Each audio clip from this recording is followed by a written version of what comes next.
It started several months ago, the Buckeye Stallion Series. 5 legs. It ends tonight with 8 $75,000 championships. Hello again, everyone, from MGM Northfield Park in Northfield, Ohio. I'm Frank Froz, along with Susan Schroeder. Matt Clark is with us as well. And tonight, our second championship weekend. Tonight, it's the Buckeye Stallion Series. Big night for a lot of these horses. When you go through the program and looked, a lot of these horses have been pointing just for this race. So it can be an exciting night. And that's the funny thing is we've got some that this is what they, at the beginning of the year, they set their sights on. Mm-hmm. It was going to be the Buckeye Stallion Series. Okay. We've got others that were shooting for the Ohio Sire Stakes, but just weren't good enough for that and come back to the Sire Stakes.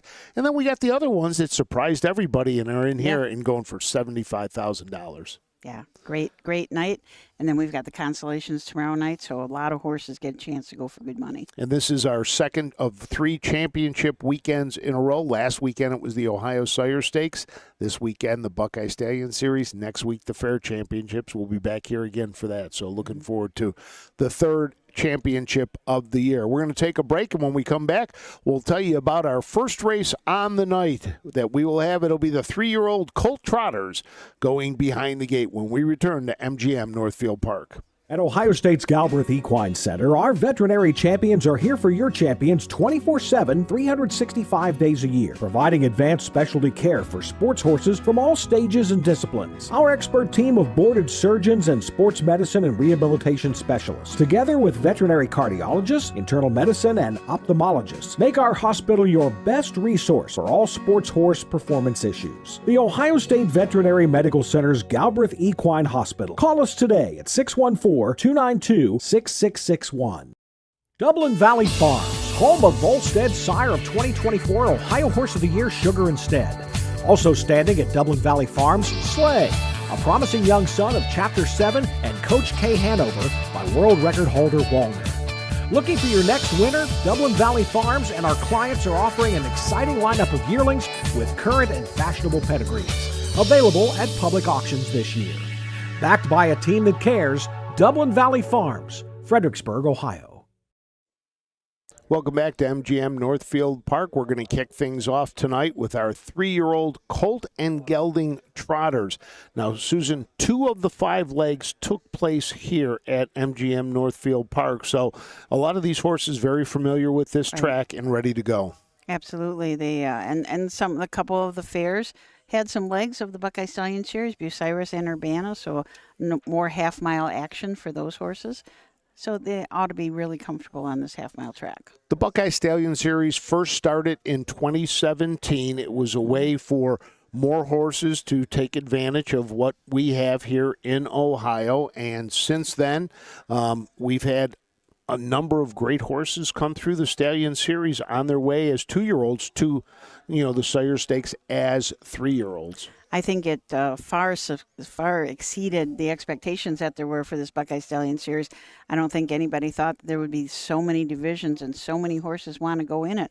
But it was a great addition, kind of that mid-range between Sire Stakes and the fairs, another place to make money. And you've been around since its inception, so you have seen it really grow. Yeah. And like you said, the growth has just been amazing. Yeah, I mean, people liked it right from the get-go. They all thought it was a really great idea, so I think it was just, like we said, just adding more to this Ohio program that's already so terrific. Well, since its inception, the top drivers in the Buckeye Stallion Series, Aaron Merriman has the most wins in the BSS with 10. He's followed by Dan Noble with 9. Chris Page and Tyler Smith are tied for third with 6, and Brett Miller has 5 wins. When you look at the trainers, Chris Beaver and Christy Noble tied with 4 wins each. Annette Lawrenson, Virgil Morgan Jr., and Jeff Smith round out the top 5. They each have 3. The top owners with 3 wins, ACI Studer-Terry, AB, and Norman. And then it's Chris Beaver, Sandra Burnett, and Chuck Grubbs, each William Johnson, Joyce McClellan, Matt Rowe, Joe Sabraco, and Steve Zehandler, all with 2, so trying to get that.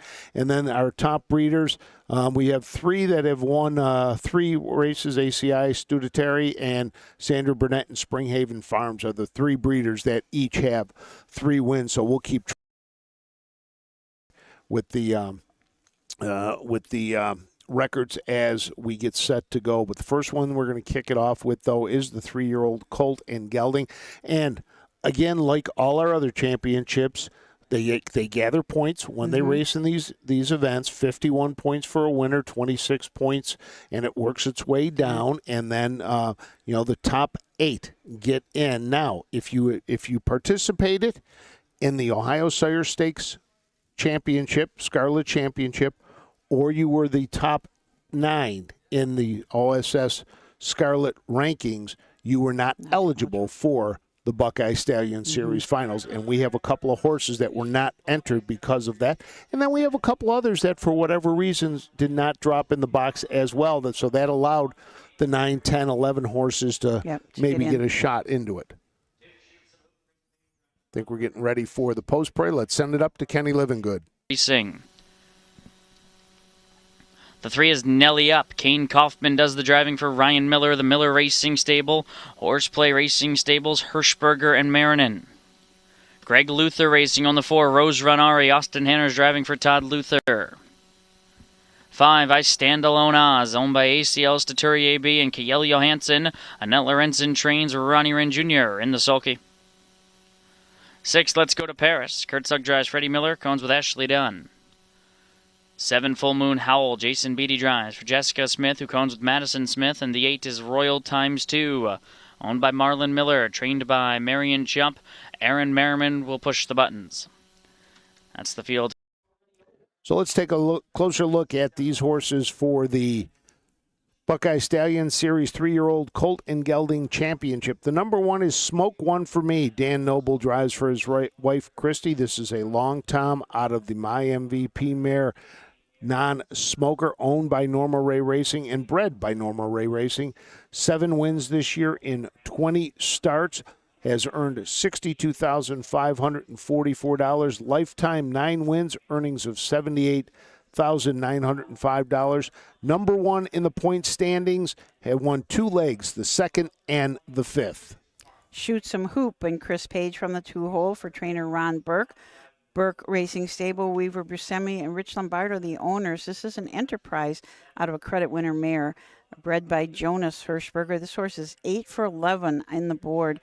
On the board this year, was sitting 2nd in the standings, was just a $5,000 purchase at the Buckeye Classic sale, kind of a deal. He's already made $39,000 plus this year. The number 3 is Nelly Up. Kane Kaufman drives for Ryan Miller. 18 starts on the year, 6 wins, 2 seconds, 5 thirds. This is a muscle-up gelding out of Ornelia's Dream, owned by Miller Racing Stable, Horseplay Racing Stable, P. Hirschberger, and Ed Marinin. Lifetime $85,840 on the card. Won the 2nd leg of the BSS and came into this 4th in points. Rose Run Airy and Austin Hanners from the 4-hole for trainer Todd Luther, owner Greg Luther Racing. This is a Triumphant Caviar out of an Armbro Laser mare, Rose Run Keepsake. 14 starts on the year, 4 wins. The fastest of those was at Scioto Downs in 55-1. This was a $150,000 purchase at the Ohio Selected Sale as a yearling, and Rose Run Farm, the breeders. The number 5 is I Stand Alone Oz. Ronnie Wren Jr. in the bike for Annette Lawrenson. This is an enterprise out of the Lion Hunter mare Catwalk AS Oz, owned by ACI Studentary and by Kay Johansson. And they are also the breeders. Won the 1st and the 3rd leg of the Buckeye Stallion Series. Last time out, finished 2nd over at Dayton.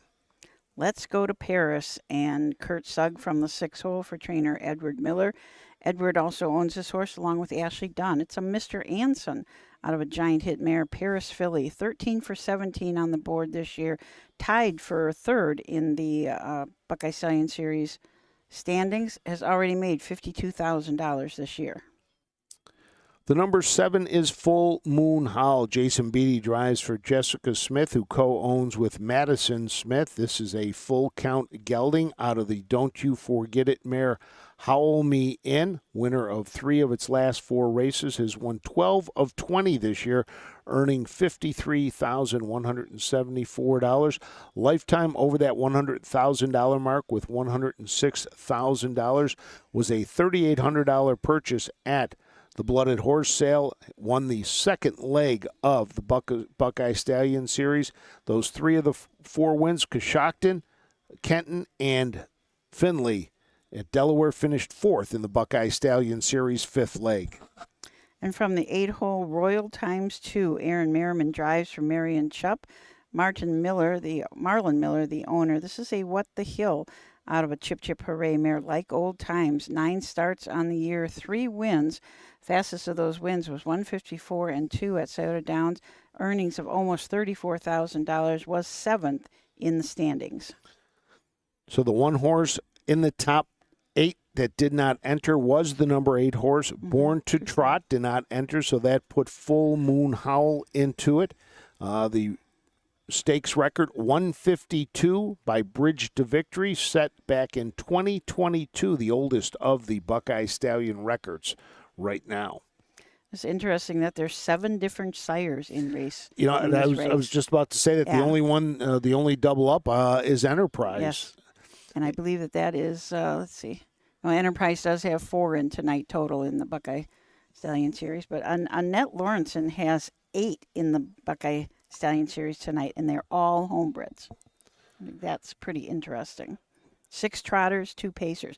I was also surprised that she even had 2 pacers. Exactly. Anytime you see her with a pacer, you got to kind of give it a funny look because she is known for the trotters. In fact, her stable has tops in the most owner wins, most breeder wins, and she is tied for 3rd for the most wins as a trainer, and with 1 can move into a tie with Chris Beaver and Christy Noble. It was interesting when I was doing this, you know, you see the top 8 or the 8 that get in, they then do the draw. You know, it was interesting. The number 1 horse got the 1, the number 2 got the 2, and then you went, okay, what happened? But the 4 got the 3, the 5 got the 4, and the 6 got the 5. The one that got shuffled down was Let's Go to Paris, the Edward Miller trainee. And there were some ties in here, which is sometimes unusual too. Nellie Up and Let's Go to Paris were both tied for 3rd, and Rose Run Area and I Stand Alone As tied for 5th. So it was a funny situation. And when I saw that too, going 1, 2, 3, I thought, oh gosh, I better check the rest. We do have a situation later in the card where 3 horses tied for that final spot to get in. Yeah. And 1 was lucky enough to get in. The other 2 are on the outside looking in, and they'll be back here tomorrow night for the consolations for the Buckeye Stallion Series. I want to welcome everybody that's watching. We've got we see you on Facebook and on YouTube. I want to thank everybody for checking in tonight. We've got them watching from Georgia, Toledo, Centerburg, over in Pennsylvania. A couple checking in from Pennsylvania, West Liberty, Orient, Indiana, Florida. So all over the United States as the field gathering right now in the first turn. Northfield Park, a half-a-mile track. Starting gate sitting over on the far, right at the beginning of the backstretch. They had some issues last night here with the starting gate, so they went over. They borrowed the Meadows gate. It was here earlier. They had it out on the track, making sure it was working, but they are going with the Northfield gate as of right now. Good to have a backup. Always have to have one of those. Especially on big nights like this. Yeah. So the field looks like they're anxious to go. They are, but I don't see the starting gate moving yet. Starting gate hasn't moved yet, but the field is ready. They are all heading back to the towards the backstretch because they want to get rolling here. There the gate goes. Now will start to roll. So this is the 3-year-old Colt and Gelding Trot, the first of our 8 Buckeye Stallion Series races. As the starting gate rolling from the rail out, Smoke One for Me and Dan Noble. The number 2, Shoot Some Hoop and Chris Page. Kane Kaufman drives Nellie Up, the number 3. Rose Run Ari is 4 with Austin Hanners. Irvine Jr. drives the number 5, I Stand Alone Oz. Let's Go to Paris, and Kurt Sugg is number 6. Jason Beatty, Full Moon Howl is number 7. And on the far outside, Royals Time 2 and Aaron Merriman. Let's send it up to Kenny Livingood for the call. Line. It's the first of 8 Buckeye Stallion Series championships for sophomore Colton Gelding trotters.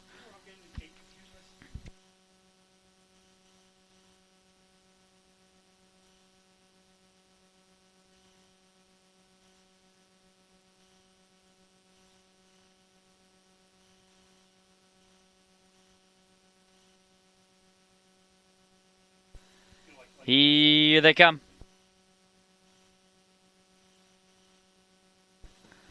And they're off and trotting. Good starts from Nelly Up. I Stand Alone Oz. Shoots some hoop is off stride. Down toward the inside for Page. A Smoke One for Me drives through inside of that one. Rose Ranari floated out 4 wide here as Full Moon Howl, who wanted to leave and go toward the front. Also off stride. There goes I Stand Alone Oz. A pair of early breakers in the opening going as Nelly Up has the lead. And Smoke One for Me will settle up from second right now. Rose Ranari is parked out third as they go to the quarter. Let's Go to Paris is fourth as Rose Ranari tries to find a tuck in front of Full Moon Howl and Royal Times 2.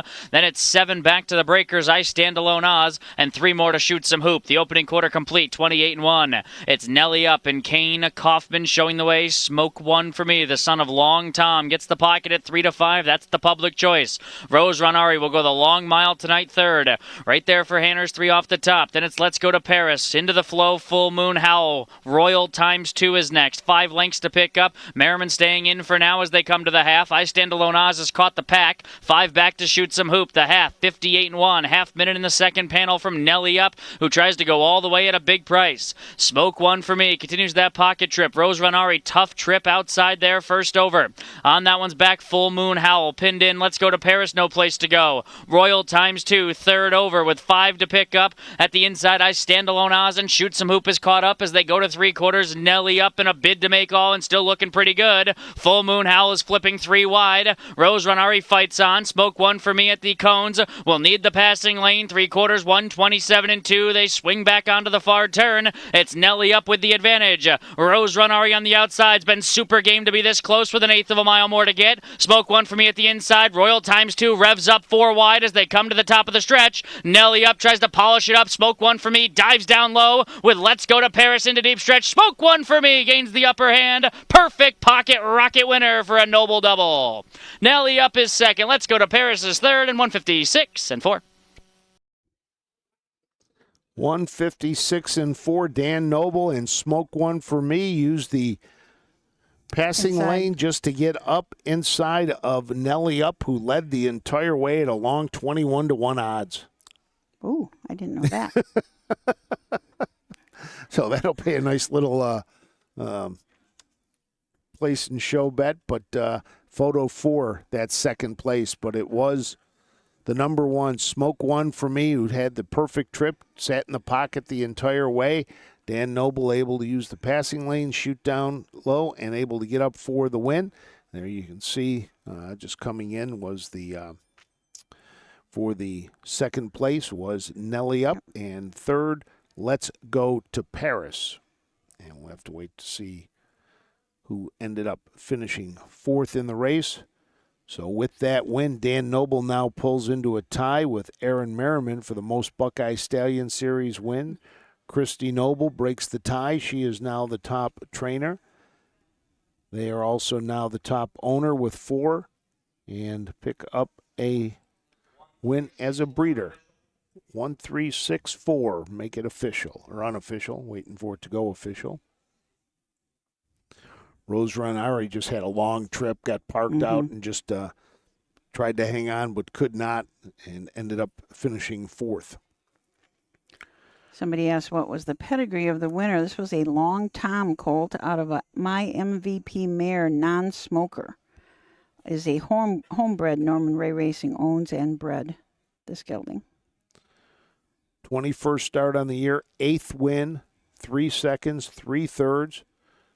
With the check that they will get for first place, $37,500. That'll take the earnings just over $100,000. champion of the night.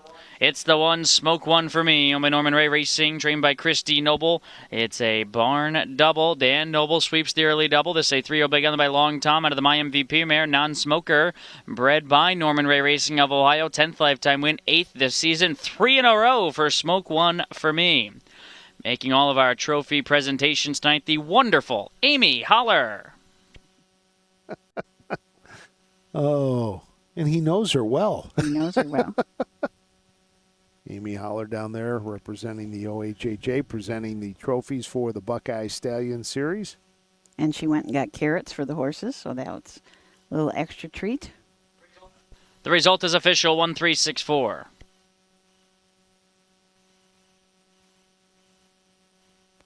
1364. We'll get the rest of that rundown. The favorite at 3-5. Nelly up was 7-1 on the morning lines. Finishes 21-1. I think we're pretty proud of Nelly up. Exact 1820, trifecta $138. The early double, it's the Christy Noble double of $380.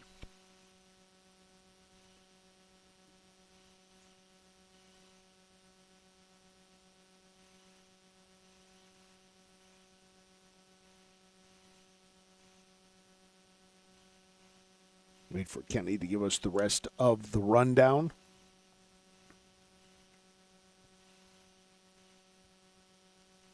At least I thought he did it for the first. You know, that's the one thing you work with so many different announcers. You don't know their Right. style Their of when they style. want to give it and how they do it. So He may go after the replay. able to see the replay. And, you know, Kane Kaufman took Nelly up to the lead, sat there, and just sitting right in the pocket was the 3-5 Smoke One for me.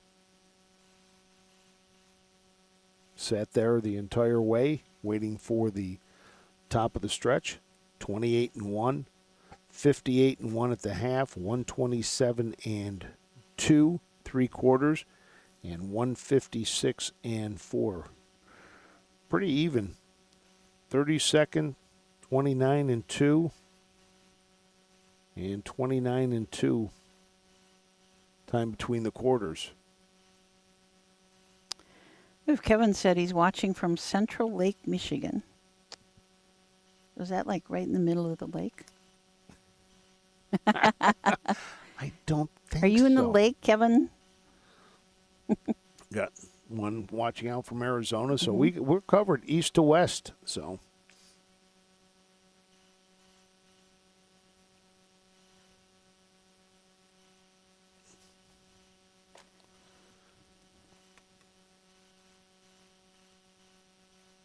We have horses are getting the blankets tonight. They're championship blankets, and then also a really nice crystal vase that'll look nice on somebody's shelf. Engraved with the horse's name. Yeah, they won't actually. People will not get their trophy until a week or so from now. We'll get those down, and they'll put the horse's name and how fast they went on it. So it's just kind of extra special. Well, the replay is done showing, so now we have to wait and see if we will get a rundown. And if not, that's okay. We've got the top four. We do have the top four for you. We gave you the times. You saw on the screen the payouts. Our next race, though, is an overnight affair. It is a non-winners of one or $10,000 lifetime. Also entered non-winner of two parimutuel races or $20,000. Also, these horses will be carrying a $15,000 claiming tag with allowances.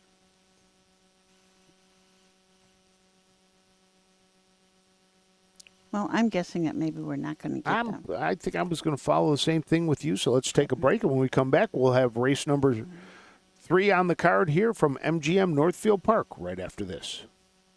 In Ohio, Hickory Lane Farm has the stallions you are looking for, like What the Hill, Uncle Peter, and In Range, as well as Branded by Lindy, Jug Winner Luz Pearlman, Racing Hill, and Guardian Angel Oz.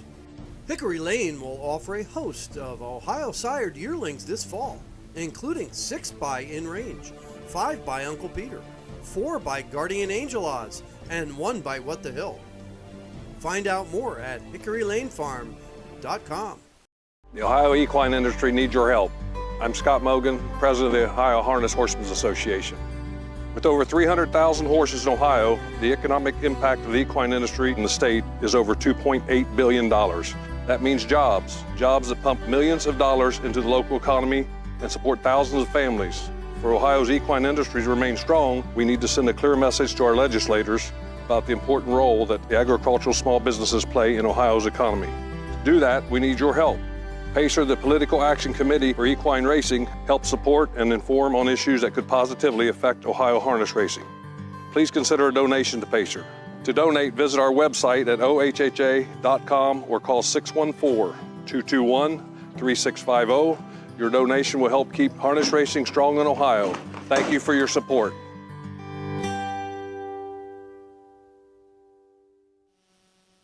Welcome back to MGM Northfield Park. Frank Frost, Susan Schroeder, Matt Clark up here in the clubhouse, bringing you tonight's racing card from MGM Northfield Park. Want to thank all of you that have made a donation to our PACER Political Action Committee. We want to thank you. Without your help, we could not maintain and be strong in our state legislature and continue to have a strong harness racing program here in the Buckeye State. For those of you that had donated, thank you very much. For those of you that would like to, you can call our office at 614-221-3650. So the first of our Buckeye Stallion Series races is in the books. They are staggered out throughout the card tonight. In addition to the 8 Buckeye Stallion Series races, we're going to have an open race, and then we have 3 overnights, I think, as well. That'll take care of everything. We're going to stretch it all the way out to the 14th tonight, so hopefully you've had dinner. If not, go and get it. Bring it back in front of your computer or your big screen television, however you're watching us tonight. Whatever way it is, we're glad to have you along for tonight's action as we get set for the third race on the card. And as we said, this is one of those overnight races, and this is the backbone of our industry, these overnight races.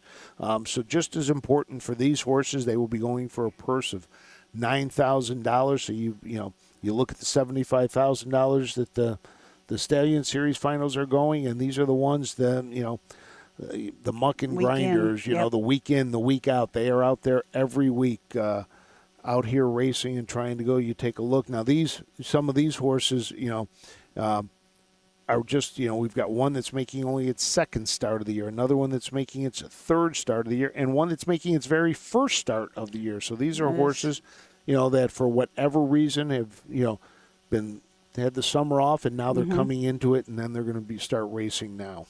Yeah, and I think you see that a lot. People maybe quit with the yearling, quit with the 2-year-old, so they got a little more room in their barn, so they're bringing horses in, ready to start racing and a lot of horses are what we call winter horses. They do good in the winter, and then some of the other ones, the stake horses you save for the summer. Horses are on their way to the track. Let's send it up for the post parade. They're making their way out to the track for tonight's third race. One Dancing for Dollars, owned by Jeffrey Miller, trimmed by Vincent Miller using Braden Rhodes.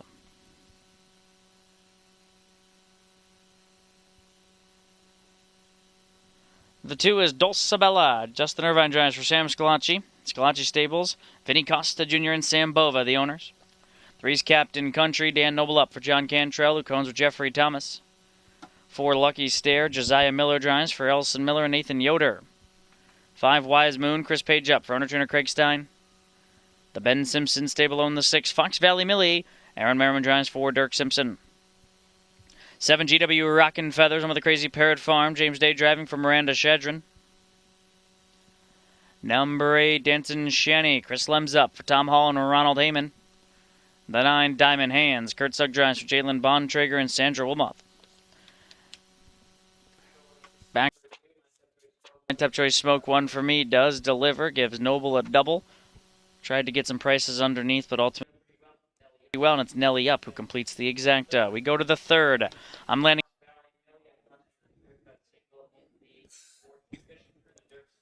Okay, let's take a look at the field for the third race tonight. And this will have 9 starters, so one will start from the second tier. The number 1 is Dancing for Dollars. Braden Rhodes drives for Vincent Miller. This is a 4-year-old mare by Dancing Yankee out of the mare Allergic to Money. Jeffrey Miller of Sugar Creek is the owner. Miller Racing Stables is the breeder, making just its second start of the year. Did finish third in its first effort. That was here at Northfield on September 17th. The last time it raced was back on December 29th of 2024. The following race scratched lame and has been laid off since then. Dulce Bella and Justin Irvine from the 2-hole for Sam Slotchy. Slotchy Stables and Vincent Costa and Samuel Bova are the owners. Vincent is also the breeder. This is a Fear the Dragon filly out of an Art Major mare, Bella Marta. It's had only 2 starts this year, and those were a ways back in April and May. Did not start as a 2-year-old, so very, very lightly raced. Just had a qualifier, finished second in that qualifier, and paced her mile in 1:58 and 4. The number 3 is Captain Country. Dan Noble drives for John Cantrell. This horse did not race as a 2-year-old as well, but has made 19 starts this year. A 3-year-old filly by Captain Midnight out of Forever Country, owned by Jeffrey Thomas of New London, Ohio, and John Cantrell of Mansfield. In those 19 starts, 1 win that came here at MGM Northfield Park was an $8,000 purchase at the Hoosier sale. Lucky Stare and Josiah Miller from the 4-hole for trainer Elson Miller.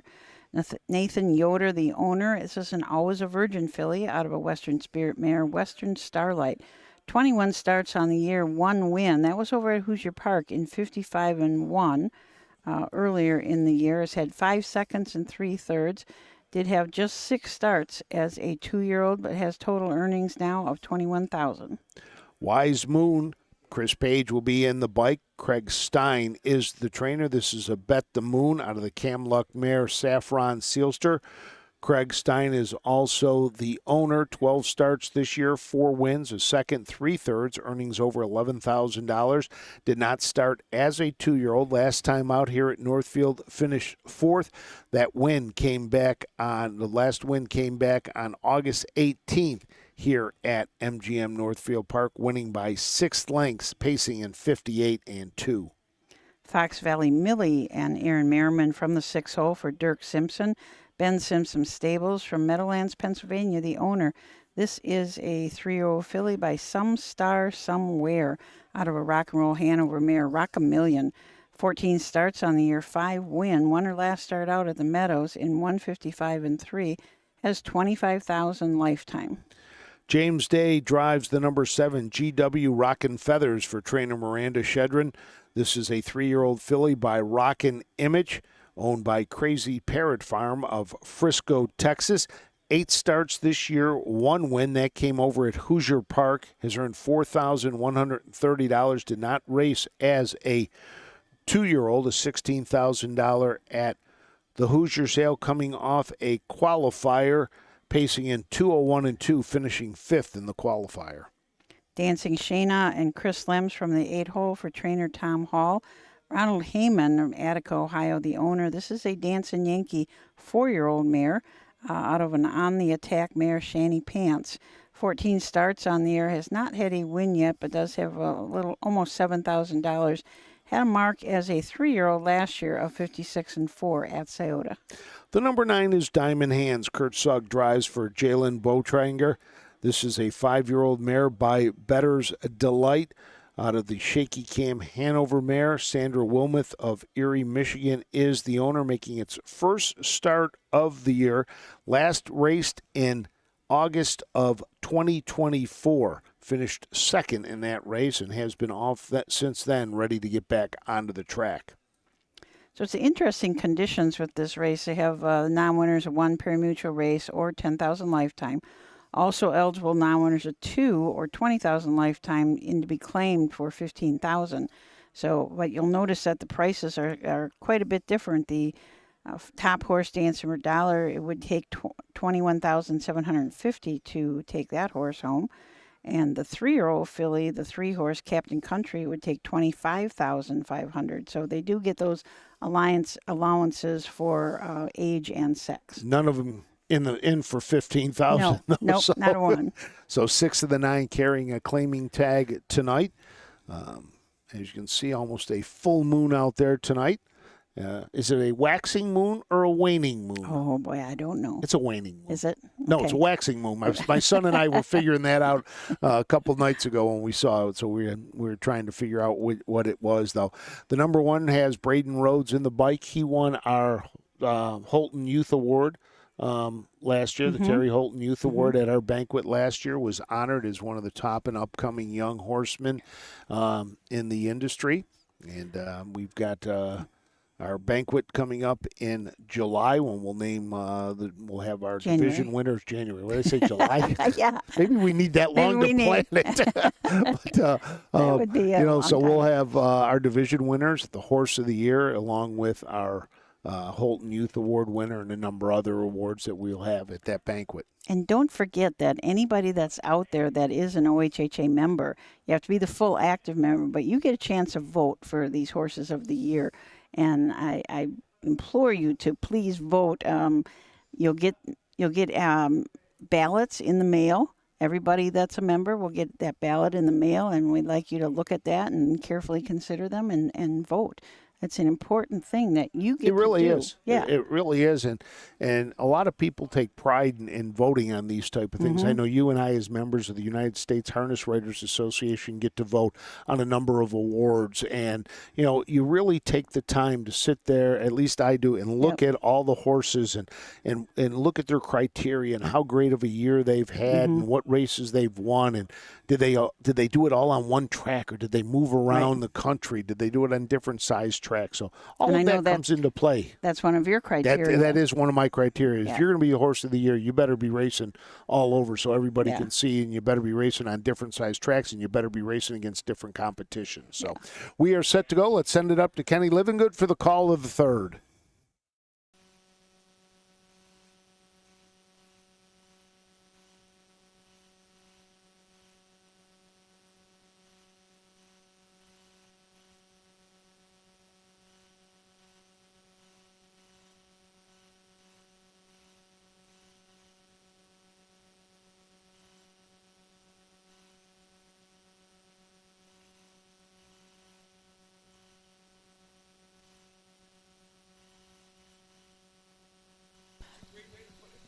Field of 9, filly and mare Pacers make the turn for the third.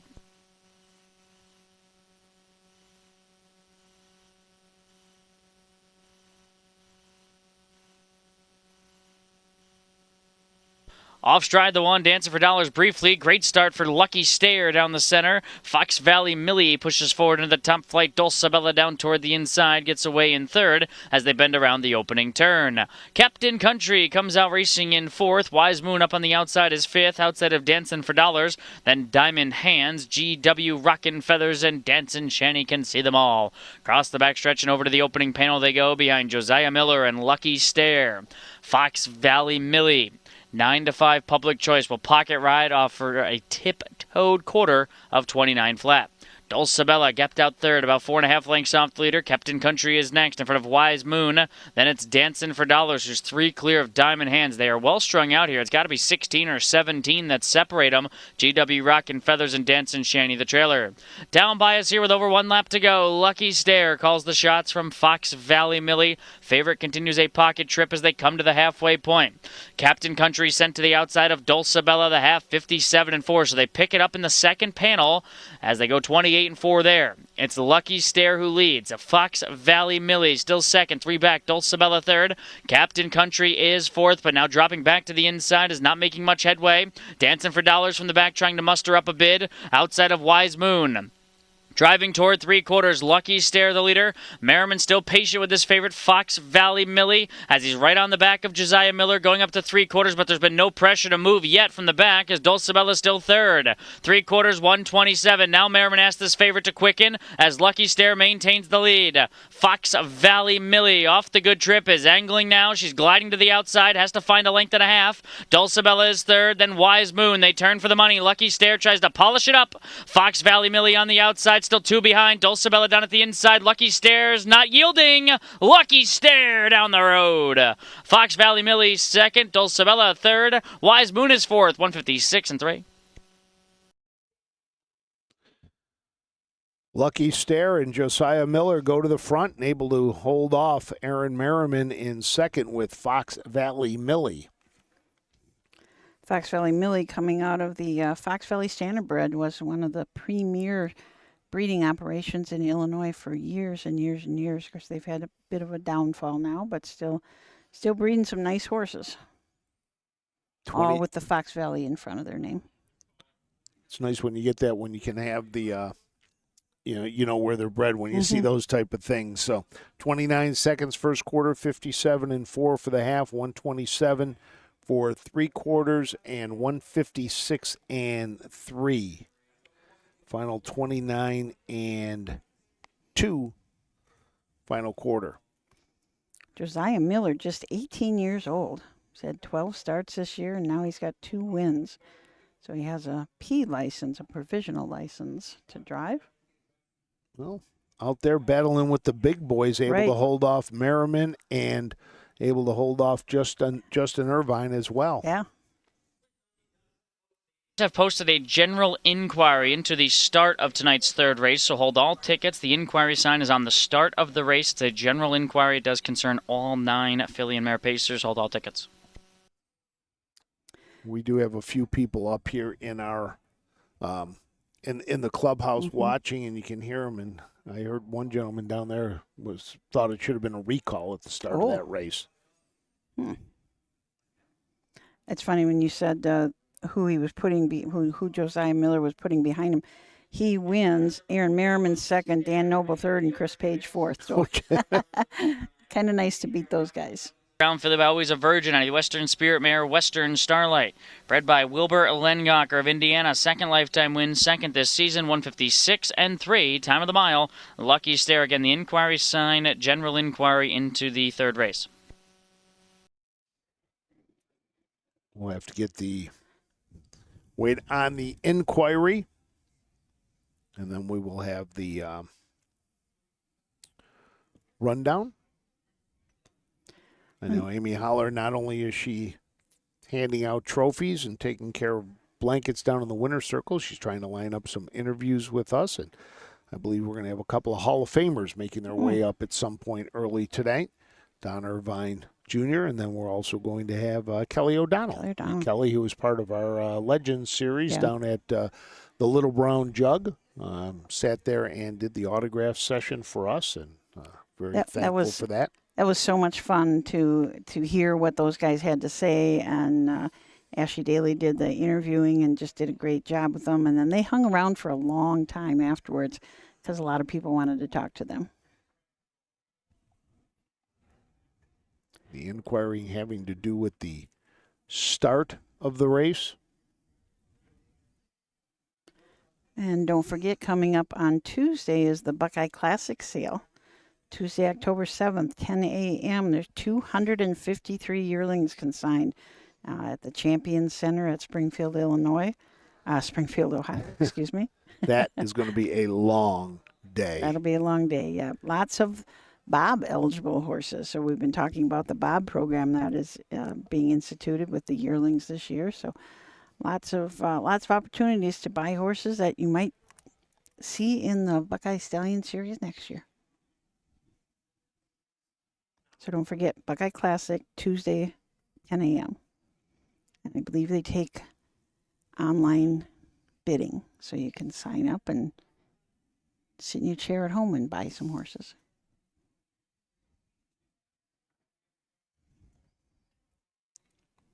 As we wait like everybody else does.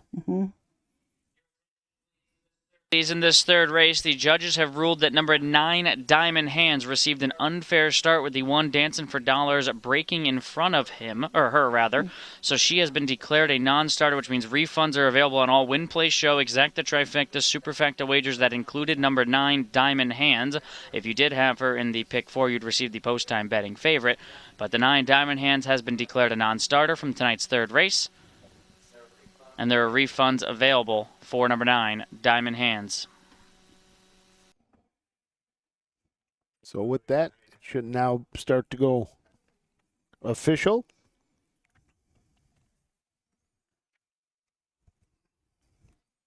So number 9 declared a non-starter. Refunds will be issued for all of those.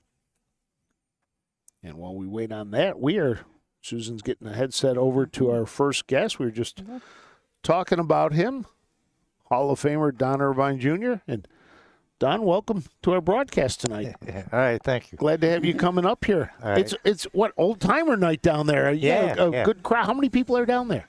I don't know, probably 40, 50 right now. And these are all people who have been part of Northfield for a long time, huh? Yeah, it was probably since early 70s anyway. How long have you been up here? I moved up here, I think, around 1970. Okay. And that's before they had wintertime racing. But I think 76, I maybe was the first time they had wintertime racing.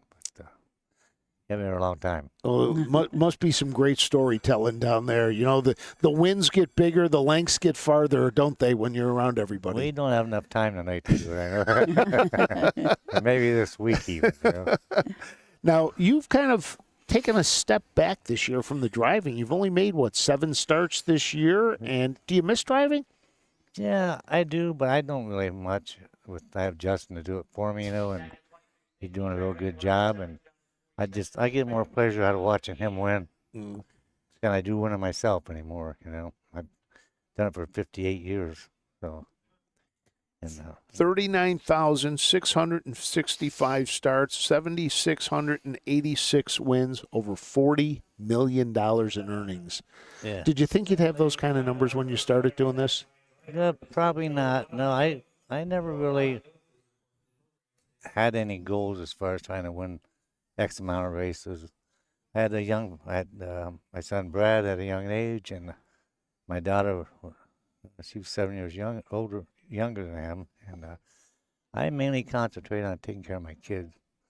I ran a big stable for a long time, 30, 40 head, and I would have had a lot more drives than that, but I took 12 winters off and went to Florida, and with a big stable and trained all winter, so I didn't drive from September to April, really. And so I had a nice break there for 12 years, And now you're doing some training. You've had about 67 training starts. What do you like about training? I like to develop. I think you get more out of it when the horse wins, You feel like you've accomplished something besides to be just a driver to me. I don't think you've taken in the full experience of being a horseman, and to make the business survive. And Justin's a little bit to blame. I mean, he does work with him. I'm not going to say he's crazy about doing it, but he does. But the younger generation doesn't want to do it. They want to grab a whip and colors and drive, I guess if you can get by with that, you can do it. But eventually, it's going to hurt the business, The people like me and older than me that are still training horses, or not as old as I am, even in the mid-50s, you don't have anybody to fill them voids. You're going to run out of young people to be there to keep it going. I don't know what's going to keep it going, really, And apparently at this stage, they're not worried about it, But I don't know. I know the barn area here I grew up in, there's only a handful left that were here. And the majority of this barn area doesn't train babies. They have more raceway horses. And that's not a plus either, In Southern Ohio, they have a lot of people train babies. We don't have that up here. And that's why I think when you see Delaware, Ohio, and these races tonight, and the ones who are at Dayton, Sire Stake Finals, the majority is all the Southern horses, because we just don't have that many horses, people that train babies up here, You can count them on one hand almost. In the Columbus area, between there and Lebanon, And there's, I don't know how many must be that train a lot of babies, you know. So, yeah, they need to do something to get more younger people interested in doing the whole thing rather than just jumping on and driving. How much fun is it watching your son drive? Or is it nerve-wracking? I get more nervous watching him than I ever did driving my own. I'm gonna say I didn't get nervous. I get, at my age even, I get excited, you know, more than nervous. And I told my son, and I told a lot of people, if I don't get excited when I put my colors on, it's time to not put them on again. You know? When you've had an awful lot of wins, many of them in big races. These are big races for some of these guys. Yeah. Did you treat these bigger championships different than an overnight race, or did it eventually just become a race? For me, I only speak for myself, of course, but for me, during the day, you think about it. But when you go behind the starting gate, you got to know your horse, what he can do, what he can't do, what you think the other driver's going to do. And the purse doesn't even come to play then. Once you start behind the gate, it's just another race. You still got to do what you think's right, you know. And does it always work out? No, but that's what you got to do. That's what I do anyway. So what I think's right. Almost 8,000 wins. Do any of them stand out? Which are there any that just, wow, I actually won that race? Yeah, I had a few of them actually. I won the Provincial Cup in 1993 with a horse that trained right here at Broadway Blue. And I was against Campbell, Donald Errol in the race. At that time, it was a pretty big race. It was almost 400,000. And you had to go 2 heats the same day. They called it the Canadian Little Brown Jug's, what they called it. And I went straight heats that day. And thought I was maybe second or third best, but I went easy that day. Well, then I had a lot of my own horses I trained. I had a world champion that made his third lifetime start at Saturday Downs. He had a back tier, and he set the world record. You know, I said, I can't believe this horse is this good. You know, I thought he was a nice horse. Mm-hmm. Third start, he set a world record. I couldn't believe it. I said, wow. And he ended up being a lot better than I thought he was going to be. Well, good. Well, Don, thanks for stopping up. We're going to take a break, and when we come back, we're going to have the next race of our Buckeye Stallion series. Enjoy the time down there with all the old-timers. I wish I could stop down and say hi to a bunch of them, because I know several of them that you guys are down there having a good time with. I've seen a couple of them. I haven't seen them in probably 30 years, maybe. Wow. Maybe 35 years. That's great. That's great that you guys can all get back together for that. A couple of them come out of Canada, because I started driving up in Canada when I was young. I was 18 years old. I was driving at Windsor, so they're still friends of mine. So. Well, that's good to know. So, well, let's take a break, and when we come back, we'll have the 2-year-old filly trot when we return to MGM Northfield Park. Midland Acres is proud to stand the prominent stallions, TCI, Long Tom, Ready for Money, Monty Mickey, Summa Cum Laude, and Bit of a Legend. With such great pedigree and speed in the stallion barn, Midland Acres will provide a diverse group of top yearlings in the sale ring for 2025. Visit us this fall at our consignments at the Blooded Horse Sale on August 26th, the Ohio Select Jug Sale on September 12th, and the Lexington Select Sale on September 29th through October 3rd. Let Midland Acres' experience in the industry lead you to the winner's circle. Don't miss the North American Standardbred Mixed Sale, Mount Hope, Ohio, December 18th and 19th. Specializing in high-quality racehorses and broodmare prospects with industry-leading pedigrees. A live auction with online bidding and payouts in 7 days. Our first sale, we sold a Legion for $925,000. Buyers from all over North America and other countries can visit our website, NorthAmericanStandardbredMixedSale.com. Mount Hope, Ohio, December 18th and 19th. With more than 300,000 horses in Ohio, the economic impact of the equine industry in the state is over $2.8 billion. Much of that value comes from standardbred horse owners, breeders, trainers, and drivers who participate in the sport of harness racing. The mission of the Ohio Harness Horsemen's Association is to preserve, protect, promote, and serve the entire standardbred industry in Ohio and beyond. To learn more about the Ohio Harness Horsemen's Association, go to OHHA.com. That's OHHA.com. Welcome back to MGM Northfield Park. Frank Froz along with Susan Schroeder. Also have Matt Clark here. And wow, we got everybody coming up to say hi at some point. Here comes Rosie Weaver, Hall of Famer Bob Roberts. You never know who you're going to get here coming up to visit us. We had another Hall of Famer, great. Kelly O'Donnell, be up here in a little bit. So always good to get a lot of people coming up here and jumping in with us on a day like this. So, Mr. Roberts, glad to have you along. How you doing today, sir? Good. Rosie, good to see you. How are you doing today? There you go. Well, after this one of you two is going to jump on here after this race. So Bob's pointing. Okay, so we'll have Rosie popping in here, and then we'll get Bob in here. We can find out Bob doing some writing for us as well. So making their way upstairs to see us. Horses are coming out onto the track. Let's go upstairs. Trotters coming to the track for tonight's fourth race. $75,000 on the line for 2-year-old trotting fillies in the Buckeye Stallion Series. 1 is ready too. Hugh Beatty drives and trains for Robert Charitas.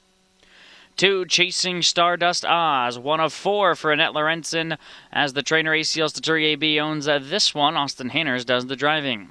Annette Lorenzen owns and trains the 3, Mockingbird Oz. Chris Page driving. The stable.ca sent out the 4, Judy's Money. Anthony McDonald drives for Jason McGinnis. The 5, Chip Shot. Ronnie Wren Jr. drives for Vernon Beachy. John Schlauback and Walnut View Farms, the owners. 6, Wild as Her Oz. Dan Noble up for Annette Lorenzen and ACL Staturi AB. The same connections bring out the 7, Till the End Oz, using Luke Hanners. And the 8, Hang Tight Honey L. Hank Levan drives and trains for Levan Stables, Darmarful Racing, Hurley Racing, and Megan Levan. Back over in race number 3. All right, let's take a look at this field. Leading it off, the number 1, Ready 2. Sandy Beatty drives and trains for Robert Shamus. This is a Ready for Money filly. Has hit the board in all 7 starts this year with 5 wins. Was a $22,000 purchase at the Buckeye Classic sale. Won legs 3 and 5 and was 3rd in the point standings. Chasing Stardust Az and Austin Hanners from the 2-hole for Annette Lorenzen. 1 of 4 horses that she has in this division. This is a filly by Guardian Angel Az out of a credit winner mare. There's a Way. ACI Statura from Paris, Kentucky, the owners and breeders. 5 starts on the year. Just 1 other start besides the Buckeye Stallion Series. Has won 2 of them. 157 and 4 at Scioto. Her fastest earns $25,000. The number 3 is Mockingbird Oz, another Annette Lawrenson trainee. Chris Page will drive. This is a Guardian Angel out of the Taurus Dream Mare, Savannah's Dream. Annette Lawrenson is the owner and the breeder. 5 starts on the year, a win, 2 seconds. Won leg 3, was 9th in the point standings, coming off a 4th place finish at Lexington. The leading point winner in the Buckeye Stallion Series, Judy's Money. Anthony McDonald drives for Jason McGinnis, and the stable Judy's Money from Brunswick, Ohio. A Ready for Money filly out of a Donato Hanover mare, Raining Flowers. 6 starts on the year, 3 wins, a 2nd and a 3rd. Another horse that was aimed for this Buckeye Stallion Series had 5 starts. 5 out of the 6 starts in the Buckeye Stallion Series, and the other start was the Ohio State Fair. Fastest of those miles was 157 and 2 at Scioto Downs. The number 5 is Chip Shot. Ronnie Wren Jr. drives for Vernon Beachy. This filly is by Mission Accepted out of the Chapter 7 mare, Obsessed Blue Chip. 8 starts, 4 wins. 1 second, earnings of just over $28,000, coming off 2 straight wins in the Buckeye Stallion Series at Delaware and at Northfield. Was 6th in the point standings. Wild as Her Oz and Dan Noble from the 6-hole for Annette Lawrenson and ACL Saturi. This horse is an Enterprise out of a Like a Prayer mare, Perfect View Az. 5 starts on the year, all 5 in the Buckeye Stallion Series. Was 8th in points and has a mark of 157 and 4 at Scioto Downs. The number 7, Till the End Oz. Annette Lawrenson, another one of her trainees in here. This is a Guardian Angel Oz out of Till My Last Day. Won the 2nd leg of the Buckeye Stallion Series. 5 starts this year, a win, 2 seconds, and a 3rd. $23,400. Was 7th in the points. Was 3rd in the leg at Delaware and 2nd in the leg here at Northfield. And Hang Tight Honey L rounds out the field. Hank Levan drives and trains for Levan Stables, Dharma Fall Racing, Hurley Racing, and M. Levan. This filly is sitting second in the Buckeye Stallion Series points. She is an in-range out of a Father Patrick mare, Mother Lynn. 16 starts on the year, 10 wins, a lot of those at the fairs, as earned $57,000 and a mark of 158-1 at Scioto Downs. The number 4 horse in the standings, Joy of My Life Oz, was 9th in the Ohio Sire Stakes standings, so that automatically eliminated her from racing here in the Buckeye Stallion Series finals. So that let Mockingbird as with Annette's 4 in this race. Stakes record here, Just As I Am Oz, 154-4 and from 2023.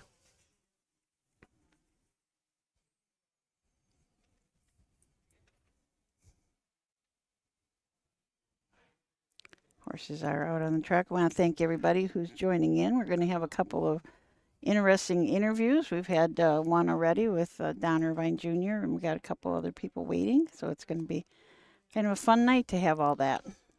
We're going to have Rosie Weaver. We're going to have Bob Roberts popping on. Kelly O'Donnell popped up. He's still down there, so we're going to grab him as well and get him on here for a little bit, and then we'll be going.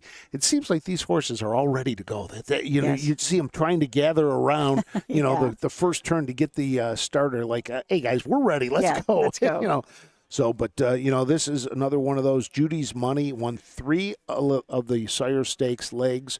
I think we've got one horse that won 4 legs a little later in the card, but that was the best. Nobody swept all the Buckeye Series legs this year. In fact, yes, Hunka Hunka, the 2-year-old colt pacer, won the first, third, and fourth legs.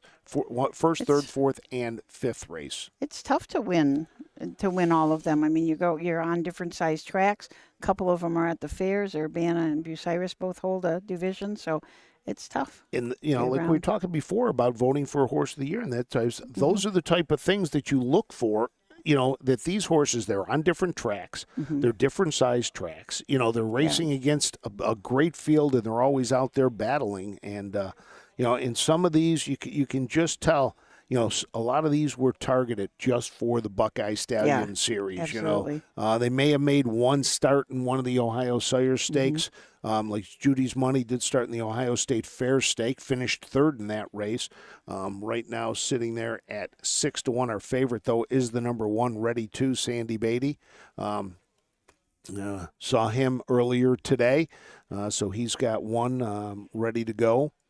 And as you said, like the 6, Wild as Her, and the 7, Till the End Oz, those were specifically pointed towards the Buckeye Stallion Series. They both have 5 starts, and all 5 of those were in the Buckeye Stallion Series. So the horse is still milling around that first turn, waiting for the nod to start lining up behind the starting gate as we get set for the 2-year-old filly trot.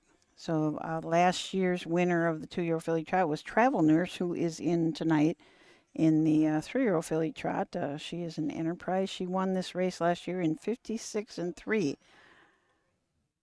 Chance to double up, a 2-time winner, along with there's another horse as well tonight, too, that also has a chance, and that is Twinbee High Tide. Was a winner as a 2-year-old. It's you look at how fast they went here. Last year it was at Dayton Raceway, and Travel Nurse won that in 56-3. Year before that, in 2023, Just As I Am Oz for Annette Lawrenson, that was also at Dayton Raceway in 54-4. So I believe that is the stakes record for this 2-year-old filly trot BSS. She's won it twice, the most wins, and with 4 entries, she's got half the field, a really good chance to win again. Absolutely. A really good chance for her to win again. And she will send 4 behind the gate, chasing Stardust Oz, Mockingbird Oz, Wild as Her Oz, and Till the End Oz. And again, we talked about, breeding and ownership. You get that AS at the end of hers stands for ACI Studentary for the breeding farm. And then we've got Hang Tight Henny L with all the L's all on the L's for, yep. We know that those are always Levan horses. So horses are headed to the gate now. They're all gathered up. And let's send it up to Kenny Livingood for the call.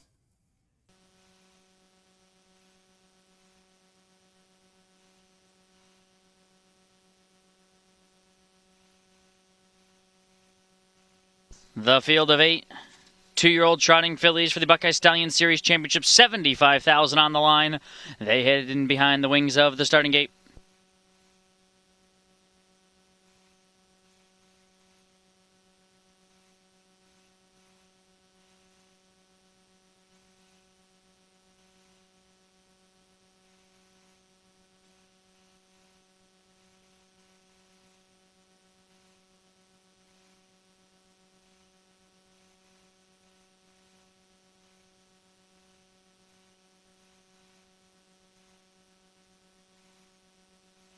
Here they come.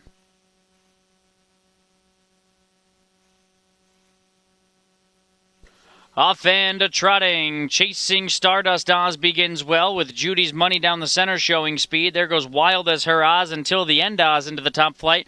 Ready 2 is down along the pylons. Off stride when Chasing Stardust Oz jumped it off in the opening going as Judy's Money makes a clear 3-length lead entering the back stretch.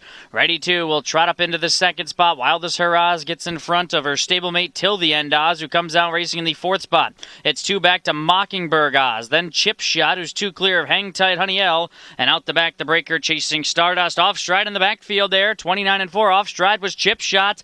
That was the 3-5 favorite. She made a miscue going to the quarter. It's Judy's Money at 7-1. Out front from Ready 2 in second with Wild as Her Oz in third. Till the End Oz is fourth. 5 lengths behind for Hanners. 2 clear of Mockingbird Oz. Then Hang Tight Honey L, who's in front of Chip Shot, who's very rough back there in the 7th spot and far back to Chasing Stardust Oz.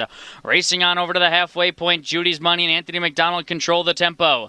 Ready 2 tripping out here from the pocket as they go to the halfway point in 1 minute 3/5. They're crawling up front. It's Judy's Money setting this very modest tempo. Ready 2 continues a good pocket trip. Here's Noble to the outside with Wild as Her Oz, 2.5 lengths off the leader. Till the End Oz is flanked by Mockingbird Oz. Then Hang Tight Honey Yell. Chip Shot far out of it with less than 3/8 of a mile. The high step. Judy's Money to reel in. The lead is 2. Wild as Her Oz outside of Ready 2 has had a great trip for Sandy Beatty at the inside if good enough. Ready to roll 3 wide comes Mockingbird Oz as they're off 3/4 in an even 130.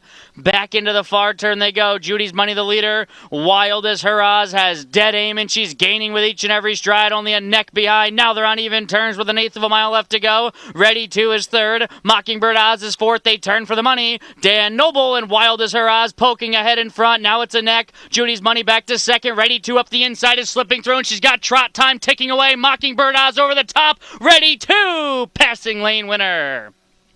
Tight for second, either Mockingbird Oz or Wild as Her Oz. 159-3. Ready 2 and Sandy Beatty shoots down the passing lane and gets up to win by a neck. Whew. That was a close one. I was beginning to. But this is what Sandy does. He sits so patiently. He's just I think he's a great trotting. Matt called it. Matt called it about a third into the race. Just he called it that Sandy had everything he needed and was ready to go and popped the plugs right there at the top of the stretch and off. Ready 2 went to win the Buckeye Stallion Series in 159-3. For owner Robert Scharitz of Columbus Grove, Ohio. 6th win in 8 starts for Ready 2. The 2-year-old filly will now, with that, take its earnings up over $75,000, or right to the $75,000 mark, $3 short of $75,000. $22,000 purchase at the Buckeye Classic sale. I have to find out. So 1,364. So Annette Lawrenson finishes second and third. Anthony McDonald with Judges post 1,364 unofficial. So There's a shot of Sandy Beatty. He'll make his way back to the winner's circle. And while he's doing that, we are joined by another Hall of Famer. It's Ohio Hall of Fame night here at the Buckeye Stallion Series. Kelly O'Donnell. Kelly, thanks for coming up and joining us. And good crowd down there for the old timers, isn't it? Oh, yeah, real good crowd. The parking lot's packed. I imagine 3/4 of them are over there, but the parking lot's still really full. I mean, you remember the glory days of this place when this up here was filled all the time, don't you? Oh, every night owners come for dinner and all had a good time and open every night they were open. Now it's never open except for once or twice a year. Oh. What made the racing back then so good? You know what? I don't know. A lot of the let's go down to the winner's circle. Sent to Bell, bred by Myron Yoder of Ohio, 6th lifetime win. Make it 3 in a row for Ready 2 in 159 and 3/5. All right. There's the winner's circle celebration with Sandy Beatty and Ready 2. Getting the picture taken down there. 1-3-6-4. The final. So what made it so great back then? You know, really, I think a lot of it was the owners back then were local, and you know, they loved the horses, and they loved to come watch them and have dinner in the clubhouse, which they don't do anymore at all. But because there's no owners here, everybody can watch it on TV or can get hook up on the simulcast for betting any way they want anymore. So I'm sure that's taken a lot of the public away, yeah. Now, you've been retired now for what, about 3 years, 2-3 years now? 2 years this month, 2 years this month. Why'd you finally decide to hang it up? I don't know. Just a lot of work, a lot of hours.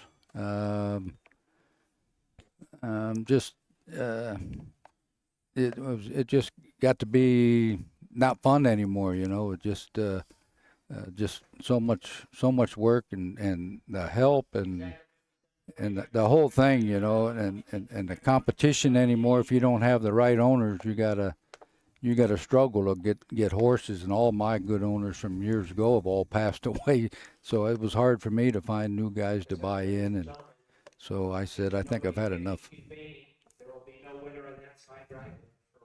What they say? Couldn't tell what that was. So I think it was an announcement for the contest that they're having. Yeah. Right. Yep. So what are you doing now?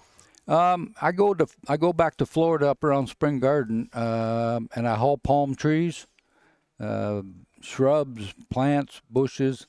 I got a younger brother that lives about 11 miles from Spring Garden Ranch, and he's got like 4 full hookups for RVs and fifth wheels and stuff. So I take my RV there, and he's got the brick pavers all out for the awnings and sewer and cable TV hookup, and we just hook up and I just stay there. I'll be there till the middle of May. What stands out in your career? Oh, way back when. After I left working for my father, for Bob O'Donnell, for Hobby Horse Farm, he said, I think it's time to go somewhere else and pick up some more valuable tools and figure things out. And so I went to Pompano and hooked up with, I was there about 2 weeks, and I was rubbing the first week for Dick Oldfield, and then I went over to George Schulte's barn, and then about 2 weeks later, one of Billy Houghton's second trainers, something happened, he quit or something happened. So I got a second trainer job for Billy, and I stayed there for almost 4 years.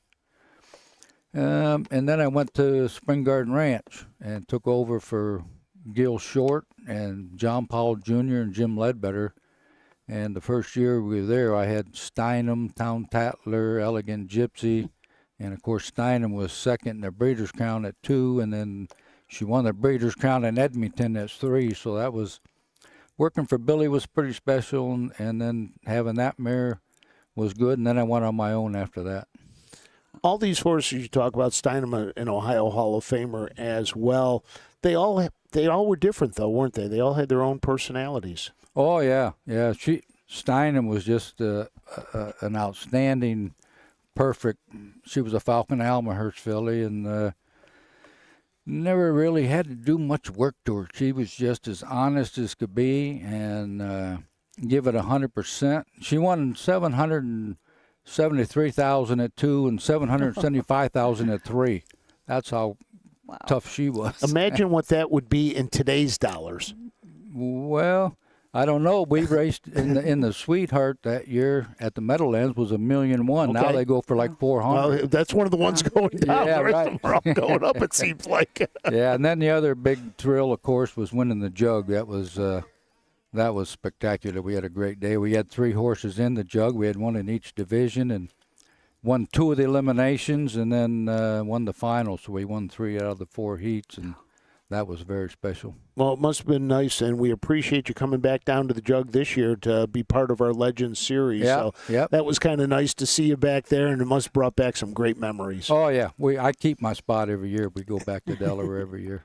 We'll That's my favorite place. Well, we may have to get you every year for the Legends right. series. Get you out I'll be So there. there we go. So, Kelly, thanks for stopping up here. We really appreciate it as we get set for the 5th race tonight. Our 2-year-old Philly Pace coming up next here at MGM. Thanks for stopping up. great. Enjoy that party You're down welcome. there. Okay. Thank you. All We'll be right. back right after this. At Ohio State's Galbraith Equine Center, our veterinary champions are here for your champions 24/7, 365 days a year, providing advanced specialty care for sports horses from all stages and disciplines. Our expert team of boarded surgeons and sports medicine and rehabilitation specialists, together with veterinary cardiologists, internal medicine, and ophthalmologists, make our hospital your best resource for all sports horse performance issues. The Ohio State Veterinary Medical Center's Galbraith Equine Hospital. Call us today at 614-292-6661. Dublin Valley Farms, home of Volstead Sire of 2024 Ohio Horse of the Year Sugar Instead. Also standing at Dublin Valley Farms, Slay, a promising young son of Chapter 7 and Coach K Hanover by world record holder Walner. Looking for your next winner? Dublin Valley Farms and our clients are offering an exciting lineup of yearlings with current and fashionable pedigrees. Available at public auctions this year. Backed by a team that cares, Dublin Valley Farms, Fredericksburg, Ohio. Do you love horses and the outdoors? There are hundreds of immediate openings across Ohio for caretakers and grooms. Work with these beautiful animals every day. Health insurance, vision care, prescription benefits, and a retirement plan are available to those that qualify. Help care for these beautiful animals. Immediate openings across Ohio. For more information, visit ohiohorsejobs.com. That's ohiohorsejobs.com.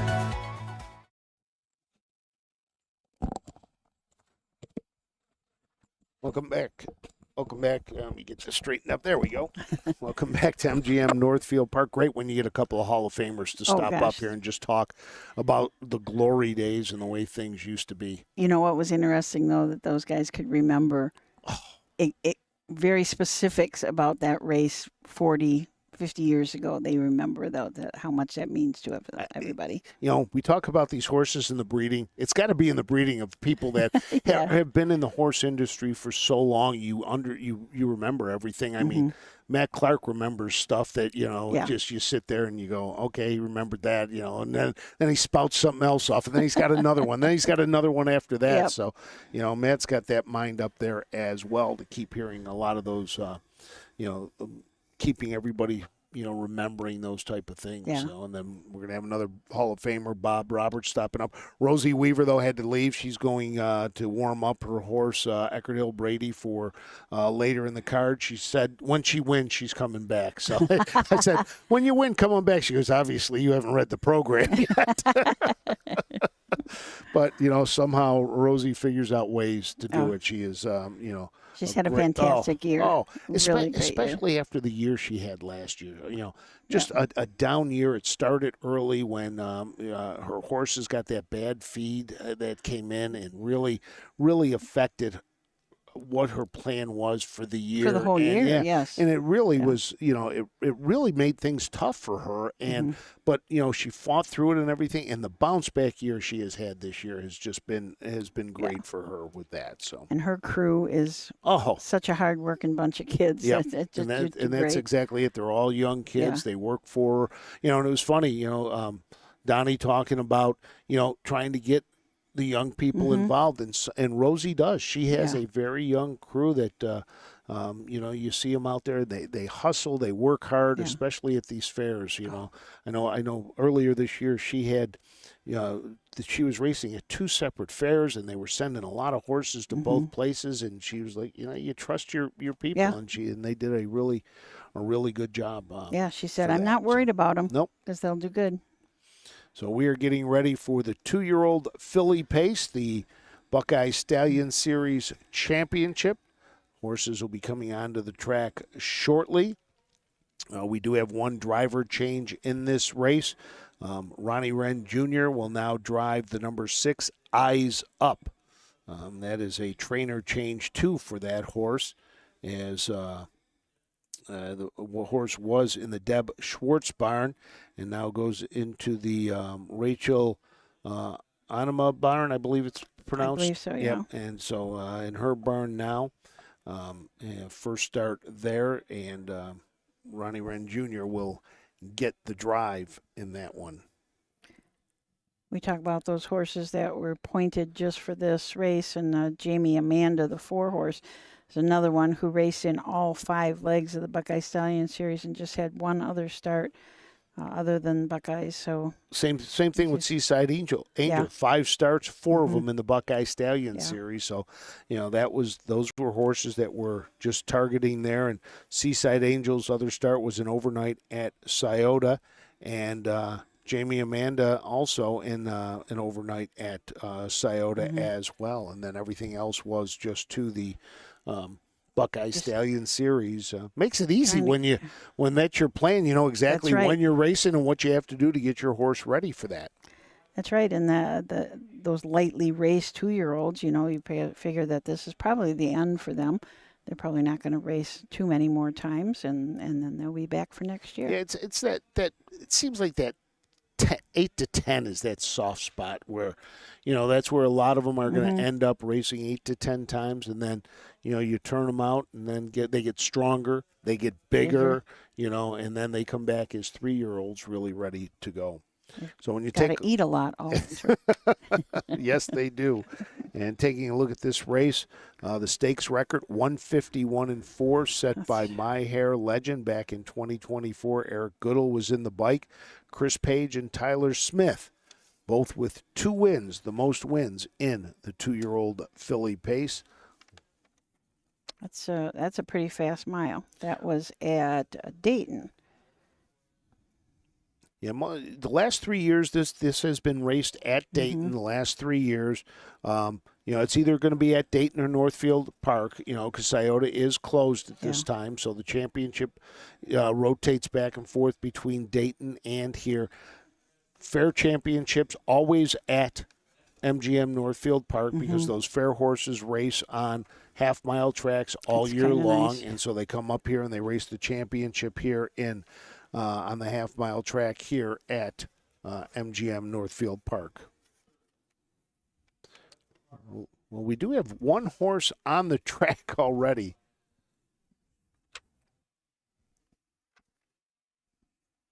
I'm not sure if it was warming up or not. A couple are out there still warming up. That's what it is. They're still finishing up their warm-ups for later on in the card. I see that the 2020 winner of this Buckeye Stallion Series 2-year field pace, Smooth as Tennessee Whiskey, she is in tonight in the 13th race.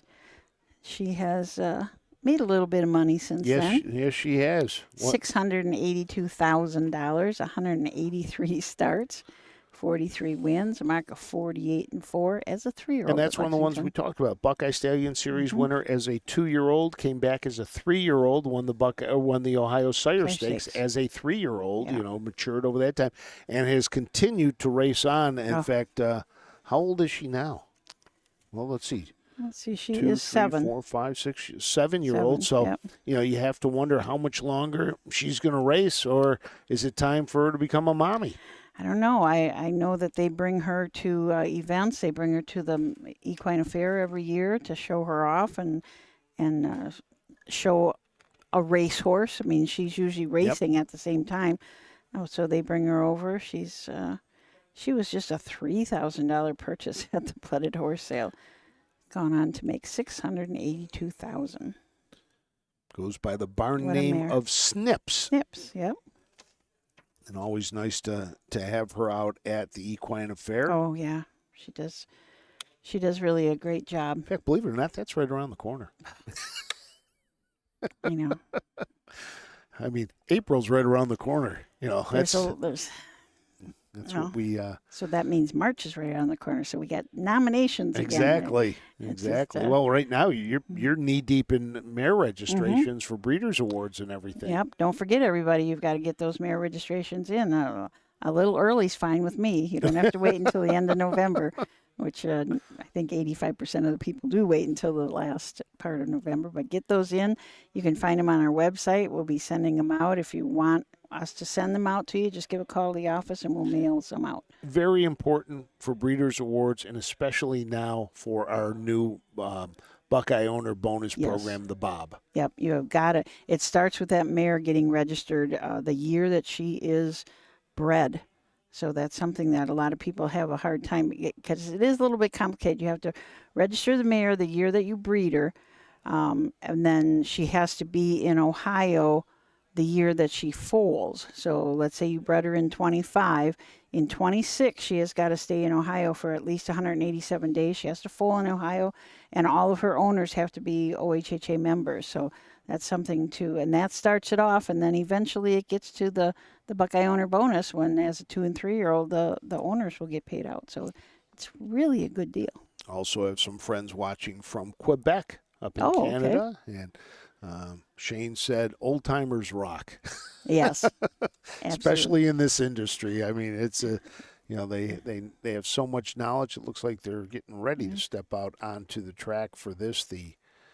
I think 5th? last year was the first one that they had, this get-together that they have here, and this is the second. And I remember Amy Holler talking about it last year and just how great it was for everybody to just sit and reminisce and remember what they used the to one race tonight is the old timers race, the 8th, and they've got a blanket down there hanging right now in the winner's circle, that blue and yellow blanket you see when they take the pictures. So that blanket is hanging there. There'll be a crowd down there, I'm sure. I know they're having fun. It was funny. I stopped up at the judges' booth tonight before we started. Was talking to them, and one of them said, "Going to be a late night for you guys, isn't it?" It's always a late night here. Yeah. Like Matt said, we're 2 hours in almost, and we've got 4 races in the book. So they will start picking up the pace eventually, because at this pace we're here till about 2-3 in the morning. Yeah. But we got word now that they are going to the other starting car. They had the Northfield Park car was out there, and now they are going to go to the one they just brought over from the Meadows. So something might still be wrong with that Northfield car, and they just want to make sure that they are set to go. Might spice things up a little bit. It's a staggered starting gate from what I believe it's a staggered starting gate. Oh. So well, that'll be different. 7-8 hole might not be so as bad tonight. Yeah. And now the water truck just came out onto the track. So now they're going to water the track. So we'll be delayed even a little bit longer now. Should have kept Kelly up here a little Should have. longer. We could have a lot of people up here. So, yep, the tractor's back out. The water truck is back out there now again. It's good to see Bob Roberts again. He helped us out at some fairs this summer. He's always just a great guy to do a broadcast with. In fact, he's just finished a couple of pieces. He's got one that we just sent over to our partners at Press Pros magazine. That one just went over there about Sue Stockwell and Gary Martin and the partnership that they have up here in Northeast Ohio. They have great success, the two of them. And then we also, he's got one in the can about Lauren Harmon, which will be coming out. She went over to Ireland As we get set, they're coming out on the track. Let's send it up to Kenny Livingood.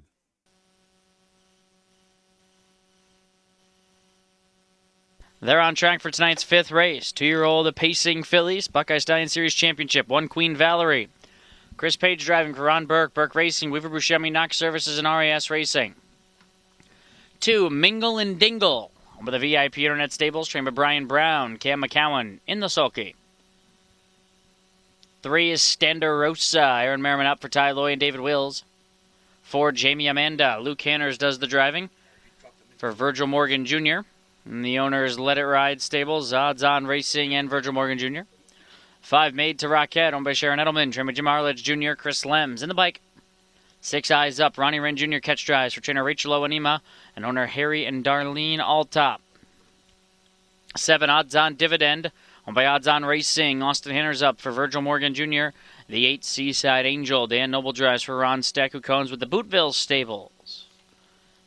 Back over in the 4th race, my top choice Chip Shot breaks.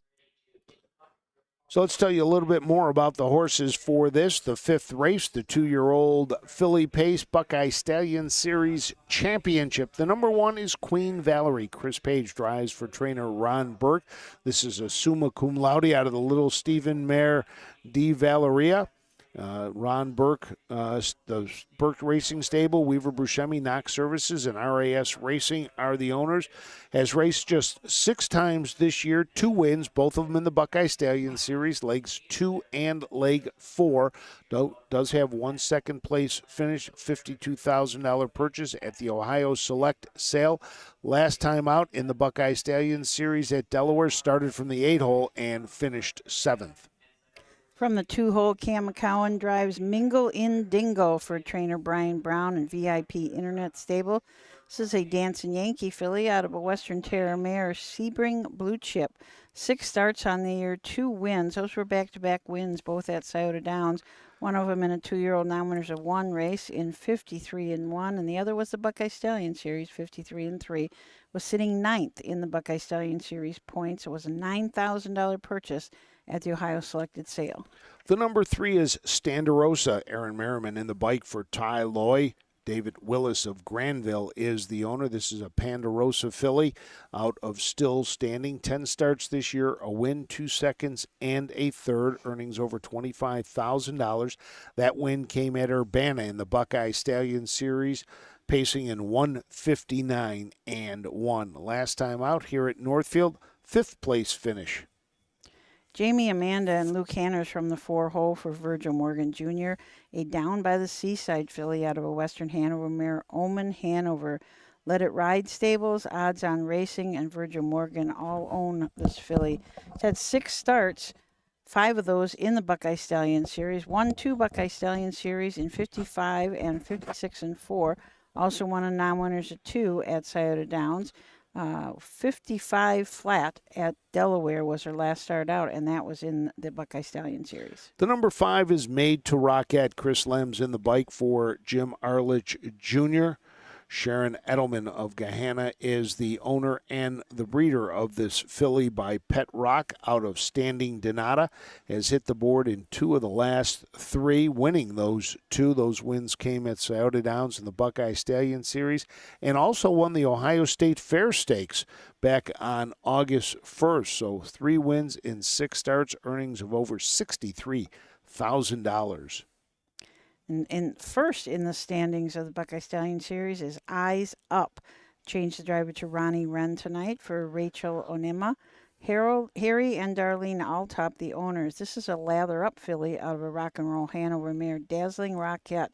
9 starts on the year, 3 wins, fastest of those right here at Northfield Park in 54-4. She was just a $8,500 purchase at the Blooded Horse Sale,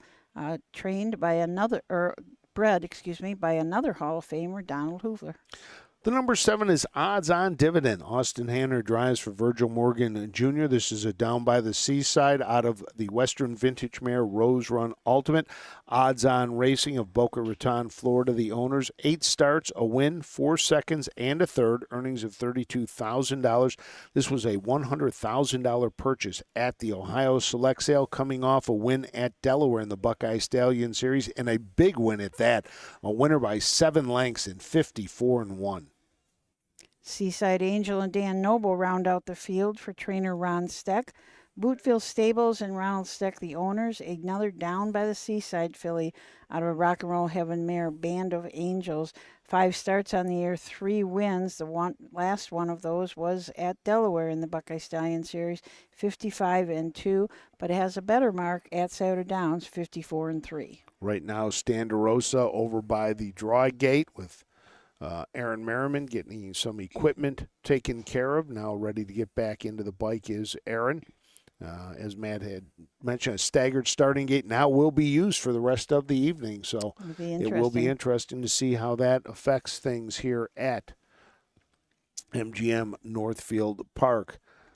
You know, we talked about, Eyes Up being number 1 in the points. Number 2 was Odds On Dividend. Number 3 was Jamie Amanda. 4 was Queen Valerie.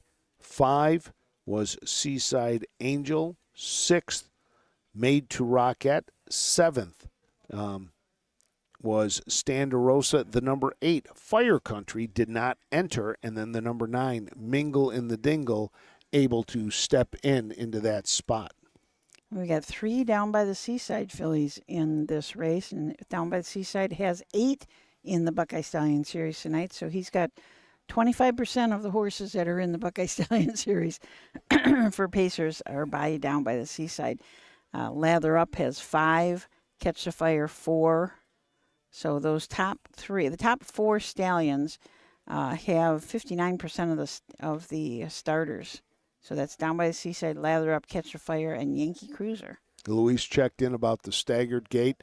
It says it gives the outside horses a better chance. It's like the staggered lanes in the 200-meter race, but he says, unfortunately, it really hasn't made much of a difference here. Now, I'm not sure where here is, but, so we'll see if it makes any kind of a difference here at Northfield Park tonight as we get set to go with the third of our championships so far. 2 of them are in the books. We kicked off the evening with the first one, and that was the 3-year-old Colt and Gelding Trot, and that went to Smoke One for Me with Dan Noble. And then following that one, we had the 2-year-old filly Trotters, and Ready for Money came home the winner for Sandy Beatty. So not sure if we're seeing a trend, but the number 1 horse won it in the second. The number 1 horse won it in the fourth. 2 different ways. I mean, Smoke One for the Money went to the lead. Sandy Beatty came down the passing lane to win with Ready 2. So if that's the case, Queen Valerie looks like things might be good for her.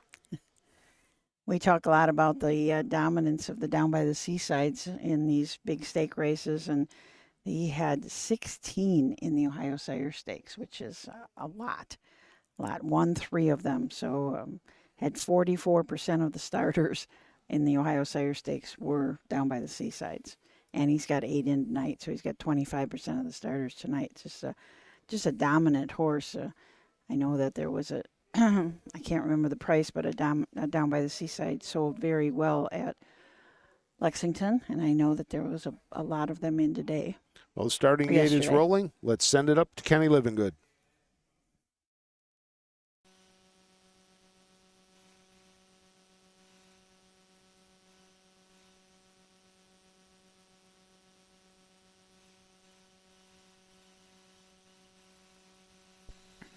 Starter call for tonight's 5th.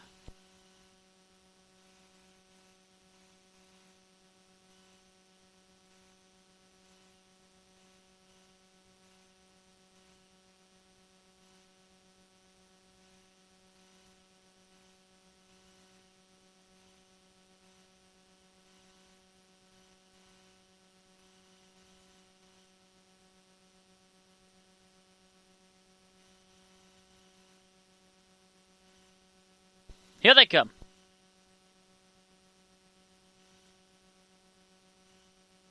They're off and pacing from the far outside. Odds on Dividend showing speed. Off stride, Queen Valerie jumps it off. Queen Valerie's off stride. As going to the front now is Mingle in Dingle. Standerosa at the inside, 3 wide. Odds on Dividend. Between them is Jamie Amanda as they enter the backstretch. Up to 5th comes Eyes Up for Ren. Then it's Made to Rockette in front of Seaside Angel. In the trailer, the breaker, Queen Valerie, has quickly regathered herself, but she is last of them all as they go toward the opening panel. It's Mingle and Dingle and Cam McCowan on a length and a quarter advantage from Standerosa second. Eyes Up is third. The opening quarter complete in 28 flat. 2.5 lengths back to Jamie Amanda, who's in front of Odds on Dividend. Then comes Made to Rockette, who's 3 clear of Seaside Angel, the trailer, Queen Valerie. Single file through 3/8 of a mile and about 14 lengths separate them as Mingle and Dingle leads the charge down to the half. Standerosa the pocket sitter, Eyes Up third, Jamie Amanda in line 4th, 6 lengths behind with half a mile left to go. Odds on Dividend to the outside, Made to Rockette picks up cover second over. At the inside, Seaside Angel, Queen Valerie trails. The half was 56-4, 28-4. No real breather there from Cam McCown and Mingle and Dingle with 3/8 of a mile left to pace as the freshman fillies enter the backstretch. Eyes Up comes to the outside for Ren. Matching strides there with Standerosa. Second over comes Jamie Amanda. Third over excess cover for Made to Rockette. Still 6.5 lengths off the leader. Odds on Dividend at the inside. The trailer of this group is Seaside Angel. They're off 3/4 in 125-1, and they speed into the final turn. And they're a length and a half behind Mingle and Dingle. Jamie Amanda let go 3 wide for her bid. She's got to find 2.5 as she just went past Eyes Up. Standerosa's had a good trip. Made to Rockette from the back tries to swing wide. They turn 4 home. Mingle and Dingle with a 2-prong challenge. Jamie Amanda down the center. Standerosa up the inside. Jamie Amanda hits the front and kicks away. Jamie Amanda is a 7-1 winner. Standerosa's home second. Third to Mingle and Dingle, 154-4. 154-4 for Jamie Amanda, who made a great rush around that final turn and comes home to claim the 2-year-old filly pace for Luke Hanners and Virgil Morgan Jr. And for Virgil Morgan Jr., his first win in this division. The 3 other times that this race was held here at Northfield Park, Bittersweet Symphony, 53-2, Ambitious Lillian, 55, and Eden's Lucky Chime, 55-4. So that is kind of right in the middle as far as speed. For Jamie Amanda, 7 starts this year, 4 wins. 2 of those in the Buckeye Stallion series. And then 1 second-place finish and comes home the winner. Leading most of the way was Mingle and Dingle with Cam McCown in the bike for trainer Brian Brown, but just could do nothing as the 2 horses, one on the outside, one on the inside went by. Ronnie Wren Jr. rushed Eyes Up going to the quarter and then around that first turn, but it was just too much as the horse faded towards the end. But here comes your winner back to the winner's circle, the number 4, Jamie Amanda with Luke Hanners in the bike. New lifetime mark for Jamie Amanda and more than doubles her lifetime earnings. Not too bad when that happens. Makes the ride back to Delaware a little bit nice. A lot nicer, yep.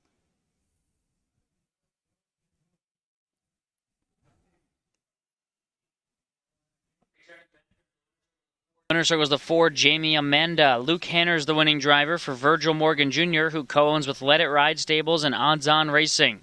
She's a 2-year-old bay filly by Down by the Seaside out of the Western Hanover mare Omen Hanover, bred by the Nick Zurich stable of New Jersey and the L. Benson stables of Florida. 4th lifetime win, back-to-back jacks for Jamie Amanda. It's a lifetime best, 154-4. Ooh. Jamie Amanda will get a brand new blanket. Amy Holler down there with the trophy that the connections will get as well. Michael Carter doing a lot of work running downstairs and upstairs. Exactly, downstairs and upstairs. all over the place. It's going to be in good shape when it's all said and done tonight. Training win number 4 in the Buckeye Stallion Series for Virgil Morgan Jr. That moves him into a tie for second with Chris Beaver, one behind Christy Noble. And we'll wait for this to go official. The number 4, Jamie Amanda, the winner. Standerosa finishes second. Mingle and Dingle was third, and Eyes Up finished fourth. And that is how they will be posted officially.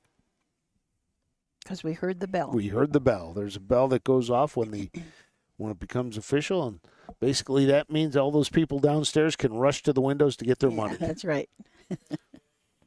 And there's nothing wrong with that. To $541.40. Trifecta $2,560.40. Pick 4 $168. Superfecta $1,553.76. Wow. I mean, it's an unusual night at Northfield Park. Aaron Merriman had the 3-hole and went off 31-1 in there. I mean, that's just wow. Yeah, I mean that's unheard of Yeah. here. But I mean, it's not a normal Northfield night. No, Right. but still, though, those are the things you look for. Yeah. And if you get a chance to play around with that, to pay, $20.80 for a place, not too bad. Yeah. Yep, and they have a trifecta, pay that much. Whew, not too bad at all. Well, the third of our championships is in the books. Next up, it's the Open. So some of the top horses here in the Cleveland area and northern Ohio will be making their way to the track. Purse of $20,000. The Open handicap for fillies and mares will be next up when we return to MGM Northfield Park. In Ohio, Hickory Lane Farm has the stallions you are looking for, like What the Hill, Uncle Peter, and In Range, as well as Branded by Lindy, Jug Winner Luz Pearlman, Racing Hill, and Guardian Angel Oz. Hickory Lane will offer a host of Ohio sired yearlings this fall, including 6 by In Range, 5 by Uncle Peter, 4 by Guardian Angel Oz, and 1 by What the Hill. Find out more at hickorylanefarm.com. Don't miss the North American Standardbred Mixed Sale, Mount Hope, Ohio, December 18th and 19th. Specializing in high-quality racehorses and broodmare prospects with industry-leading pedigrees. A live auction with online bidding and payouts in 7 days. Our first sale, we sold Allegiant for $925,000. Buyers from all over North America and other countries can visit our website, NorthAmericanStandardbredMixedSale.com. Mount Hope, Ohio, December 18th and 19th. Hey kids, we invite you to join the Backstretch Buddies Club, a fun and free club for kids 12 and under who love horses and wants to be a part of harness racing in Ohio. Once you've signed up, you will be able to join Willie Winnett and exciting adventures and receive awesome surprises. Sign up today using the QR code. Welcome back to MGM Northfield Park as we get set for our 6th race on the card tonight. This is the Open handicap for filly and mare pacers. I want to go back to that last commercial. There's still room in the Backstretch Buddies Club. There's still room for a few more kids. I hope so. We've got, I think it's, the last count was 113 wow, kids signed that's up for fantastic. It is. And kids will be getting some things in the mail. First, they'll get their welcome package with their membership card and a card of Willie Winnett. And then the next, sometime in October, they'll be getting some informational things. Samantha Mayhew, our intern, has got some things planned for like every month for about 4 months in a row. Oh, that's great. Kids all around Ohio and every place are going to learn more about harness racing. Well, that's what it's about. You know, we talked about it, the young people. We've got to find ways to get young people involved in this industry if we're going to continue to grow this industry and make it strong. I mean, you know, you look at the Lexington sale and some of the numbers that came out of that Lexington sale, you know, it's an industry that a lot of people are banking on to be around for a while. I mean, $1 million for a yearling. $1 million. I was talking to a gentleman who bought a horse there on Friday, paid $12,000 for it. Thought that was a bargain, you know, at $12,000. And you had mentioned we got the Buckeye Classic sale coming up next week over in Springfield. Over 250 horses scheduled to go to the ring over there, through the ring there. So yeah, it's And we'll have the Harrisburg sale where there'll be quite a few Ohio sired horses in there, the North American sale in December. So a lot of chances to get some nice horses. And even if you're have no interest in buying a horse, the public is welcome. Get there and just, walk through the stall area and see all these great horses and see how an auction does take place and how the bidding goes. It gets kind of exciting there after a while. Yeah, you got to be careful and sit on your hands sometimes because otherwise you have bought yourself a horse. You walk through with your hands in your pocket or your arms crossed, and you don't lift them up. Yeah, don't nod your head. It's interesting. They have the auctioneers up on a platform, and then the horses come into the ring, and then there's about 3 or 4 gentlemen out there that they're working the crowd, trying to get them to spend a little more. Come on, another $1,000. You don't want to lose this one for $1,000. Okay, you go 500 more. Yeah, okay, you'll go 500 more, and then they'll signal 500 more, and then they'll yell, and it'll go back and forth until finally, the hammer comes down and somebody walks out of there with a they nice do work yearling. them. They do work people. They do. You may not have thought you were going to go that high, but you end up. You may not have thought you were buying one. Right. I watched an interview today with Mrs. Key, who bought that $1 million horse. And she said she didn't think she was going to have to go that high and really wasn't sure that she got the horse because her trainer, Noel Daly, was bidding for her. But her intent is that when that horse is done with its 3-year racing year, that it will be one of her very elite brood mares. And I heard she was sitting behind Noel Daly and just kept tapping him, and he was like, "Are you sure? Yeah. Are you sure that this is not what we talked about?" Yeah. You can get carried away, that's for sure. Oh, without a doubt. But now it's a great time at those type of events. So, and we're going to be back here next week. We've got the Ohio Fair Championships are next week. The top horses from the fair will be out here. We've got one more fair racing day that will be tomorrow morning at Dayton. And the Montgomery County Fair. And the results of those races will count towards the fair championship. Right. But we don't wrap it up until the following week, right? Lancaster. Yep, we wrap it up with Lancaster. So looking forward to that day as well. Last chance for fair food. That's it is. It's going to be a long winter. Oh, yep. No, we'll have last chance, and if history repeats itself, it'll be a fish sandwich one day, and then it'll be the burger from that other burger place. The place that says, we don't do it your way. We do it my way, and that's the only way. If you don't like it, go to the next booth. Yeah. Yep. So horses are coming on to the track. Let's send it up to Kenny. Kisses. Luke Hanners driving for Alicia Hanners, the Room 4040 Stables, and Mia Hanners, the owner. 2, Jillian B. Mickey, Ronnie Wren Jr. in the bike for Ron Burke Racing, Weaver Buscemi, Wren Jr. Racing, and Knox Services. The 3 is 2 Pistolani, owned by Bruce Salsby, trained and driven by Keith Cash Jr.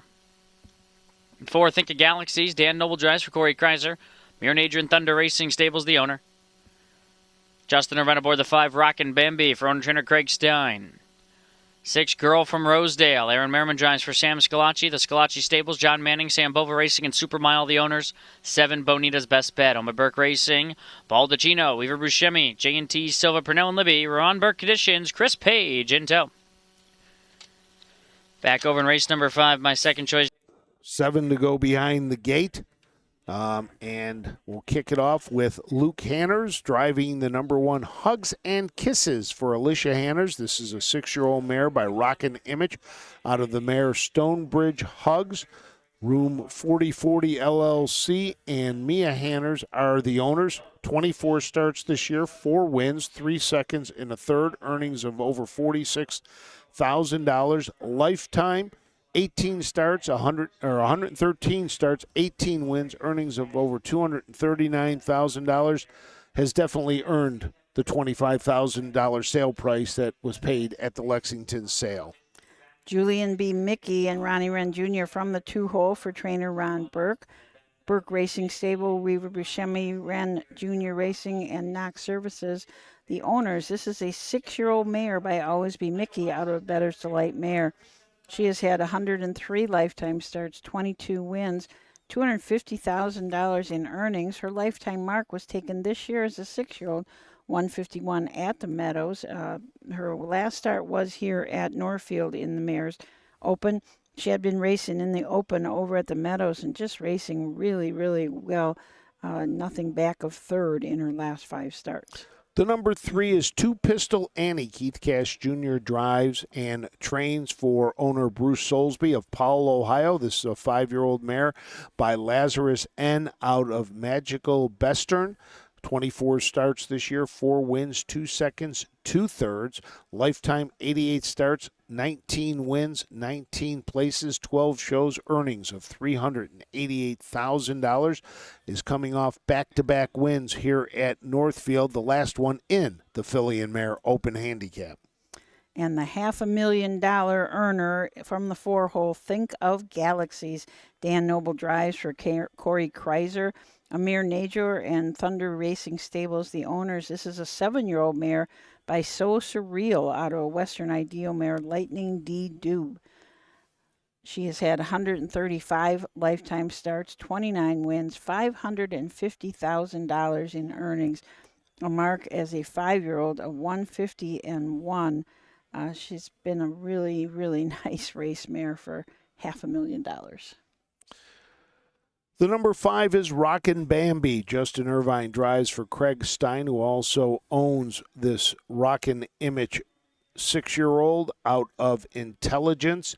Has hit the board in 5 straights, 24 starts, 7 wins, 2 seconds, 2 thirds, earnings over $287,000. Second in the Filly and Mare Open Handicap here at Northfield last week. The week before that, finished third. The week before that, a winner. So expect Rockin' Bambi to be near the front. Girl from Rosedale A and Aaron Merriman from the 6 for Sam Slotchy. This is a 6-year-old mare by Hurricane King Cole. It's out of a Cami Best mare, Be a Miracle. Salacci Stables, Jay Manning, Sam Bova Racing, and Super Mile are all the owners. This horse has had 64 lifetime starts, 17 wins, $170,000 plus in earnings. Took her mark this year and 150-3 at Scioto. Was a winner in this condition here at Northfield in the Fillies Mares Open. 3 starts back in 53-2. Making her 50th career start is the number 7, Benita's Best Bet. Chris Page in the bike for Ron Burke. This mare is 4 years old by All Bets Off out of the Real Artist mare Benita's Beach. Burke Racing Stable, Weaver Buscemi, and JT Silva, Purnell, and Libby are the owners. 19 starts this year, has hit the board in 15 of those with 5 wins, 4 seconds, 6 thirds. 4 straight on the board finishes, was a winner 3 back down at Scioto Downs. Pacing in 150-1 for its lifetime mark. This field, $2.1 million in earnings to this field, and we've got Luke Hanners sitting there at 999 career wins. So wow. Luke Hanners could reach the 1,000 win mark with a win in this race coming up here in the Filly and Mares Open Handicap. And I would think he would like to win that racing, driving for his mom. Oh, that would just make it so much more special, wouldn't it, yeah, if he could come away with the win. In fact, there is a look at Mr. Hanners and Hugs and Kisses. Something interesting, the 6-horse Girl from Rosedale A, she is 6 years old, and she's made $170,000, had a number of 64 lifetime starts. This is her first time on Lasix. You see, all of the other horses have been on Lasix all along. It's just, in this day and age, it's kind of unusual to not be on at that age. It's kind of unusual for a lot of horses not to be on it. It is. I mean, you see so much. I mean, Ohio, one of the states that does allow it. There are some states that do not allow racing on Lasix. As we are getting ready for this, the 6th race on the card. This is a really nice bunch of Fillies and Mares Open. Next up, it'll be the 3-year-old Filly Trotters Buckeye Stallion Series Championship. It is an open handicap, so the race secretary did set them how he wanted them to go. $2.1 million in earnings for all of these horses. The leading earning money winner is the Think of Galaxies. Dan Noble driving for Corey Kreiser. Over $500,000. That's a lot of carrots. That's a lot. That's a lot of carrots. So horses milling around in that first turn, waiting for the starting gate to move. And we'll be ready to go.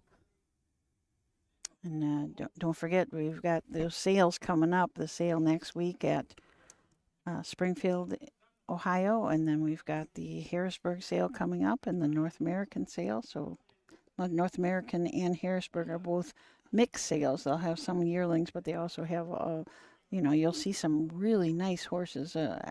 Well, both of those sales, the Harrisburg and the North American. I mean, last year, the North American, that was their first sale ever, and they sold Allegiant for $900 and something. Over $900,000. $900,000, yes. And then Allegiant went overseas, where it's racing now. What are we going to do after the Fair Championships and Lancaster's done? We got no more racing for us to be out at. For us to be out, at. right. No more Saturday nights at the races. They're still racing year-round, but, yes. Wow. We will not have any broadcasts for quite a while. We'll have Poor to think Matt of Clark. something. Yeah. Poor Matt. Take a little break Yeah. from driving.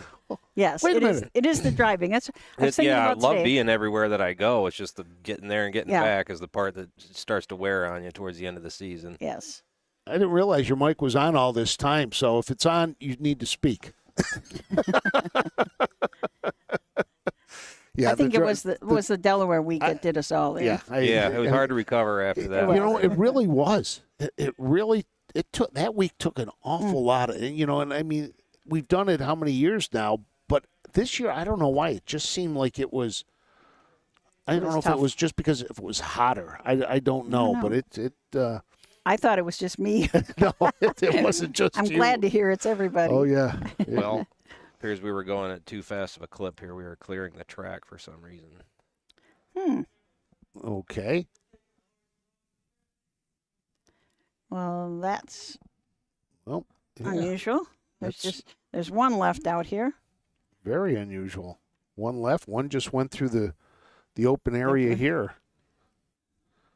I don't think there's any rain in the area. No, no lightning. Slight delay here for the 6th. Our on-track ambulance crew tending to a matter, so we'll have a delay here for the 6th. Horses should be out as soon as we get the clearance to do so. All right, so something is going on, an emergency taking place. Not sure how long, but when they take the horses off the track, it's probably going to be a little bit longer. That kind of. It's kind of like at a fair. It's like at a fair. Hey, wait, are we at Caldwell? Yeah. It seems like it happens every time at Caldwell. We'll be getting there, and we'll be through 6, races, and then all of a sudden the 7th race, something happens.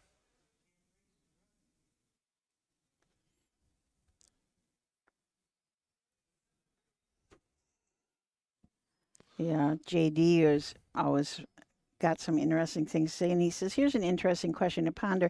If you were voting for the Dan Patch Horse of the Year award, who would it be? Would the front runners be Lou Print, Lexus Cody, Lou Adipa, Twin B, Joe Fresh, or others? Scott says, I'll let you know after the Breeders' Crown is over. Yeah, the Breeders' Crown, but I'll tell you one thing. You named probably the ones that are right there. Yeah. I don't know. Lexus Cody, Lou Print, of course, is phenomenal, but Lexus Cody at Dayton was one of the most impressive things I've ever seen. I mean, he had no business winning that horse race from where he was sitting at the half. How about Lou Dippa? Yeah. Sets the world record, breaks, looks good in the Lulu, record, and destroyed that down at the Red Mile. So, this year's voting I think is going to be very interesting. Yeah.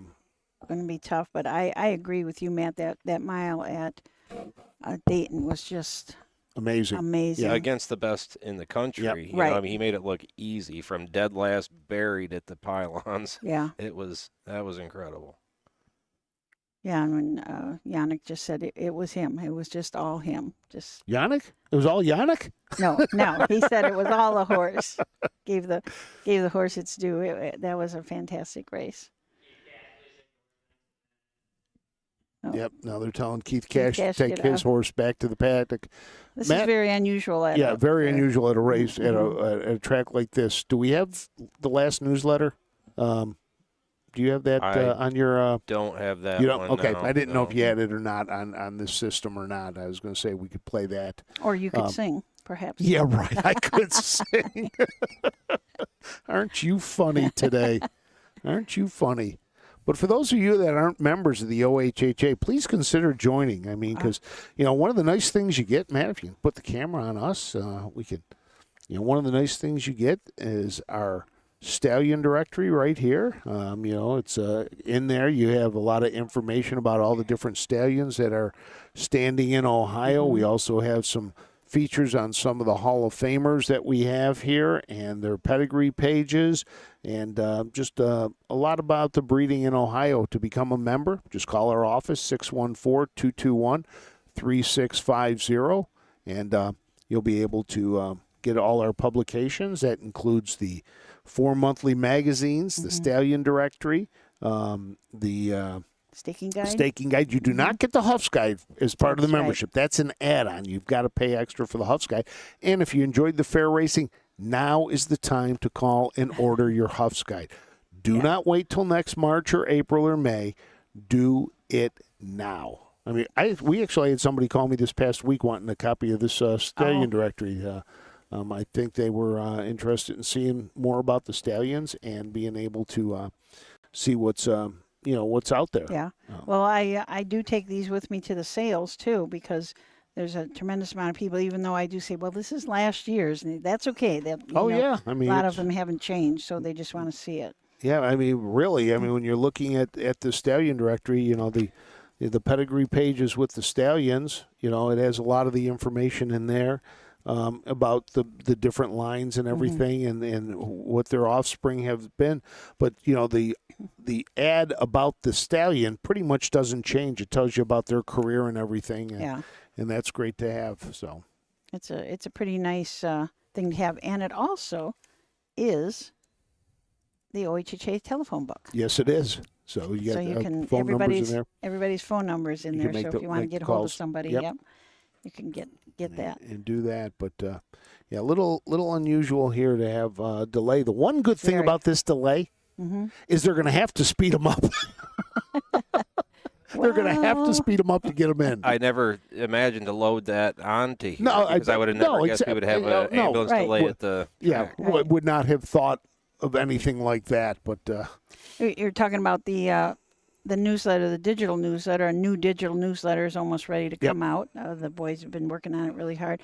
I'm sorry. Yes, they're way younger than me. Our two new Wes Mayberry and Stephen Taylor are two of our new hires who have come on and just done an absolutely unbelievable job for us, and we appreciate the new blood. I mean, that's the key. The new blood is very important.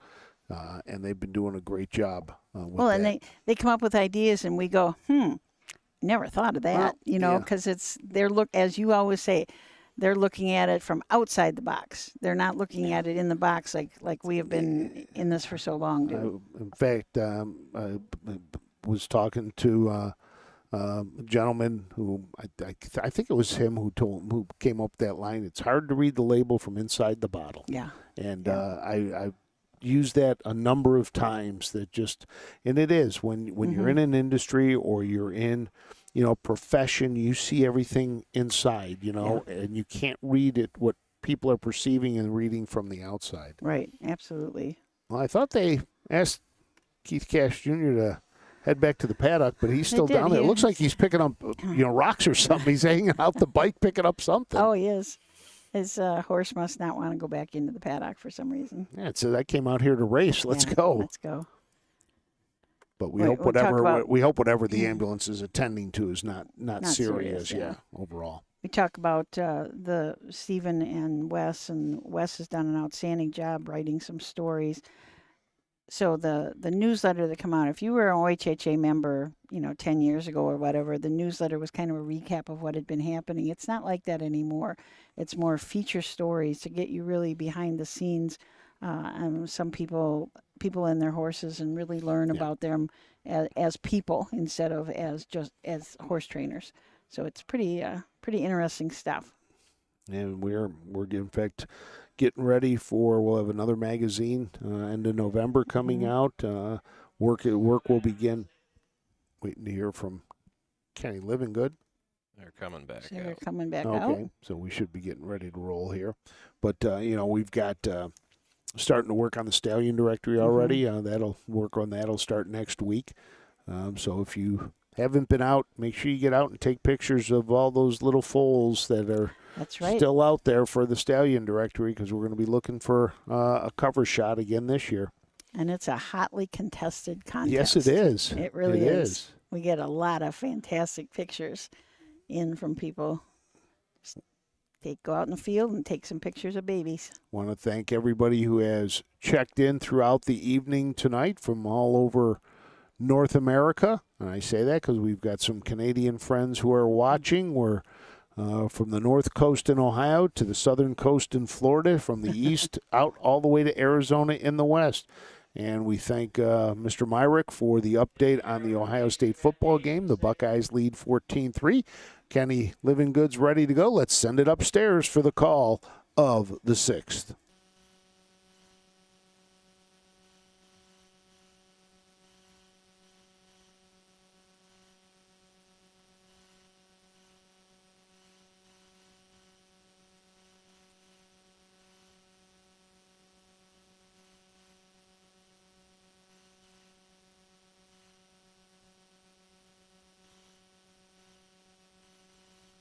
Here they come, featured filly and mare open pacers. And they're off and pacing. Far outside, Bonita's Best Bet shows speed. Rockin' Bambi trying to leave. Two Pistolanian from the rail. Hugs and Kisses accelerates on through. And she grabs command early on. Bonita's Best Bet on the outside. Second, Two Pistolani is third. Rockin' Bambi gets away in the fourth spot. Think of Galaxies is up to fifth around Jillian B. Mickey. And Girl from Rosedale will have to do it from last. She's co-favored at 2-1. And she's the trailer, 7.5 lengths off Bonita's Best Bet, who makes the lead for Page. Up to the opening quarter-mile mark in 27-4. It's Bonita's Best Bet showing the way. Hugs and Kisses, Pocket Sitter, Two Pistolani third. Rockin' Bambi's fourth for Irvine, 5.5 off the top. Coming to the outside is Think of Galaxies. Rockin' Bambi stays in. Jillian B. Mickey, the trailer, Girl from Rosedale. They pace by the 3/8 and head on over to the half. Bonita's Best Bet controls the tempo. Hugs and Kisses locked in by a first up Think of Galaxies. Second over, Rockin' Bambi perfectly spotted. At the inside, Two Pistolani opts to stay in a 3-hole, needs to get a bit lucky. Third over, Girl from Rosedale, the trailer now, Jillian B. Mickey, 4 in, 3 out past the half and 57-2. Bonita's Best Bet continues to front this field, and Chris Page has a very snug hold of her as they lead a length and a half. Hugs and Kisses still second. First up on the outside, Think of Galaxies third. Jammed in, Two Pistolani, no place to go. Rockin' Bambi continues a second over climb. Girl from Rosedale, excess cover outside of Jillian B. Mickey. Only 6 lengths separate the entire field of open mare pacers past 3/4 and 1:25-3. 28-1 backside. They're into the far turn. Bonita's Best Bet, the leader, shaking away from Think of Galaxies. 3 wide. Girl from Rosedale outside of Rockin' Bambi. Hugs and Kisses gaps the pocket. 1/8 of a mile left to go. Bonita's Best Bet is shaken away from the field. The one finishing up is Girl from Rosedale, but she's 4 behind. Off the turn into the stretch drive. Bonita's Best Bet. Think of Galaxies. Girl from Rosedale out of time. Bonita's Best Bet wins. Tight for second. Either Girl from Rosedale or Think of Galaxies. 153-4.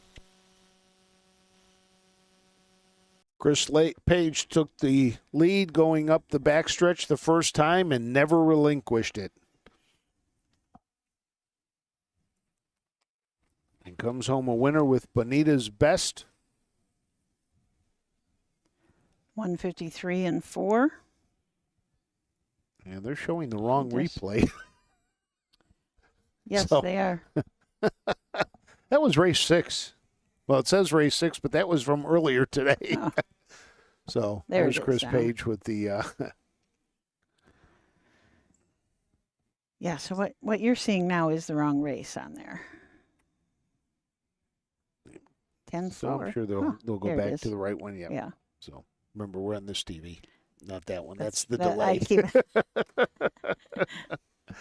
Oh, but your winner, Bonita's Best, 6th win of the year, 20th start. Nice way to, handle the 50th career start for Bonita's Best. Come home with a winner.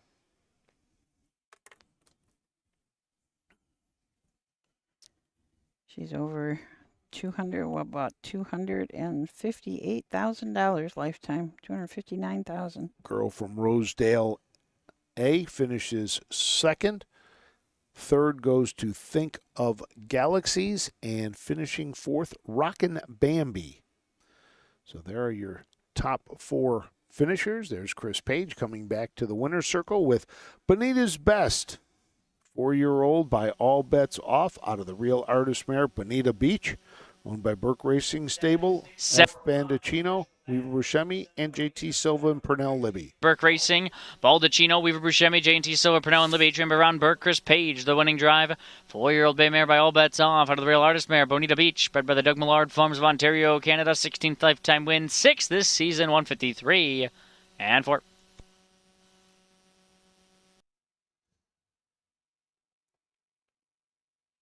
Shot of the winner's circle. You can see the old-timer blanket right there hanging, that blue and yellow one that they will be giving for race 8, 2 races away.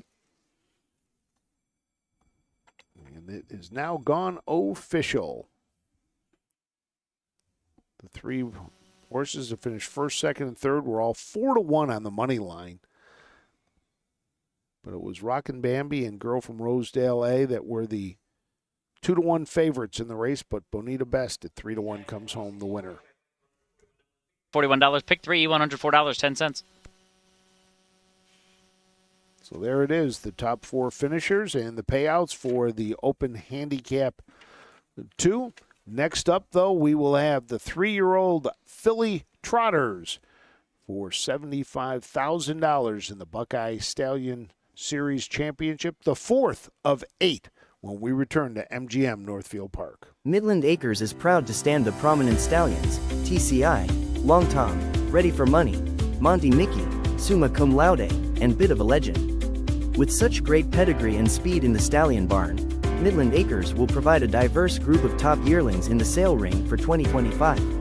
Visit us this fall at our consignments at the Blooded Horse Sale on August 26th, the Ohio Select Jug Sale on September 12th, and the Lexington Select Sale on September 29th through October 3rd.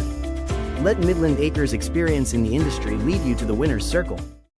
At Ohio State's Galbraith Equine Center, our veterinary champions are here for your champions 24/7, 365 days a year, providing advanced specialty care for sports horses from all stages and disciplines. Our expert team of boarded surgeons and sports medicine and rehabilitation specialists, together with veterinary cardiologists, internal medicine, and ophthalmologists, make our hospital your best resource for all sports horse performance issues. The Ohio State Veterinary Medical Center's Galbraith Equine Hospital. Call us today at 614-292-6661. The future is bright in Ohio. Ohio Sire Stakes, Buckeye Stallion Series, 66 county and independent fairs. Whether it's the Ohio Sire Stakes, the Buckeye Stallion Series, or the county fairs, Ohio has a place for your racehorse. This year, Ohio breds are racing for nearly $23 million in stakes purses. Be part of the winning. Breed, buy, race, win in Ohio. Welcome back to MGM Northfield Park. We get set for the 4th of our 8 Buckeye Stallion Series championships. Coming up, it will be the 3-year-old filly trotters to go behind the gate. As we were delayed at the beginning of the last race due to a medical emergency in the grandstand that the ambulance crew had to tend to. And now we are back on track. There's a look right there at the photo finish from that last race. That was for 4th. The 5 just getting up to literally by a nostril. That looked really, that looked really tight. That was. So next up, the 3-year-old filly trotters. Taking a look, last year, Just As I Am Oz was your winner. In fact, I think Just As I Am Oz was a repeat winner last year, winning both the 2-year-old and the 3-year-old. Yep, I think you're right. Would have been the third race of the card, or the fourth race on the card, I think, Just As I Am Oz. Yep, able to repeat as a 2-time Buckeye Stallion Series winner. We've got 2 horses that are going to have a chance to do that later on. We've got Travel Nurse will be one, which will take a chance here in this race, and then the other one is the Twin Bee High Tide. We'll try to repeat in the Colt Pace, winning it last year as a 2-year-old and trying to do it this year as a 3-year-old. Last time this race was held, last time that these were here at Northfield Park was 2021, and then they were going for $60,000.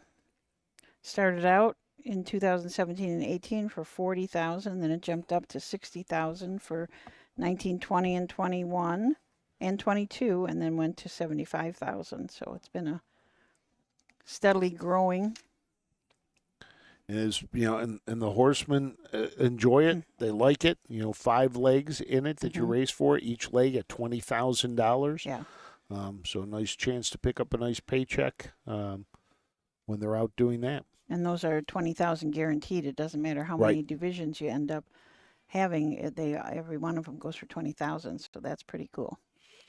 This is another one of those that a lot of these horses have been targeted for the Buckeye Stallion Series as, 3-year-olds. They race in a number of overnights, but the stakes races, it is for the Buckeye Stallion Series. The horses are on their way out of the barn. Let's send it up to Kenny Livingood.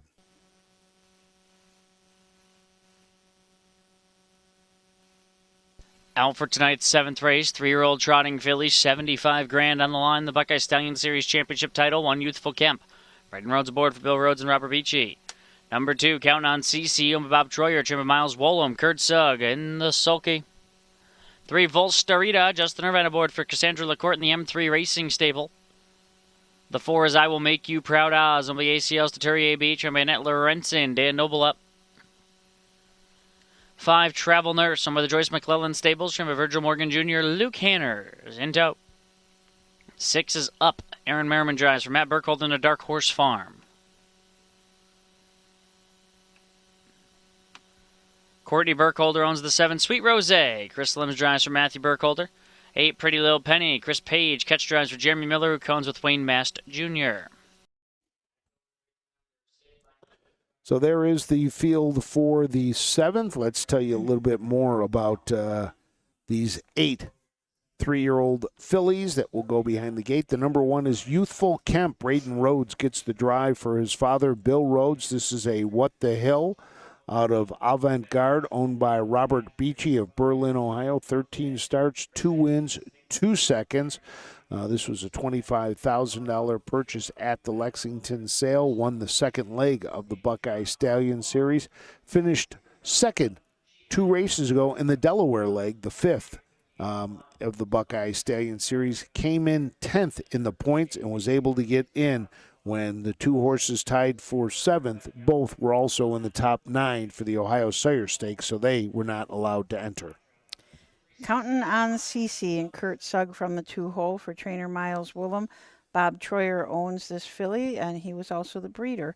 This is a full count out of a King Pine mare, Balmera CC.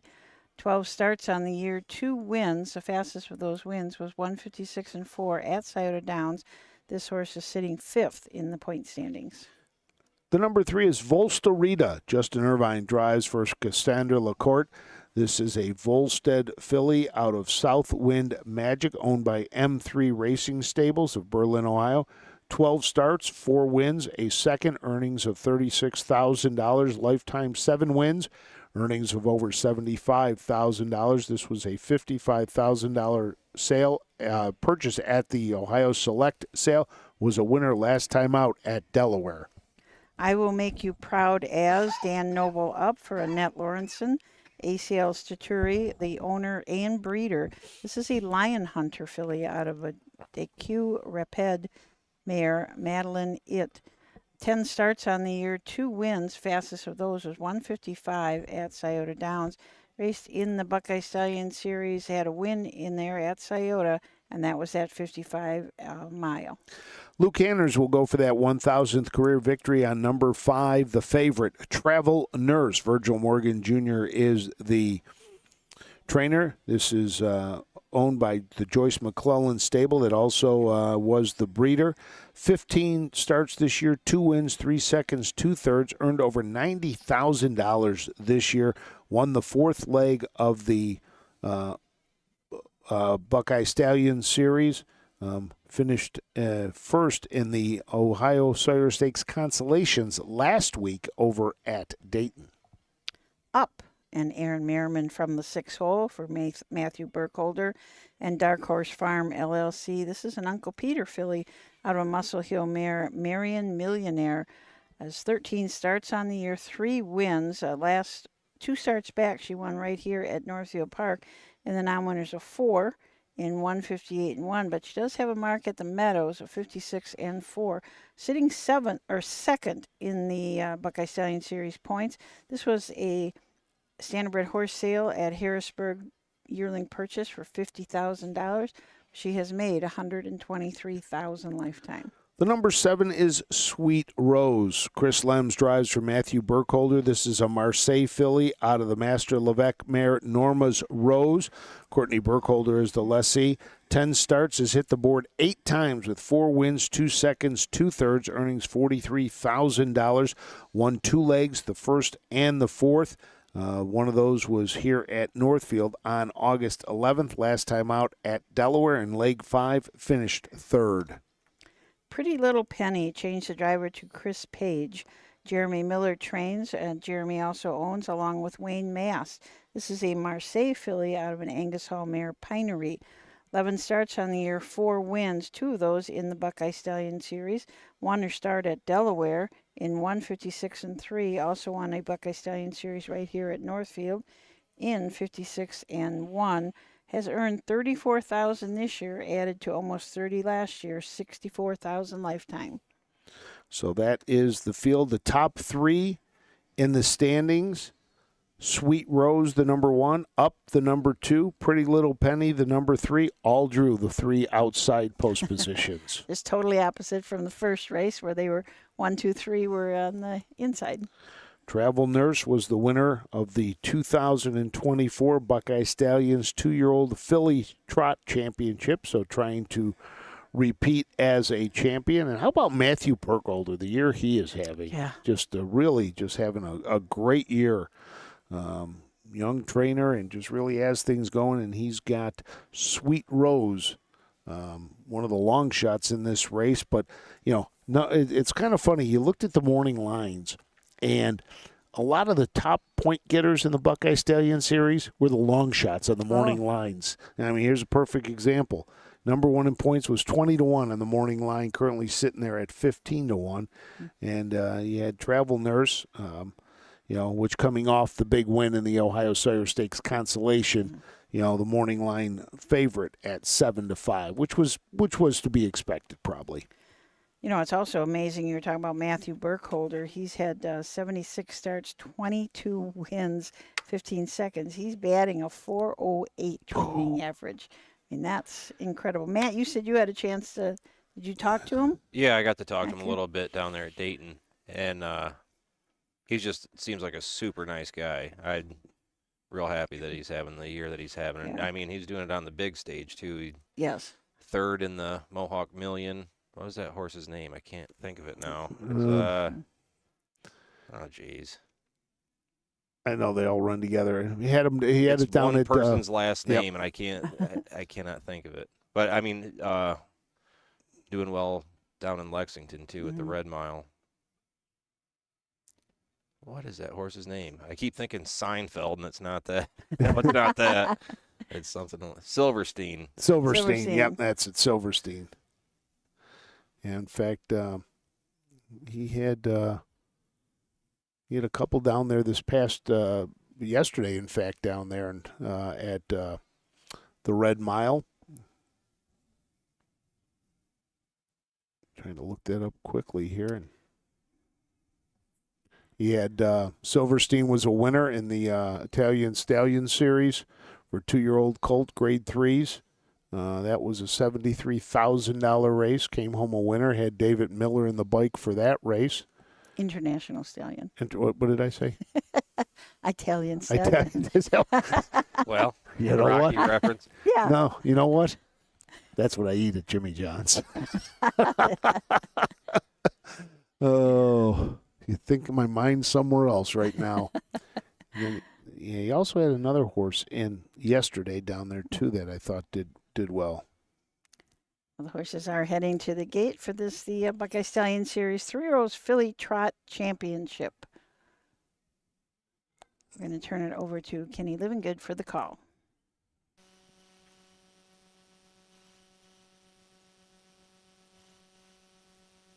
Seventh race, trotters in the hands of the starter.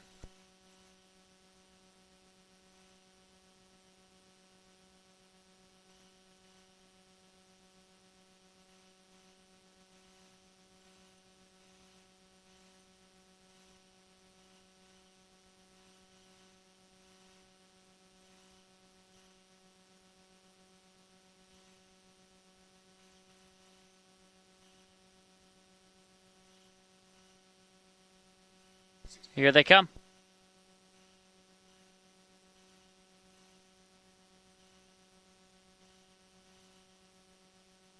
They're off and trotting. Firing to the front goes Up. Travel Nurse will get away second for now. Youthful Kemp is down toward the inside.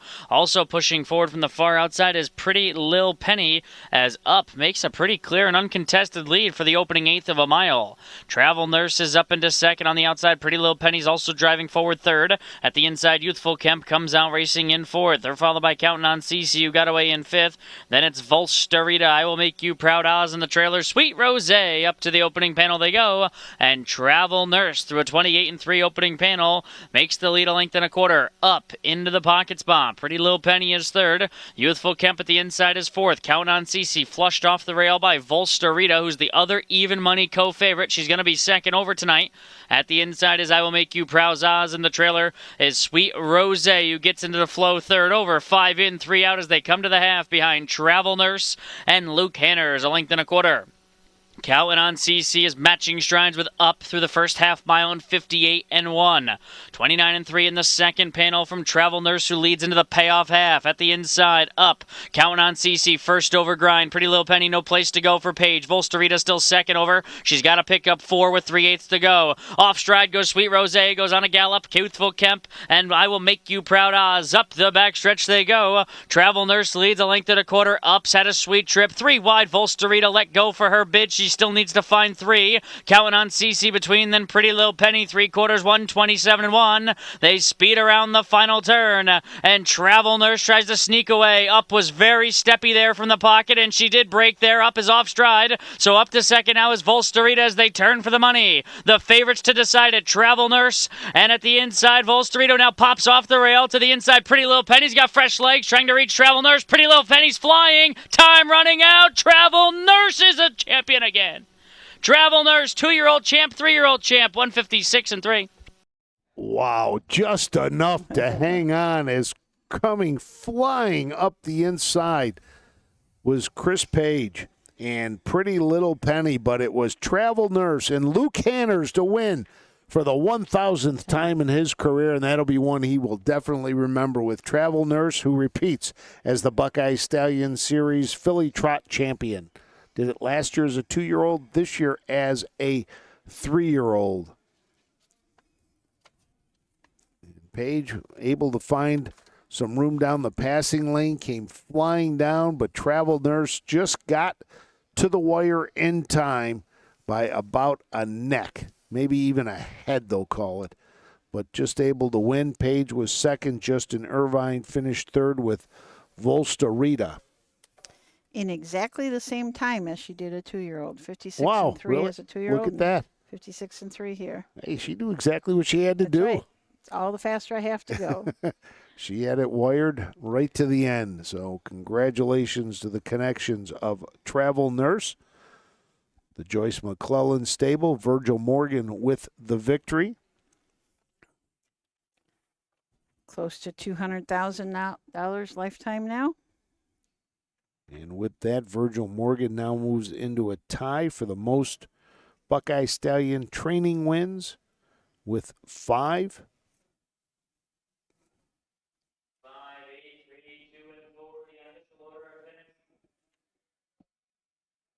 5, 8, 3, 2, and 4. I think is what he said, right? I think so. And with the second win for Luke Hanners, that moves him into a tie for 8th.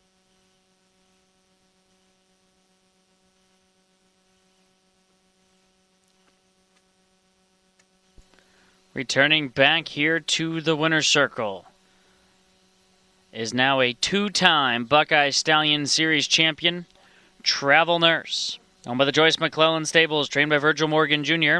Virgil's second on the card. Luke Hanners, the winning driver. This is win number 1,000 for Luke Hanners. And he does it picking up a double on the card in a Buckeye Stallion Series final for the defending champ, Travel Nurse. A 3-year-old bay filled by Enterprise out of the Andover Hall Mare poster pinup. Bred in Ohio by Joyce and Dick McClellan. 6th lifetime win, 3rd this season. Back-to-back Ohio Sire Stakes consolation winner a week ago at Dayton, and now the Buckeye champion, Travel Nurse. And with that, the breeders, Joyce and Dick McClellan, their 3rd. And now they are tied for the most in Buckeye Stallion history, having bred 3 winners each. So, happy bunch down in the winner's circle as Luke Hanners picks up win number 1,000. That's a big milestone. I want to thank our fans that check in. They said it was Requiem, Matt Burkholder's other horse, and we figured that out once the race started. Yeah. but you all knew it before us. You guys us. do it before us, so thank you very much for keeping us on our toes. We appreciate it. So, by the time we stop and look things up, you guys have already told us. Dick McClellan down in the winner's circle. His wife Joyce passed away earlier this year. Was a big influence in harness racing here in the Buckeye State. So Travel Nurse, the winner, Pretty Little Penny, 2nd, Volstarista, 3rd, Count on CC, 4th, and I Will Make You Proud, Oz, finishes 5th to round out the field for the 7th. And with that, we will now head to our 8th race on the night, and this is going to be the old-timers race. So all those people that have gathered here, we talked to a couple of them earlier. Still waiting on Bob Roberts. He must be having a great time down there. He's not coming back up this way yet. But field of 9 to go behind the gate for this, the old-timers race here at MGM Northfield Park when we return to MGM. Dublin Valley Farms, home of Volstead Sire of 2024 Ohio Horse of the Year, Sugar Instead. Also standing at Dublin Valley Farms, Slay, a promising young son of Chapter 7 and Coach K Hanover by world record holder Walner. Looking for your next winner? Dublin Valley Farms and our clients are offering an exciting lineup of yearlings with current and fashionable pedigrees. Available at public auctions this year. Backed by a team that cares, Dublin Valley Farms, Fredericksburg, Ohio. Don't miss the North American Standardbred Mixed Sale, Mount Hope, Ohio, December 18th and 19th. Specializing in high-quality racehorses and broodmare prospects with industry-leading pedigrees. A live auction with online bidding and payouts in 7 days. Our first sale, we sold Allegiant for $925,000. Buyers from all over North America and other countries can visit our website, NorthAmericanStandardbredMixedSale.com. Mount Hope, Ohio, December 18th and 19th. Who feeds your need for new ideas for your family's best farm future? Ohio Farm Bureau. We work with our members to shape ag policy that will positively impact our industry. Farm Bureau is advancing business solutions to give you a competitive advantage. We help you gather information to stay ahead of important topics and technologies. Plus, Ohio Farm Bureau creates opportunities for growth. Ohio Farm Bureau, feeding your need for new ideas. Welcome back to MGM Northfield Park as we get set to go with our 8th race on the card. And this will be the old timers race. Michael Carter now back upstairs. Michael, come up here for a quick second.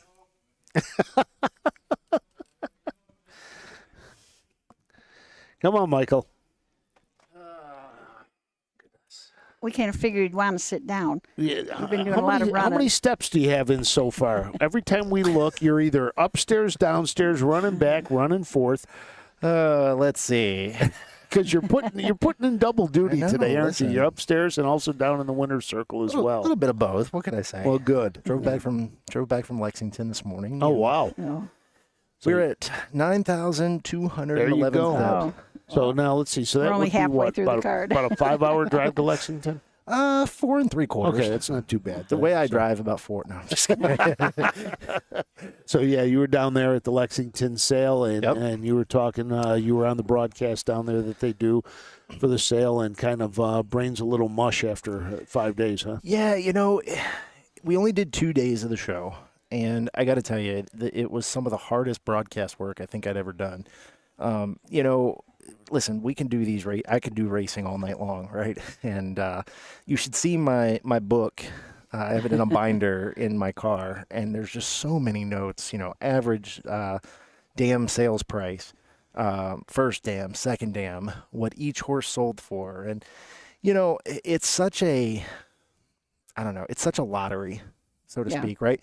Good sires and good dams should, in theory, make good children, right? But doesn't, as we all know, it doesn't always work like that. So, it's just amazing to me. And the Down by the Seasides, listen, they sold on night 5.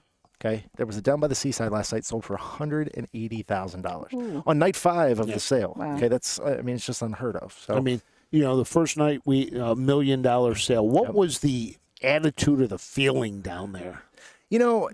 I've witnessed 3 of those, and the excitement, and everybody's clapping and high-fiving one another, and I'm trying to think now who it was that purchased the horse. Patty Key, that's who it was. Yeah.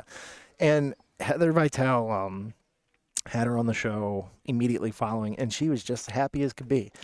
Listen, if I just spent $1 million, I'm not sure how happy I'm going to be, okay? It just depends, right? But no, it was a cool atmosphere, and if you've never been, you really should go. It really is a cool time. Facing Tipton's a great property. There's lots to do there. The Mexican food truck was great. They had this fried chicken tent stand. It all comes back. Listen, it all comes back to the food, right? Well, because here's the thing: like outside of the consignments, you're looking around, like, okay, we're some good food, right? Yeah. And there was a. Listen, Matt's probably not listening. But he's listening. Matt, this is his favorite part. But Matt's fried chicken. There was a fried chicken stand to die for, brother. Okay, that's all I'm saying. You missed out.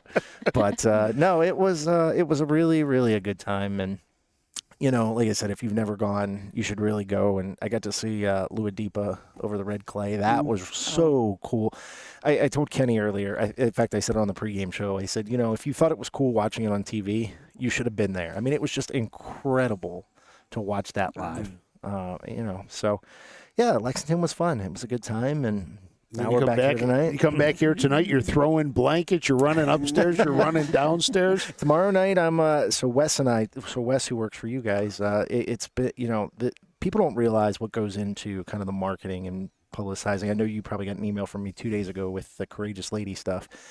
And, all the backdoor stuff, I guess we got a post-break coming here, but, all the backdoor stuff that goes on, like Wes and I have been talking for a week now about, okay, who's writing this? Who's writing that? Who's doing this? So tomorrow night I'm writing the Buckeye Consolations. But like next week, we've got the Fair Championships, I think it is. So I'll be emailing him again. Yep. We'll be here for that. So let's go upstairs for the post-break. You get back to work. For Tom Hall, Cones with Eric Hall. 2 is Legend of the Indian. John Sioka Jr. drives for Brian Haynes and Mackenzie Haynes. 3, Sunshine Player, Justin Irvine aboard for owner trainer David Miller. 4, Long Live Cowgirls, Logan Ebersol drives for Jeff Ebersol and Cheryl Button. 5, Impressive Beauty, Tyler Angus aboard for Myron Weaver and Timothy Detweiler. Kurt Sugg drives the 6, Live Betting for Eddie Miller, Cones with Ashley Dunn. 7, C Hunt's Half-Sister, owned by Mr. John Swery, trained by Henry Beachy, Austin Hanners, in the sulky. Let's take a look at these horses a little more. The number 1 is My Sweet Caroline. James Day will drive for Tom Hall. 9 starts on the year. 2 third-place finishes. Is 2 for 4 hitting the board. Last time out, finished 4th here at Northfield, pacing in 1:59.1. Legend of the Indian, John Sikoka Jr., the driver for Brian Haynes. Mackenzie Haynes, the owner. This is a bit of a legend and filly out of a No Nukes mare, I'm No Indian. 10 starts on the year, has not had a win yet, but it's been racing last week at Northfield, was in this same kind of class, finished 3rd, pace in 59.1. You talked about not having a win. All our maidens this race except the number 9. You're right. Yes. The number 3 is Sunshine Player. Justin Irvine drives for David Miller. This is a 3-year-old filly by Strong Player. David Miller also owns. This was bred by Bear Creek Stable. Has hit the board in 5 of 13, coming off a second-place finish here at Northfield. Long Live Cowgirls, Logan Ebersol drives for Jeff Ebersol and Cheryl Button. This is a Yankee Cruiser filly out of a Big Bad John Mayer, Big Bad Delight. 31 starts, lifetime, 1 second, 4 thirds, earnings of over $7,000. The number 5 is Impressive Beauty. Tyler Angus is in the bike for Myron Weaver. Tim Detweiler of West Farmington is the owner. This horse did not race as a 2-year-old, is just making its second career start. In its first start was 6th, but does have a second-place finish in a qualifier here at Northfield. Live betting and Kurt Sugg from the 6 hole for trainer Edward Miller. Ashley Dunn and Edward Miller, the owners. This is a 3-year-old Better's Delight filly out of an Art Major mare, Living History. 22 starts this year, did not have any starts as a 2-year-old. This is just the second start for the Connections here. Finished 5th last week at Northfield Downs, Northfield. Previous to that, had been racing at Ocean Downs. The number 7 is C. Hunt's half-sister. Austin Hanners drives for Henry Beachy. This is a 2-year-old by So Surreal, making just its second start. Its first start came here at Northfield on September 7th, finished 8th. Blow and Doe and Joey Mapes from the 8 hole for Rick Mapes. Ricky also owns this horse. It's a sports writer out of a Big Jim mare, Royal Sealster. 17 lifetime starts, no wins yet, a little over almost $6,000 in earnings. A mark as a 2-year-old in a qualifier, 159.2 at Woodbine. And the number 9 is Alley Sweetcake. Dan Noble drives for Jamie Weller. This is a bit of a legend, 3-year-old out of Alley Rush. J&R Racing, Mark Kistler, and Sheila Mobis are the owners. This is the only winner of the group. That win came back in 2024, won twice, taking a mark of 2 minutes and 3/5 at Tiffin. This year, 18 starts, 1 second and 4 thirds, earnings of $5,700. So a lot of maidens in this race. So one does have that win, but none of them have won in 2025. So one of them will win this for the first time this year. And as you said, this is the old-timers race, so it'll be very interesting to see the winner's circle after this and see who's all down there. So the winner's circle will be presenting that big blue and gold blanket that they have down there. 4 of our Buckeye Stallion Series championships are in the books. Our next one coming up will be the next race, and that will be the 2-year-old Colt and Gelding Trot. But right now, the old-timers getting ready to watch their race. Nice gathering that they have here to do that, to bring all the really old-timers back that have worked here at Northfield Park, have driven, trained, you know, have some connection to the track here. And it's really important to do those kind of things because you lose people, you know, and then you don't get that chance again. So it's really nice that they did that. We were talking about all the sales earlier, the Buckeye sale next week, and Harrisburg, Kentucky just ended, but I forgot to mention the Blooded Horse sale, which will be at Springfield, Ohio at the Champions Center. And that is, I think, the second or third week in November, so it's after Harrisburg. But they always have a large group of horses down there. So there is no reason why you shouldn't have a horse. Because you can buy one anywhere. You can buy any one of these out of this tonight right here. Well, and that's what I was just about to say. A $10,000 claiming tag on these horses, but you take a look. The cheapest one is $17,000, and that's almost all of them except the number 7. C Hunt's half sister, and only because she's a 2-year-old, her allowance is even more. She's $22,000. Yeah. She gets a. I'm not sure. Because it is a $10,000 claimer, and she's in for $22,000. So I'm not quite sure. Somebody will tell us that. You get the filly allowance, and then you're also probably going to get the 2-year-old allowance, which is 50%, I believe.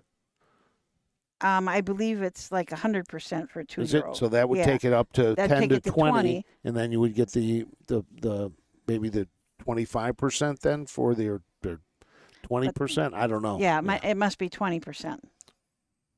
Allowance there as the horses they're ready to go. I think somebody will probably tell us how that works. Yep.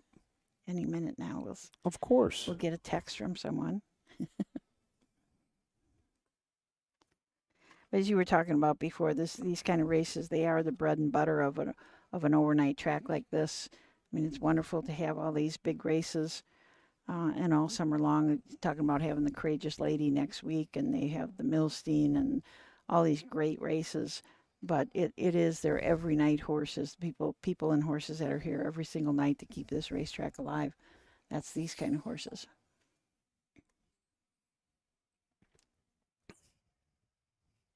So the horses are ready to go. The drivers are ready to go. And I saw the lights blinking. I thought that meant... I don't know what that means, but I saw the recall lights were blinking, and I saw that the race before, so I don't know. It is just a beautiful night here, though, at Northfield Park. I mean, we have had unbelievable weather for our racing the last month and a half. Not much rain has fallen, and when the rain did, it really hasn't affected anything. I mean, the ground just has been sucking it up because it's so dry. And the starting gate has now started to move. We'll send it up to Kenny Livingood for the call of the 8th.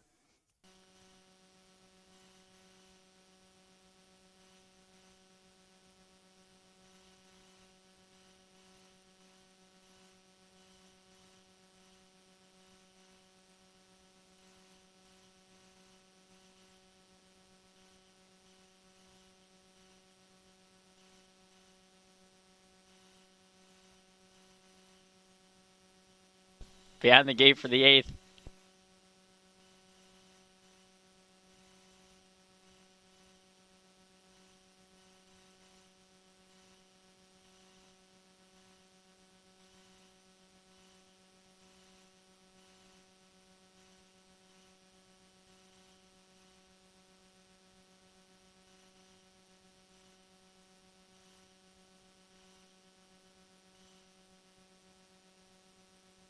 Here they come.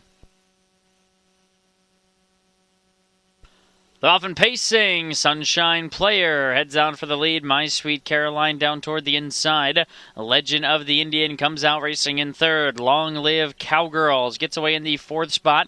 From the 2nd tier, Ally Sweet Cake came out mid-pack 5th. Impressive Beauty off the speed 6th. Live Betting is back in 7th. Sea Hunt's half-sister is 8th. And Blowin' Dough is last of them all. Across the backstretch into the opening panel they go. Sunshine Player on top by 2. My Sweet Caroline, the pocket sitter. Same margin back to Legend of the Indian, who's 3rd, off a 29-second reasonable opening panel. Long Live Cowgirls is 4th. The favorite is Ally Sweet Cake. She's at the pylons 5th. 6 lengths behind for Noble as it looks like he's moving up to go to the outside right now. And there he goes. Ally Sweet Cake off the rail to try and march forward. Then comes Impressive Beauty inside of Live Betting. Blowin' Dough passes Sea Hunt's half-sister. They start to pair up as they head on over to the half. And off stride went the 5 Impressive Beauty as they raced in front of us. Also off stride goes the 7 Sea Hunt's half-sister. Halfway home, 59-3. 30-3 in the second stanza. Sunshine Player leads. Here's Ally Sweet Cake up to her wheel now to engage her. Locked in the box, My Sweet Caroline. Live betting tries to keep up second over. Legend of the Indian pinned in. No place to go. Third over, Blow and Dough. Long live Cowgirls. Last of this group as Ally Sweet Cake forges to the front. The lead's a length. Back to second is Sunshine Player. On the outside, Live betting's up to third. My Sweet Caroline pinned in fourth. Blow and Dough's up to fifth as they head over to three-quarters behind Ally Sweet Cake in 128 and 4. Sunshine Player coming back for more. With the benefit of the rails, Sunshine Player re-engaging Ally Sweet Cake. He's a half a length in front of her, though. Then Live Betting, who's third. My Sweet Caroline is fourth. Legend of the Indian is fifth. They come to the top of the stretch. Sunshine Player so game inside. She's up for a narrow lead. Ally Sweet Cake on the outside, digging down deep to try and come back past her. Sunshine Player still there. Ally Sweet Cake won't get her. Sunshine Player as game as it gets on the front. Ally Sweet Cake second. Legend of the Indian third. 159. What an effort by Sunshine Player. Fell behind to Allie Sweetcake, battled back, took the lead. Coming down the stretch, it looked like Allie Sweetcake nosed in front, and then digging deep was Sunshine Player to get that first win for trainer-owner David Miller. Allie Sweetcake and Dan Noble finished second, and looks like the number 2, Legend of the Indian, got up for third, and after that, throw a blanket over him for fourth and fifth. That horse was not going to be denied. Great effort by that filly. 3-year-old filly by Strong Player out of the Sunshine Beach mare Sunshine Molly, owned and trained by David Miller.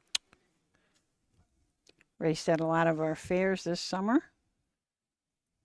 Kind of fitting Justin Irvine just won that race with Donnie in attendance. There you go. Race. Yep. Yeah. There you go. It looks like a lot of them are making their way down into the winner's circle now. I hope they keep the camera on these guys for a long time because it'd be nice to see them all. Michael Carter directing traffic down there. Oh, can you see them? I can just see Michael's head right there, and he was directing traffic. I looked down, saw Kelly O'Donnell was just going in, who had been up here earlier. Justin Irvine with the win with 184. Let's go upstairs. 2-6, heading back to the winners are the 3, Sunshine Player. Owned and trimmed by David Miller, driven to victory by Justin Irvine. This is a 3-0 Bay filly by Strong Player out of the Sunshine Beach mare, Sunshine Molly. Bred by Bear Creek Stables of Ohio, it's her maiden breaker. She'll return to the winner's circle, which was named for the old-timers here in attendance at MGM Northfield Park. Greeting the winner, Sunshine Player, in the winner's circle.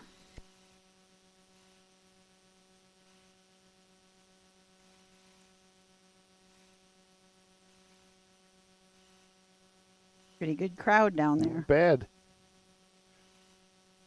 Diane Wise, the photographer here, doing her best to get them all into the picture. Diane does a really nice job up here at Northfield Park. One of our good partners. You know, whenever you need a picture, you call her, send her an email, and if she's got it, she's on it quickly to get it back to you.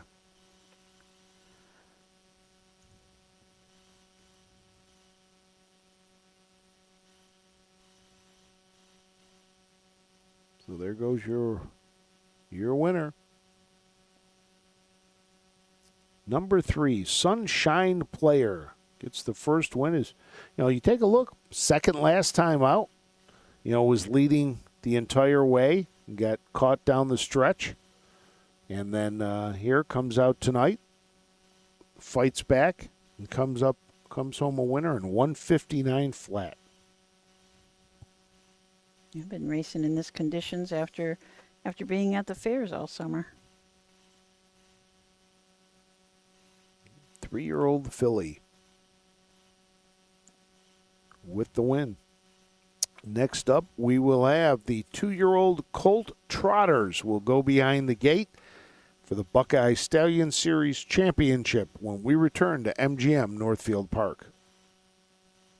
In Ohio, Hickory Lane Farm has the stallions you are looking for, like What the Hill, Uncle Peter, and in range, as well as branded by Lindy, Jug winner Luz Pearlman, Racing Hill, and Guardian Angel Oz.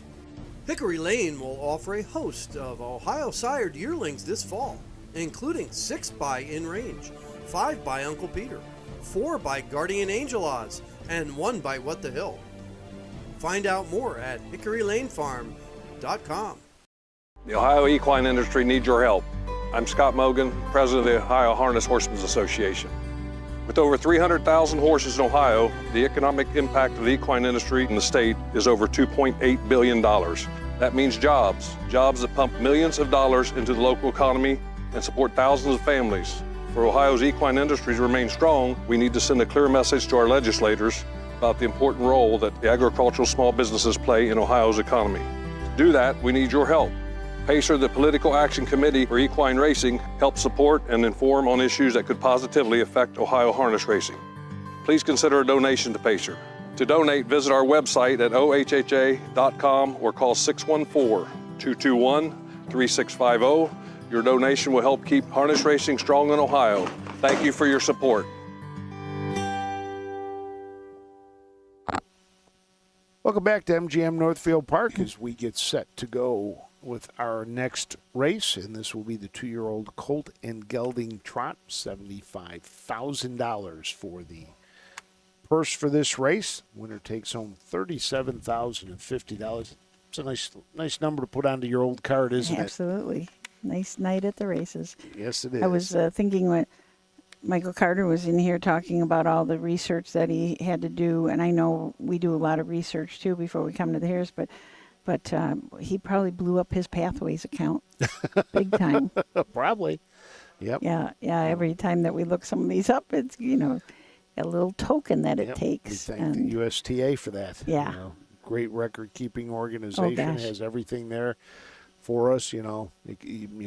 It's funny when you go back and you do some research, especially at Hall of Fame time, and you go back so far, there is nothing. And you really got to wonder, how you can do that to find some of those things. But well, that's why we have all those books in the back room. In the back. Yep. That we can head back there, kind of. It's kind of like a library back there with all our research books that we do have back there that people can come back and go back and look things up whenever they got a chance. I was back there, after this past week, after the Sire Stakes, going back and looking some things up as we get set. We are now in our 50th year of the Ohio Sire Stakes now, because next year will be the 50th anniversary of it. That's right. So we are in the 50th year right now. We have started that. So there's a lot of debate going on at the office about what year it was. But 50 years of Sire Stakes, so looking forward to next year. If anybody out there has any photos of long time ago when you won a Sire Stakes or some kind of memorabilia that you have, let us know about it, because we want to make this a pretty big deal. Last year when I was at the Harrisburg sale, Ontario Sire Stakes had just finished up their 50th year, and they had these timelines that were just so fantastic, to see what happened in the first 10 years and then to the next 10 years. And I hope that we can do something like that. So if anybody has anything out there, we will absolutely get it back to you. Yep. But we want to take copies and see things and just let us know. I think it's important to celebrate those things. Well, it's important to keep the history. Yeah. And that's one of the things that, we have, when we talk about history, we talk about our Hall of Fame, the Ohio Harness Racing Hall of Fame, which you can go to and take a look at harnessracingohio.com. We continue to upgrade that. One of the projects that we have talked about, and I think we're going to try to figure out how to do it, is possibly do some sit-down interviews with the living members of the Hall of Fame now, so we can get their thoughts and get that recorded and put that into our archives. So we have those type of things. I think that the fact that we are able to do those kind of interviews or sit-down talks is so important, because you get the feel of what that person's like, and I always say that when somebody can look at our website 20 years from now and say, oh, that's my grandpa. Yep. Or that's grandma. Yes, That's pretty those cool. are important things, Yeah. you know, to preserve that history and preserve that. I know one of the things I like to do when I'm at the Ohio Selected sale is on the other side of the curtain, there's a great display setup of a lot of merchandise for sale, a lot of old merchandise. And it's kind of fun to look back through some of that, and you see some really great pieces of history. Yeah.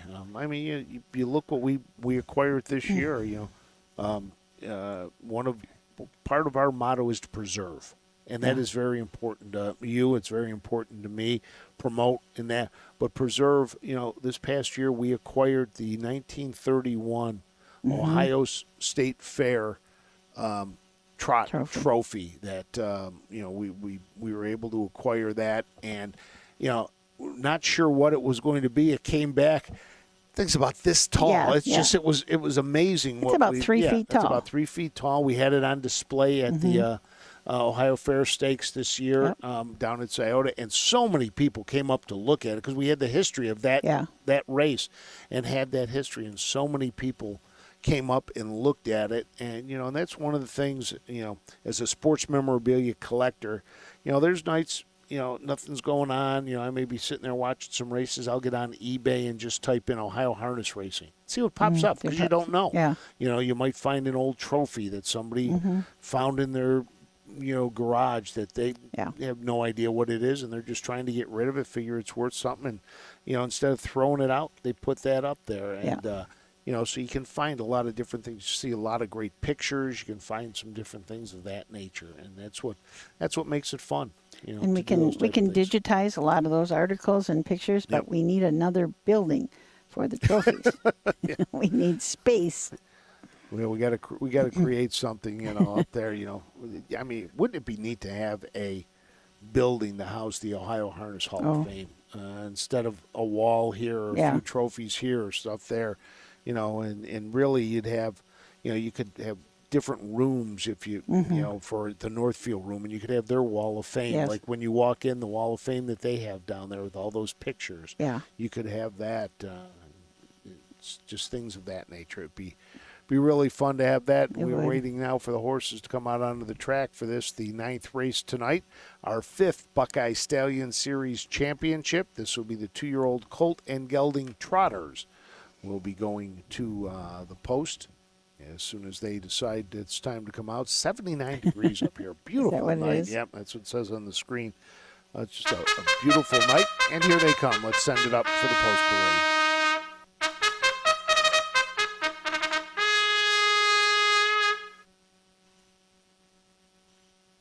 Horses making their way to the track for tonight's 9th race. Back to the Buckeye Stallion Series. 2-year-old Colton Gelding Trotters, one okay, one more. Aaron Merriman up for Chris Beaver, comes with Tim Homan and Leo Fleming. 2, Rude Dudale with Levan Stables, Darmarful Racing, Perry and Levan. Trained and driven by Hank Levan. 3, Eckerd Hill Brady, Chris Page drives for Rosie Weaver, comes with Roger Houston and Cabby DLLC. 4, Perfect Range, Luke Hanners drives for Brett Schwartz, co-owns with Racehorse Express and Ferguson.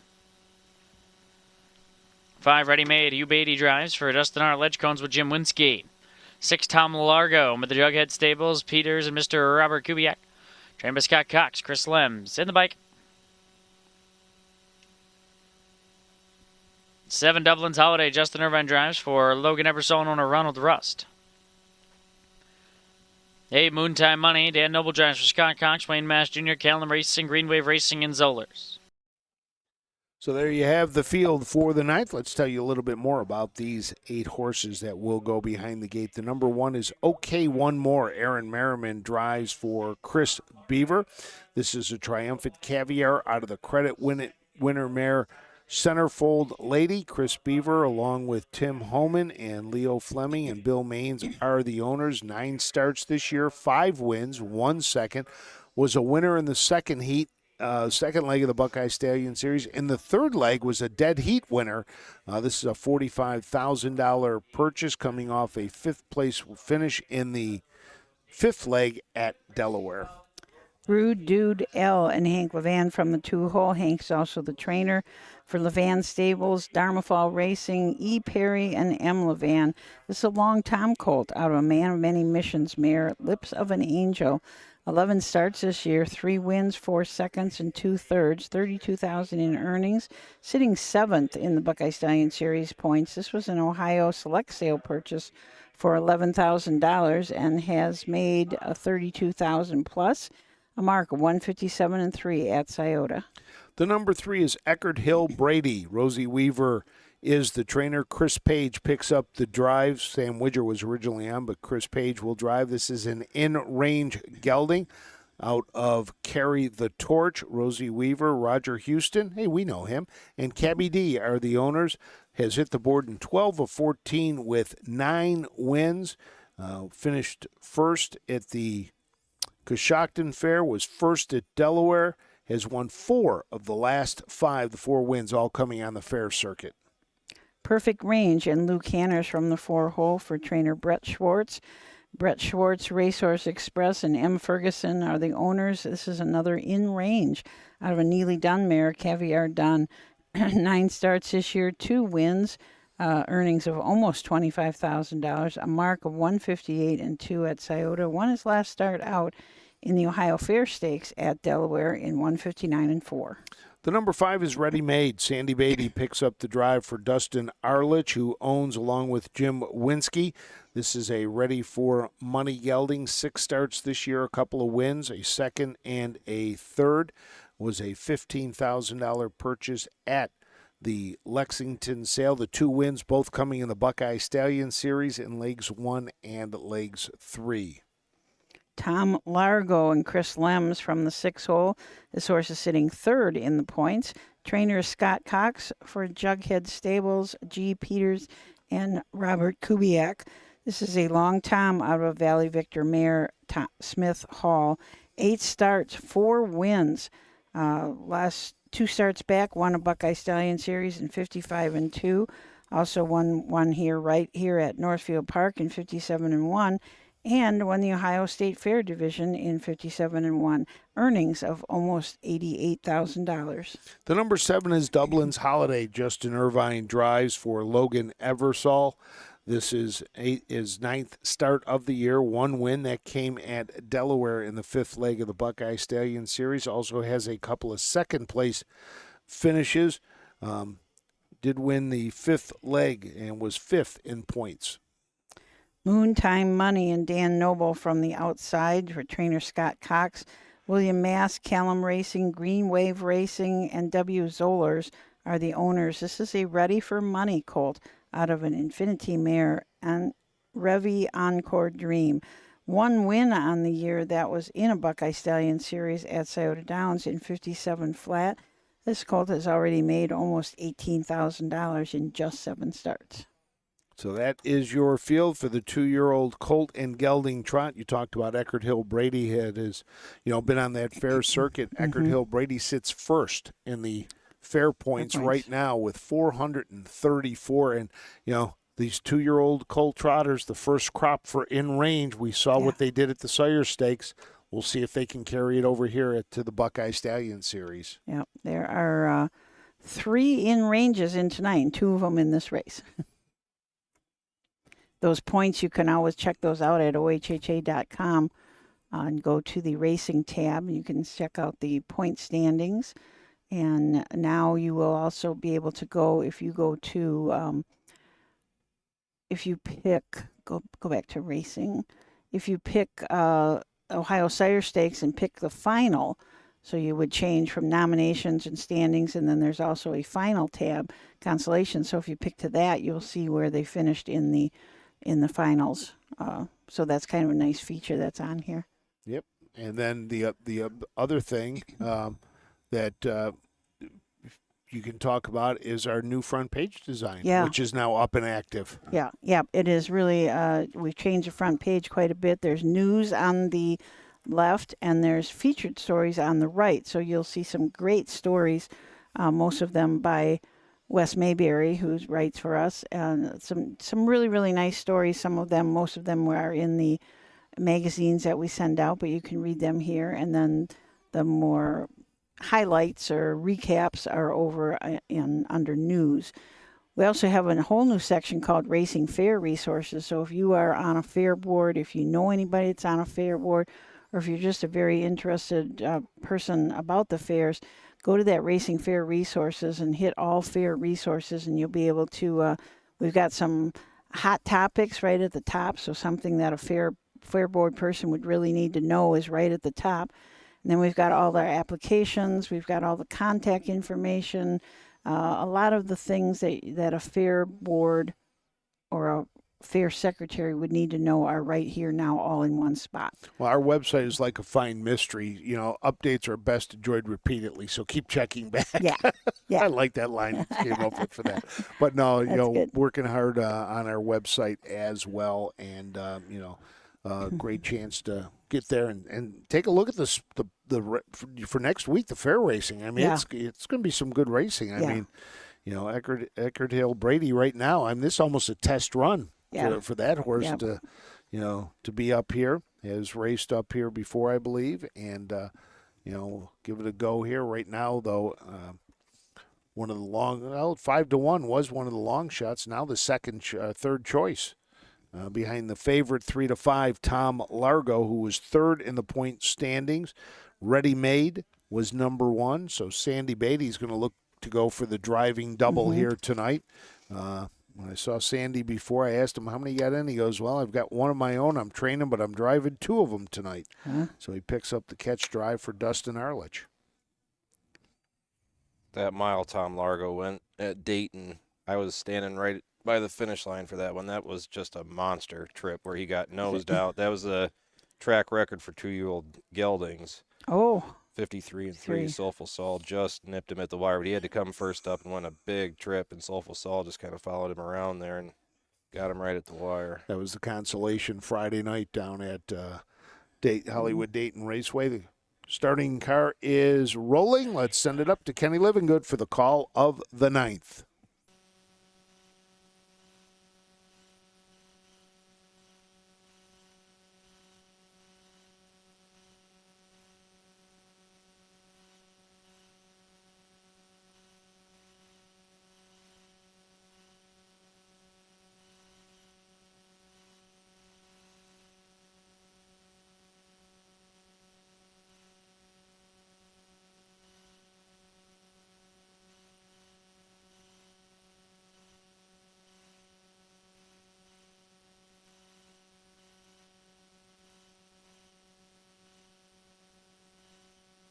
Here they come.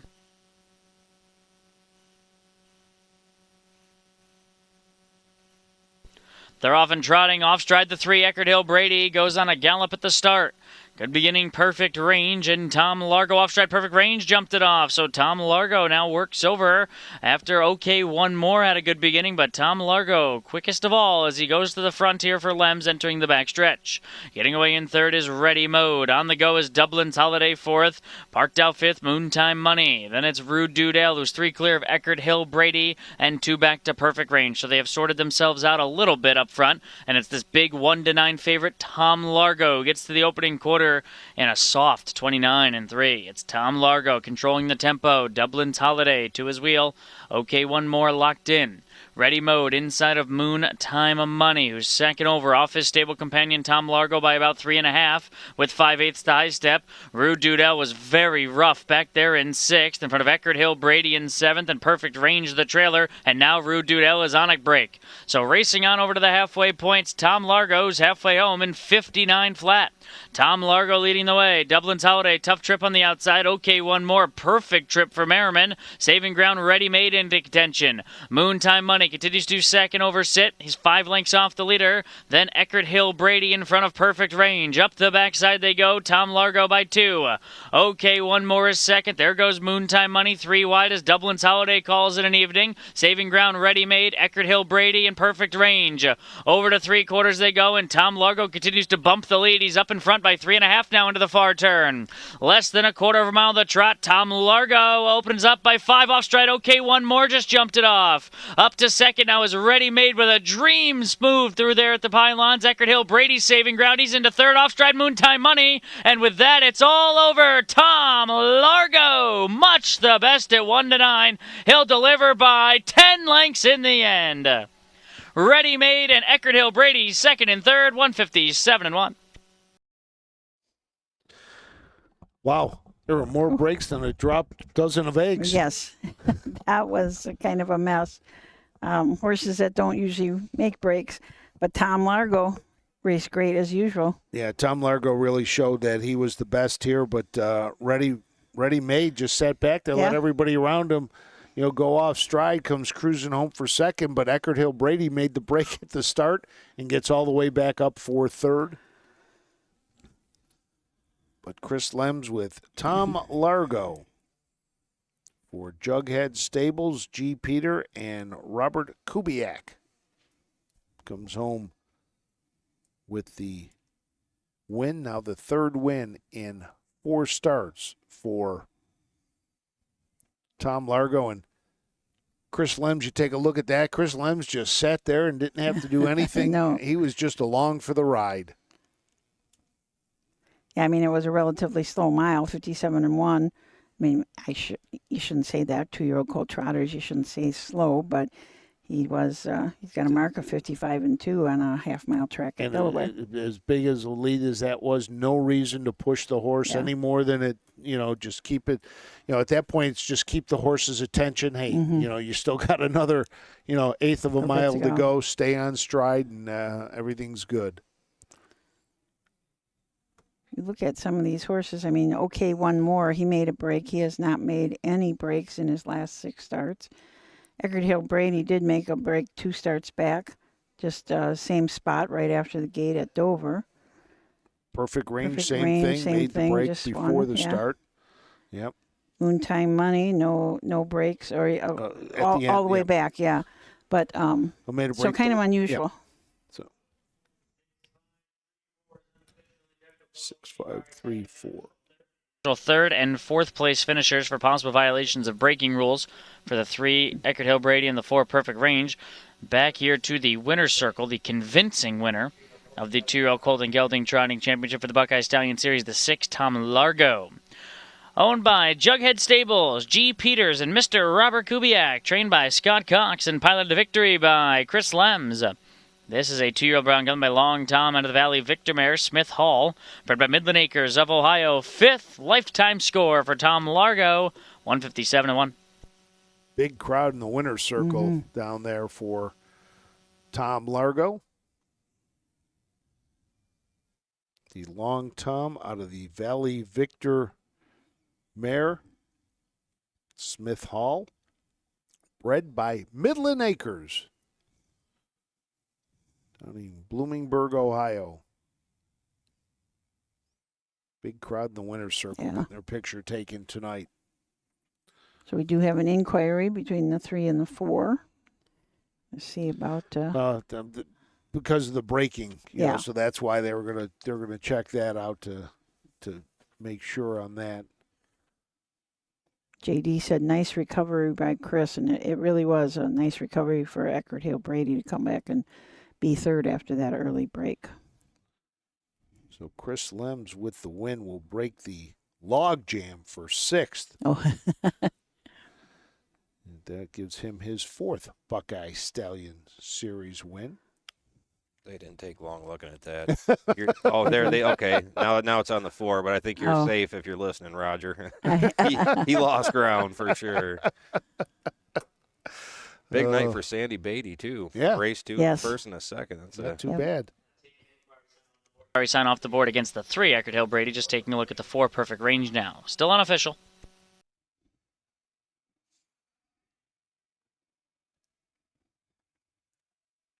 You always wonder if you're an owner and they put that inquiry up on you, you're wondering, okay, first off, what happened? Was it worth it? Okay, now with the break yet, they're going to put it up. But now, okay, what are they going to see? Is it, are they taking the horse down? Are they going to let it stay? Oh, I remember one night I was at Scioto Downs and, it was situation, horse cut a pylon or something, and everybody sitting there at the downstairs bar was like, oh, it's coming down, and they kept it up. And everybody was just like, what just happened? You know, they're all looking around like, what did we miss there? Yeah. So, I mean, the judges have a tough job up there, and that's what they're working on right now. This is so Chris Lems drives Tom Largo to 57-1. 2 years ago, at Dayton Raceway, he won the 2-year-old colt trot with Be Not Beastly in 57-1. Knows just what he needs to do. Mm-hmm.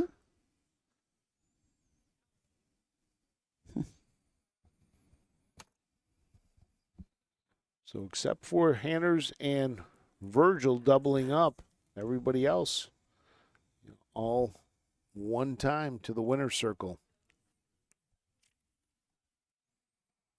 As we'll wait for the inquiry sign to come down on Perfect Range, or they're going to make a change. Not sure who finished 5th in the race. Ready Made, though, 40-1 behind the 1-9 favorite, Tom Largo.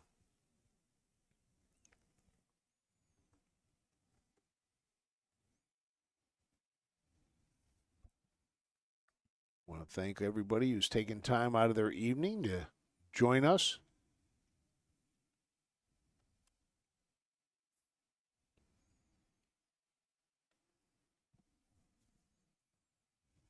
As the inquiry sign still flashes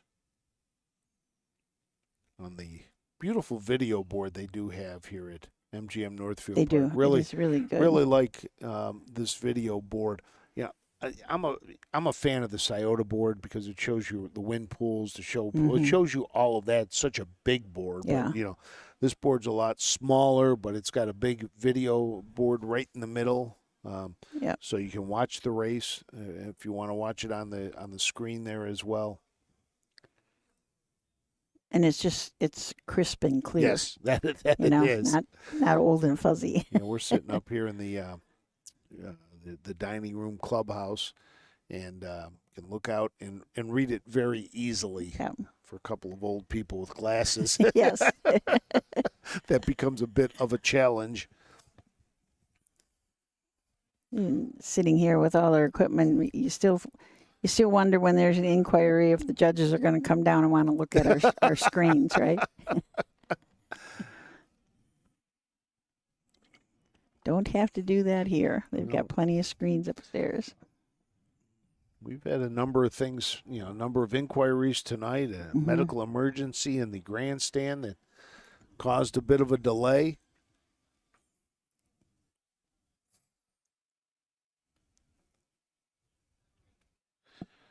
Well, they're going to have to get 6 races off in 2 hours. Should be able to do that. Should be able to do that.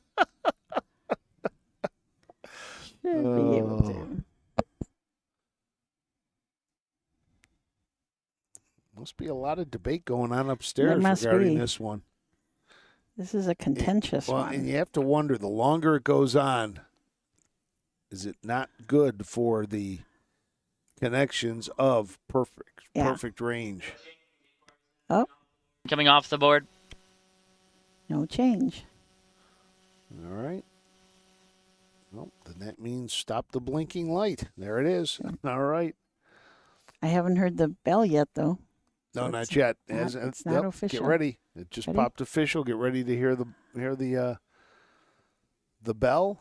As soon as the bell goes off, there it is. There it is. In case you can hear it in the background, and now they will put the payouts up. We'll have Kenny give you those, and then we'll go to our break.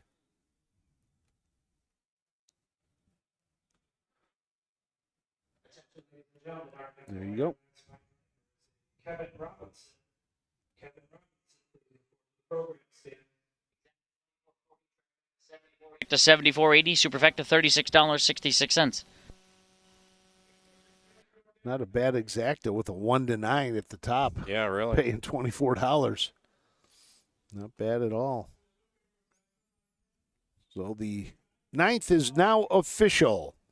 And with that, we will now head on to the 10th race, another overnight for fillies and mares, non-winners of 4. 9 will go behind the gate.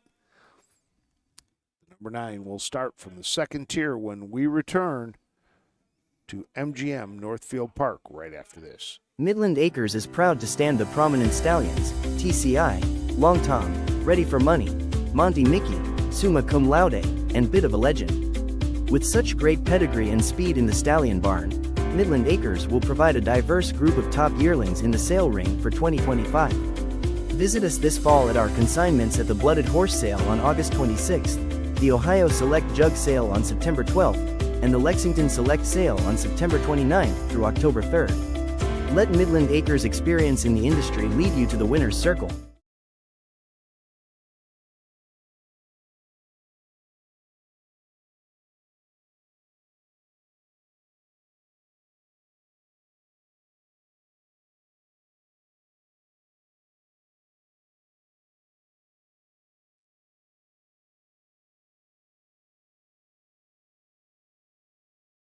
At Ohio State's Galbraith Equine Center, our veterinary champions are here for your champions 24/7, 365 days a year, providing advanced specialty care for sports horses from all stages and disciplines. Our expert team of boarded surgeons and sports medicine and rehabilitation specialists, together with veterinary cardiologists, internal medicine, and ophthalmologists, make our hospital your best resource for all sports horse performance issues. The Ohio State Veterinary Medical Center's Galbraith Equine Hospital. Call us today at 614-292-6661.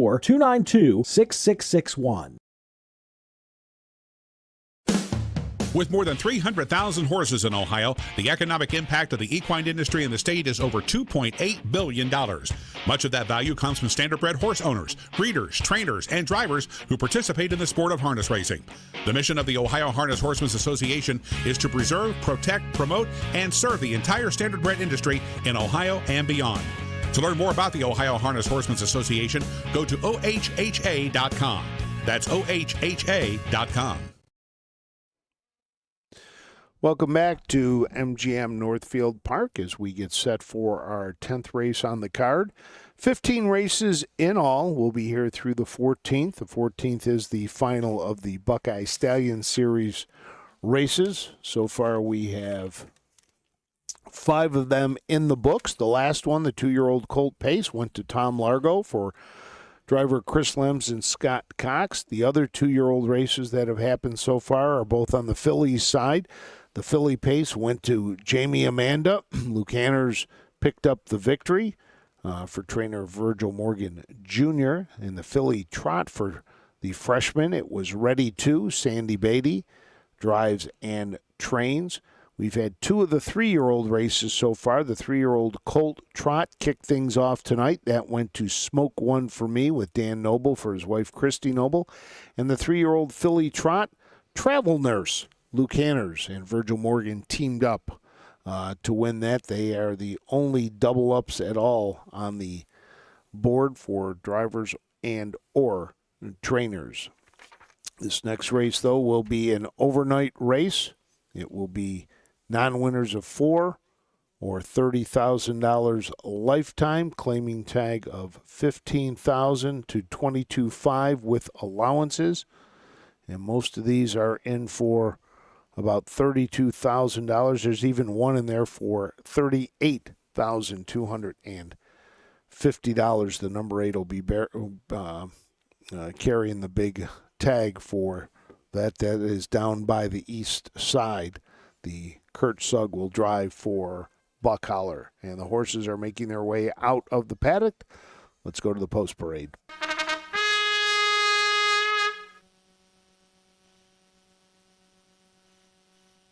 They're on track for tonight's 10th race.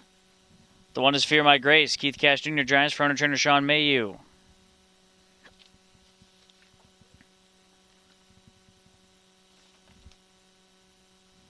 2, Blueberry Crush, Crazy Parrot Farms, owned by Destroyer Trains, Aaron Merriman on the bike. Gian Sioka Jr. aboard the 3, Forever High, for Robert Roche and Holly Roche. Number 4, Tommy Senorita, Braden Rhodes driving for Bill Rhodes and David Beachy. 5, Cambridge Duchess. Austin Henners does the driving for Jessica Milner. Comes with Andy Koblenz.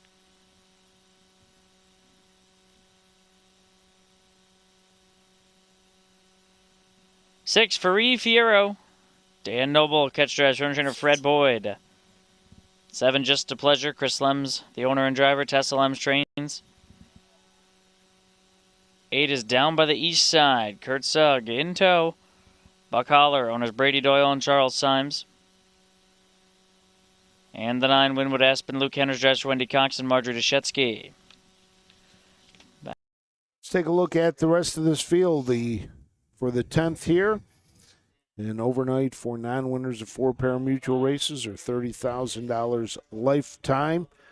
9 to go behind the gate. The number 1 is Fear My Grace. Keith Cash Jr. drives for trainer Sean Mayhew. This is a 4-year-old mare by Fear the Dragon out of the Art Major mare Juliana Grace. Sean Mayhew is the owner, bred at Midland Acres. 19 starts this year, a win, 2 seconds, 3/3, earnings of $17,000, lifetime $63,661 on the card. Ohio Select Sale purchase, $21,000. A great name from the 2, Blueberry Crush. But get this, out of Jingle, Jangle, Jingle. That's just whoever named this horse was good. So Blueberry Crush and Aaron Merriman from the 2 hole for Tobias Troyer. This is a 4-year-old mare by Luck Be With You, who is an out of the mare Jingle, Jangle, Jingle, who's by 4-Star Shark. Crazy Parrot Farms from LLC from Frisco, Texas, the owners. 17 starts on the year, 3 wins. Fastest of those, 56-4 right here at Northfield Park. The number 3 is Forever High. John Sioka Jr. is the driver. He will drive for trainer Robert Resch. Holly Resch of Wellington, Florida, owns. This is a 4-year-old mare by Nob Hill High out of Perfect M Forever. 15 starts this year, 2 wins, 2 seconds, has a mark of 155-3. Took that here in Northfield, 2 races back in the finished first in that race by a length and 3/4, pacing in 55-3. Tommy Senorita and Braden Rhodes from the 4 hole for trainer Bill Rhodes and David Beachy. This is a 4-year-old mare by Better Than Cheddar out of Mock Miss, who's by Mach 3. 28 starts on the year, 2 wins, 4 wins lifetime out of 44 starts. $27,000 in earnings, a mark of 55 at the Meadows this year. Last start out right here at Northfield Park in the same condition. Finished 3rd, back by a length in 55-4. The number 5 is Cambridge Duchess. Austin Hanners drives for Jessica Milner. This is a 4-year-old by Domitin Hanover out of Princess Merlot. Jessica Milner and Andrew Koblenz are the owners. 21 starts on the year, 8 wins, 1 second, 2/3. Has won 4 out of the last 6, but not the last 2. Finished 7th here at Northfield last time out. Fairy Fiora changed the driver to Dan Noble for trainer Fred Boyd. Fred is also the owner. This is a 5-year-old mare by Santa Fe Beach Boy out of a Feelin' Frisky mare, Feeling Outrageous. It's 36 starts in its lifetime, 3 wins. Fastest of those was as a 4-year-old in 155-2 at Dayton. Has 27,000 plus in earnings. Was scratched the last 2 starts. Transportation. The number 7 is Just a Pleasure. Chris Lems drives for his wife Tessa Lems. This is a Wind Me Up mare out of Blazing Fury, owned by Chris Lems. 3 wins in 12 starts this year. Overall, 7 wins in 38 starts. Has hit the board in 2 of the last 4. Was a winner 4 back here at Northfield, winning by a head in 56-1. Down by the East Side, Kurt Sugg drives for Calvin Holler. This is a Down by the Seaside out of a Western Terra mare, New Albin, owned by Brady Doyle and Charles Symes. This horse has had 15 starts this year with 5 wins. The fastest of those, 55-4. The most recent win right here at Northfield, 56 flat, coming home in 28-1. And the number 9, starting from the second tier, is Windwood Aspen. Luke Hanners drives for Wendy Cox. This 4-year-old mare is by Do Me That Again out of Silveresque. Marjorie Dushetsky of Michigan is the owner. 26 starts, 2 wins, 6 seconds, 5 thirds, earnings over $26,000. Has a mark of 156-1. Took here at Northfield. Take a look at that number 4, Cambridge Duchess, in the barn for Jessica Milner, making just its second start out of the Milner barn. And then also the other one, Fred Boyd, Fierro, also just making its second start in the new barn. Where was that 5-horse racing at? I cannot figure that out. Matt, that is up to you to figure out because I have no idea. So I've never seen that track abbreviation before. I imagine that's Canada, maybe. I don't know. Which one? TKT 1. So it's a mile. So it's a mile track somewhere. Somebody's got it. Hopefully JD's on. JD knows everything. What is that start on August 2nd, CND? See, I don't know that one either. And then there's, is that, I don't know. JD? Are you listening? Where are you, JD? I've never seen that track. I know, that's, before. I look at enough programs. Huh. Would that be,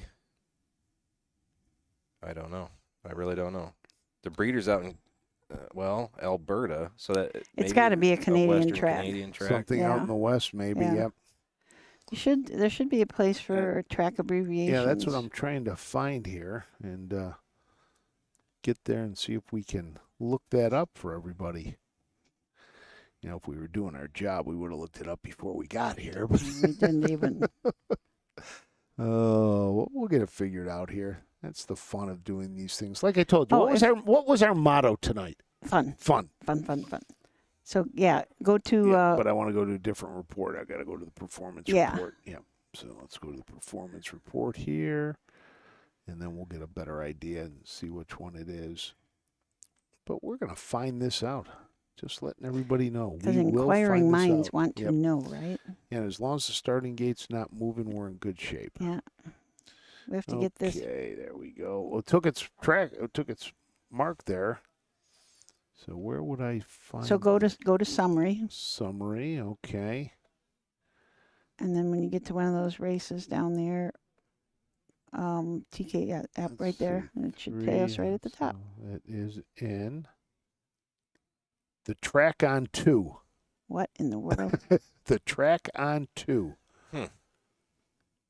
One for mile track somewhere. Huh. Interesting. Okay, everybody out there. A track abbreviation, TKT1. Lacombe, Alberta. Okay. It is called the Track on 2. Located just outside of Lacombe, Alberta on the QE2 highway. It's a casino, horse racing, and event center. Well, there you go. We learn something new every day. Might have to go check that out. Let's send it upstairs.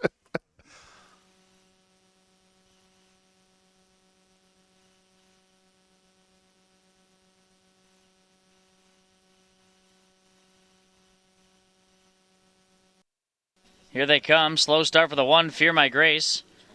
Rest of the field off and pacing. Cambridge Duchess firing toward the front. Blueberry Crush in between is Forever High. 3 across as they pace the opening turn. Off stride, there goes Tommy Senorita on a wild gallop there as they enter the backstretch, and Forever High has made the lead.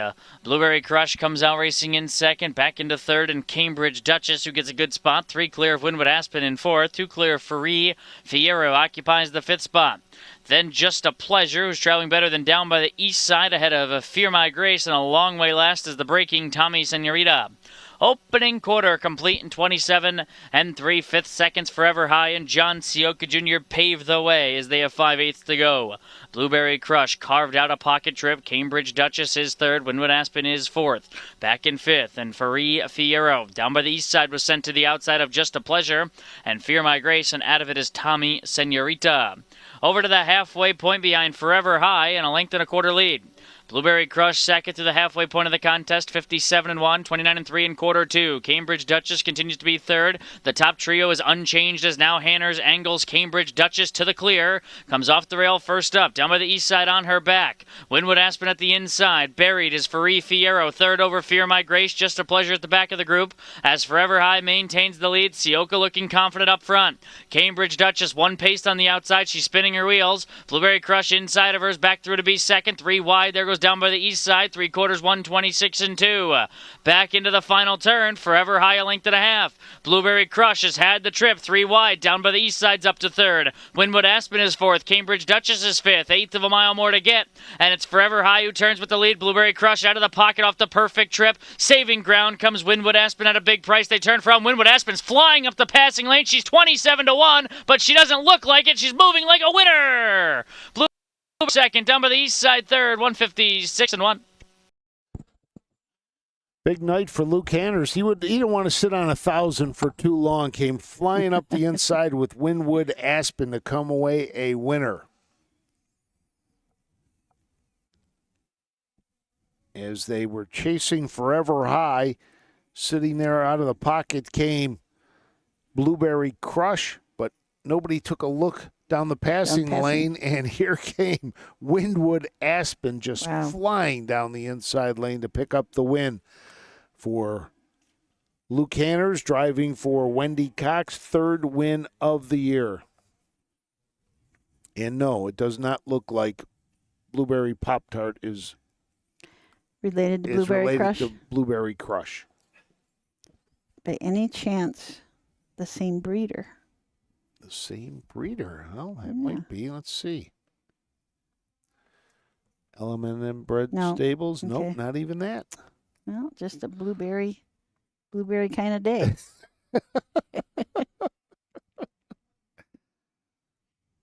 So Winwood Aspen comes home a winner. Was a winner here earlier this year in 156-1, ties its mark. Set that earlier this year. 9, 2, 8, 3. 9, 2, 8, 3, your top four finishers here in the 10th race. Next up, a couple of Buckeye Stallion Series races. One more overnight, and then we'll wrap it up with one final Buckeye Stallion. The winner's circle, the 9 Winwood Aspen, owned by Marjorie Deshetsky, trained by Wendy Cox, piloted victor by Luke Hanners, is third on the card. 4-year-old bay mare by Doing That Again out of the Admirals, Gallimere, Silveresque, by the Winwood Farms of Michigan, third lifetime win, third this season. Winwood Aspen, 156-1. Rising star Luke Hanners, I would say, and things are only going to get better. We're driving for Virgil now. Right now, exactly. I mean, Luke went out east for a while, last couple years, now back driving here. And picks up, what's that, his third of the night or fourth of the night? I know he had two BSS nights, and so that's his third. So, yep, he picked up his 1,000th win and then moved on past that. So next up on the card, the 3-year-old Colt Pacers will go behind the gate for the 6th of our 8 Buckeye Stallion Series championships when we return to MGM Northfield Park right after this. Dublin Valley Farms, home of Volstead Sire of 2024 Ohio Horse of the Year Sugar Instead. Also standing at Dublin Valley Farms, Slay, a promising young son of Chapter 7 and Coach K Hanover by world record holder Wallner. Looking for your next winner? Dublin Valley Farms and our clients are offering an exciting lineup of yearlings with current and fashionable pedigrees. Available at public auctions this year. Backed by a team that cares, Dublin Valley Farms, Fredericksburg, Ohio. Don't miss the North American Standardbred Mixed Sale, Mount Hope, Ohio, December 18th and 19th. Specializing in high-quality racehorses and broodmare prospects with industry-leading pedigrees. A live auction with online bidding and payouts in 7 days. Our first sale, we sold Allegiant for $925,000.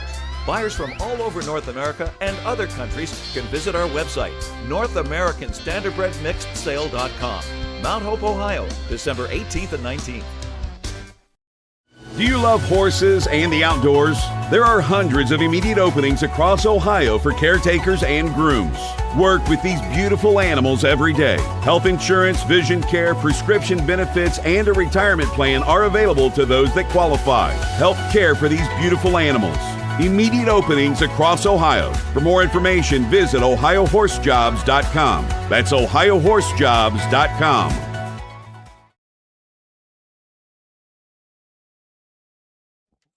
Welcome back to MGM Northfield Park. There you go. You can take a look at the payouts now on the screen. We left before we got the payouts, though.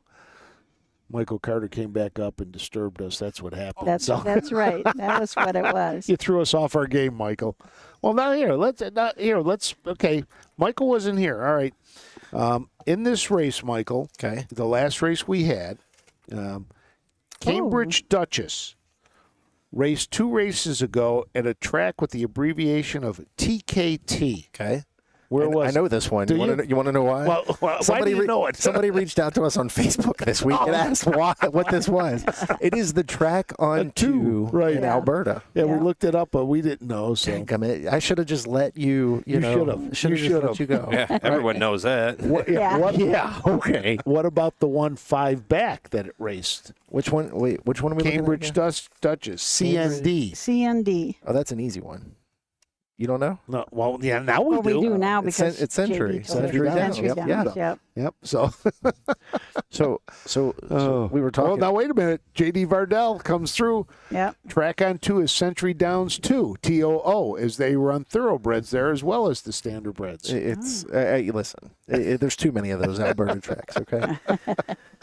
Oh man. So I didn't get a chance to touch on earlier, and I don't want I want to make sure I touch on this. So I got to see the breeding side of things when I was in Lexington. So thanks to Winback Farm, they did a great job of showing me everything. By the way, the whole team there, from the top at Joe Thompson and Joanne Thompson, all the way down through their entire team. Jack, Elizabeth, I'm trying not to forget anybody, Jimmy, Pat from Canada, they did a wonderful job. Listen, you don't realize what goes into breeding side of things. You probably know now because, Frank, because you've been there. But Susan, I know you know. It's incredible what goes into these things. I mean, it's just amazing. People come and they look, and Joe Thompson tried to give me like a 10-minute lesson on what to look for. And it's just incredible some of the things that they like, alignment, the all that, alignment and everything like that. He told something about drawing a straight line. I mean, just, it really is something to do. And the education is really in the spring. Yes. When they're getting, the mares ready and everything. Yeah. And that is a whole thing. The first time I went to Sugar Valley Farm, we were shooting some video, and I went, we're not shooting that. Yeah. Well, so it's funny. I saw Joe McLeod out there while we were out there, and, Midland Acres had a couple horses that were selling out there in Lexington, and it was cool to see Ohio represented in Lexington. I comment on the Down by the Seasides, but there were a few other sires that were really, kind of taken off. But, people, Frank, you may not know this because I don't know if you've been part of the OHHA long enough, but I know there was a time when Ohio was. Trying to think of the word here. Disrespected. Looked down on. Disrespected as far as, some of this stuff goes. Yeah. And now, now look at us, right? I mean, Ronnie Wren, I don't care what anyone says. Ronnie Wren is, if you asked me today who driver of the year is, it's Ronnie Wren Jr. It's just, you look at the state of Ohio as a whole, and I've been here now 10 years, and it really is something special. And it stems from all these programs, right? The Buckeye Stallion series, the Sire Stakes. There's just so many great racing opportunities in the state of Ohio, and I'm proud to be here. Yeah, I'm proud to be part of the state. Well, I think when you have your base as 66 county fairs, I mean, that's a pretty strong thing to build everything else up on, I think. Absolutely. I knew I was going to forget somebody. Gemma, that was the other one. I wanted to make sure. I wanted to make sure I hit everybody. But what do you got here, Frank? No, I was just calling up the earnings for the drivers right now. Ronnie Wren is sitting 7th overall, but within striking distance of being in the top 5. Yeah, I mean, but to me, he's got my vote for driver of the year. I mean, it's the beautiful thing about the Dan Patch Award, the end of year USHWA type awards, and I'm going to get cut off by this post parade, I'm sure. But after you talk about him, I got more to say about this. But it's Frank, it's one of those things where you get a vote. You're an USHWA, right? So you get a vote as well. So it's the nice thing about driver of the year is it doesn't necessarily have to go on earnings, right? No, it doesn't. Right. That's the thing. You look at a lot of different criteria and stuff like that. And we talked about that earlier today. We got the post parade going for this. Let's send it up to Kenny. To the track for tonight's 11th race. 1 Cruising Zone, owned and trained by Annette Lorenzen using Chris Page. 2 Johnny Up, Kurt Sugg drives Freddie Miller and Alan Miller. 3 Down to Party, Chris Lems up for Virgil Morgan Jr. and Larry Wills. 4 Seaside Star, Luke Hanners does the driving for Katie and Gillespie, and they always finish second stables. 5 Woodrow Blue Chip, Justin Irvine drives for Ryan Miller. Miller Racing Stable, Red Racer, Roger Miller, Jeff Banky, and Rufinecht. 6 is Twin Bee High Tide. Alicia Hanners trains for Hanners Racing. They use Austin Hanners. 7 Unique Catch, Aaron Merriman aboard for Darren Harvey. Wayne Mass Jr., Eden Acres Farmstead, Stephen Miller and Darren Harvey, the owners. The 8 Fly High Cruiser. Annette Lorenzen trains and cones with Tony Hall. Dan Noble up. So let's take a look at the rest or the field for this. The 3-year-old Colton Gelding Pace. The number 1 is Cruising Zone. Chris Page drives for Annette Lorenzen. Has hit the board in 8 of 10 starts this year.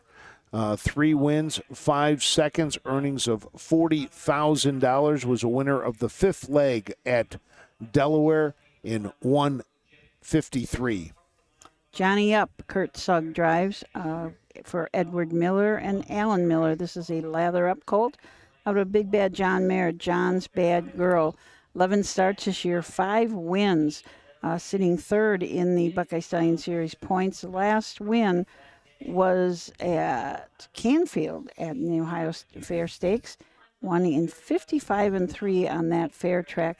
Fastest of the year has been 52-1 right here at Northfield Park. The number 3 is Down to Party. Chris Lems drives for Virgil Morgan Jr. 15 starts this year, 4 wins, 4 seconds, 4 thirds. This is a down by the seaside out of the Marty Party 2 mare. Larry Wills of Columbus is the owner. Has hit the board in 4 out of the last 6. Last time out at Delaware. Finished 3rd, only one in the race not to have won a leg of the Buckeye Stallion Series. Seaside Star and Luke Hanners from the 4-hole for Dean Gillespie. This is a down by the seaside colt out of Rock and Roll Hanover mare, Rock and Roll Example, owned by the Always Finish Second Stable, Colorado Springs, Colorado. 21 starts this year, 4 wins. The fastest of those was 4 starts back at Scioto Downs in 151-2. This was a Lexington selected sale for $85,000. The number 5 is Woodrow Blue Chip. Justin Irvine drives for Ryan Miller. This is a lather up out of the American Ideal mare, Onassis Blue Chip. Miller Racing Stable, Red Racer and Roger Miller, Jeff Banky, and W. Ruffinack are the owners. Has hit the board in 14 of 17 with 5 wins, earnings over $61,000. Was a winner in the very first leg of the Buckeye Stallion Series. Has won 2 of the last 4. Twin Bee High Tide sitting 6th in the Buckeye Stallion Series points. Austin Hanners will drive for Alicia Hanners and Hanners Racing. This is another down by the seaside out of a sports writer mare, Lovely Aaron. 6 starts on the year, 2 wins.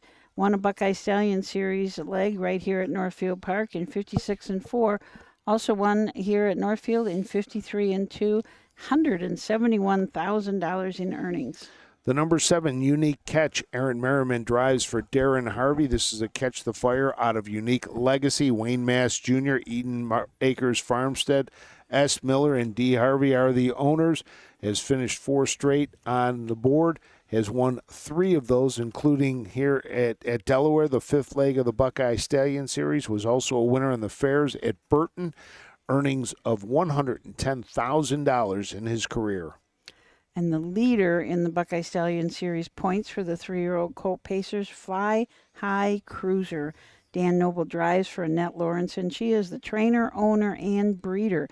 This is a Yankee Cruiser out of a Rockin' Image mare, Let Me Fly Low.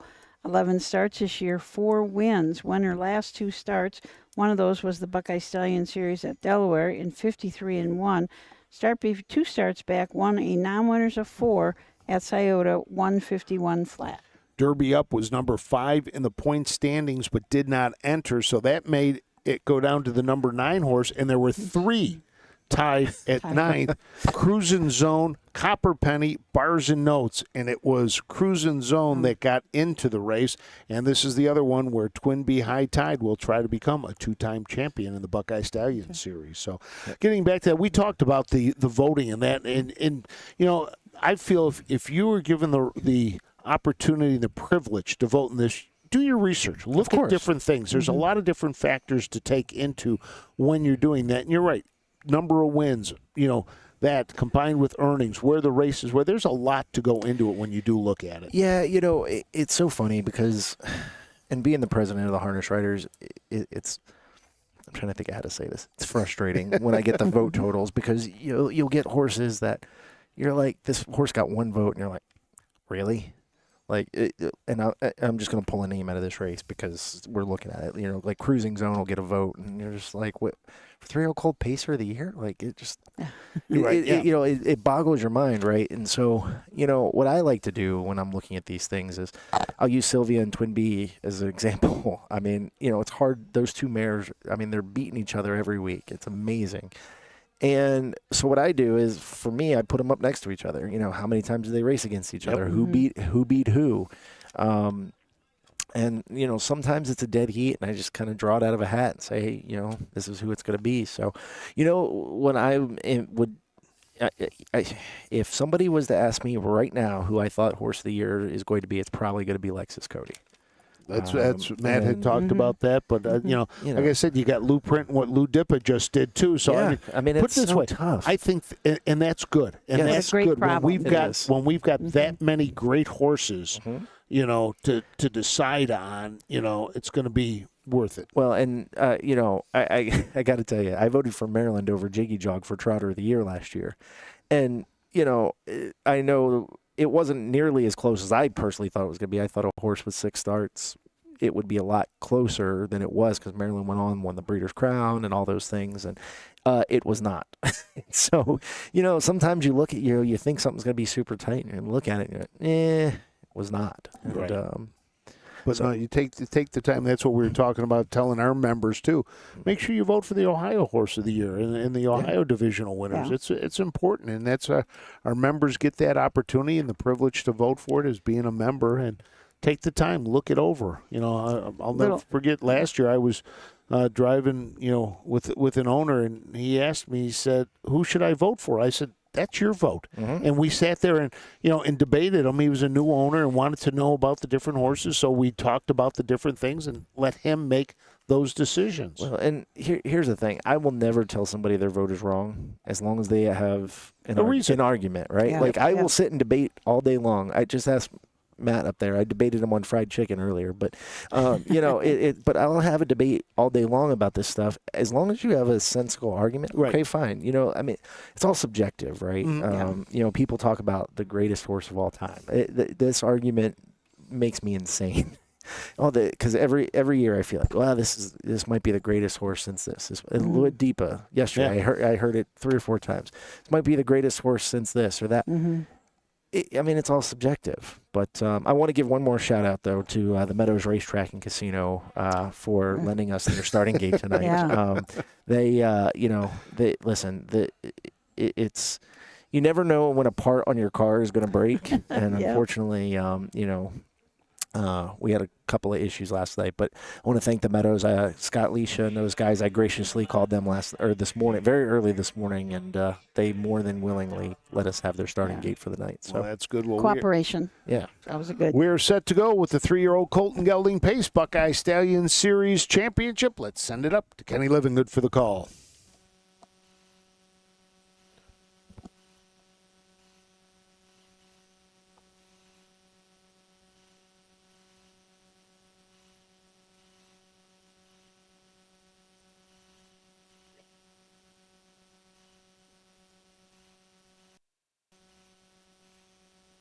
They're on gate.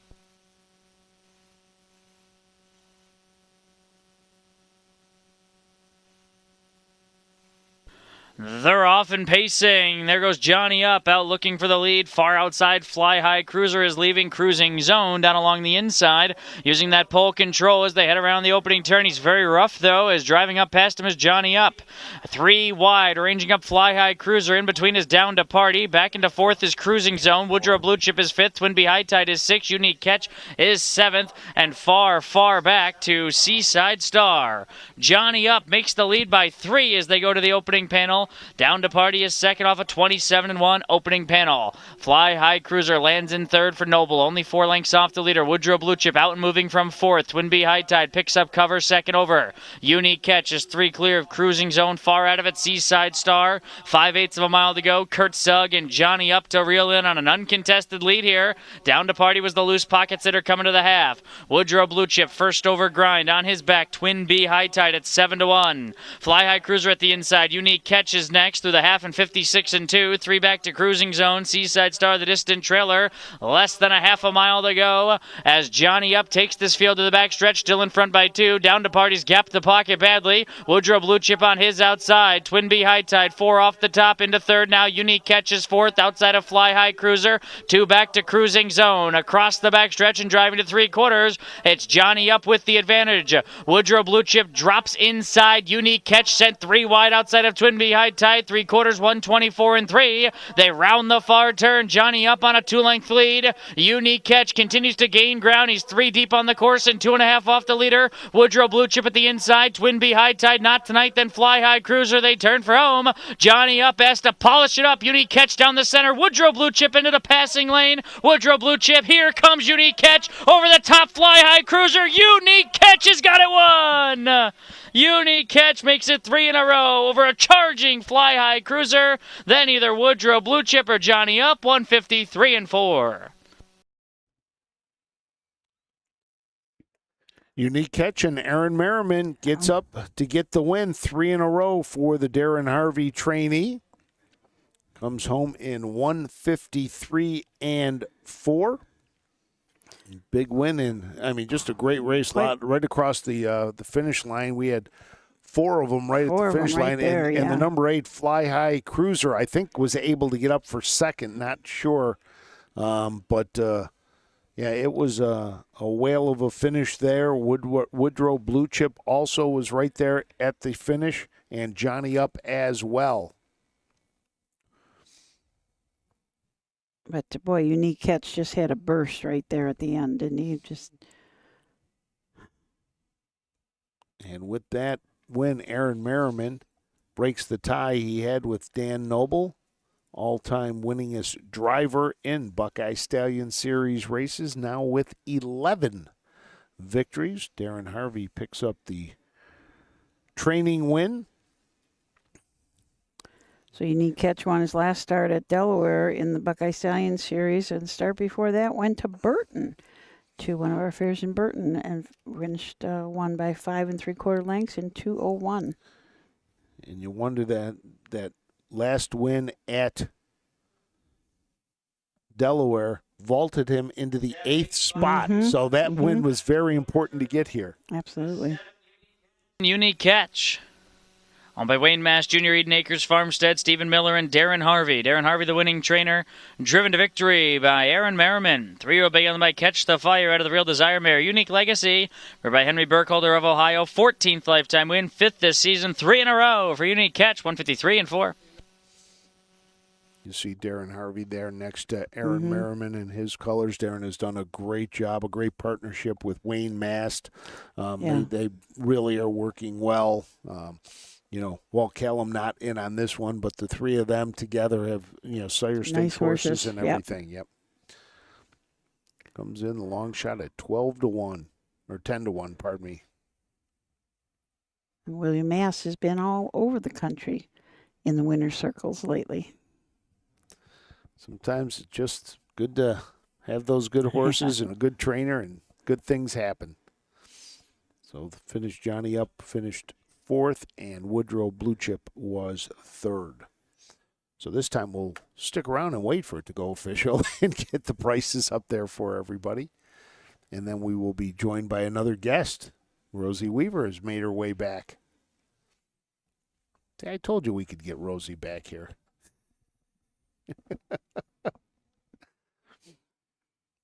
Come on up, Rose. Have a seat. Have a seat. Pop in here. A little disappointed she didn't bring one for me.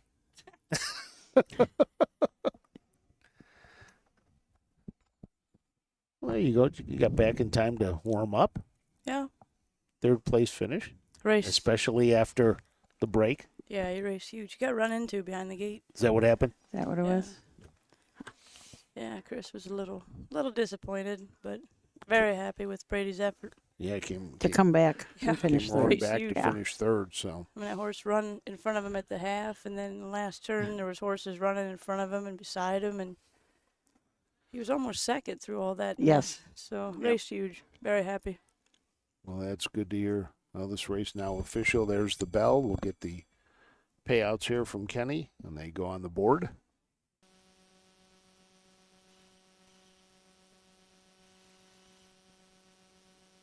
As we wait to see what they pay, 10-1. Winner pays $22. Let's go up to Kenny.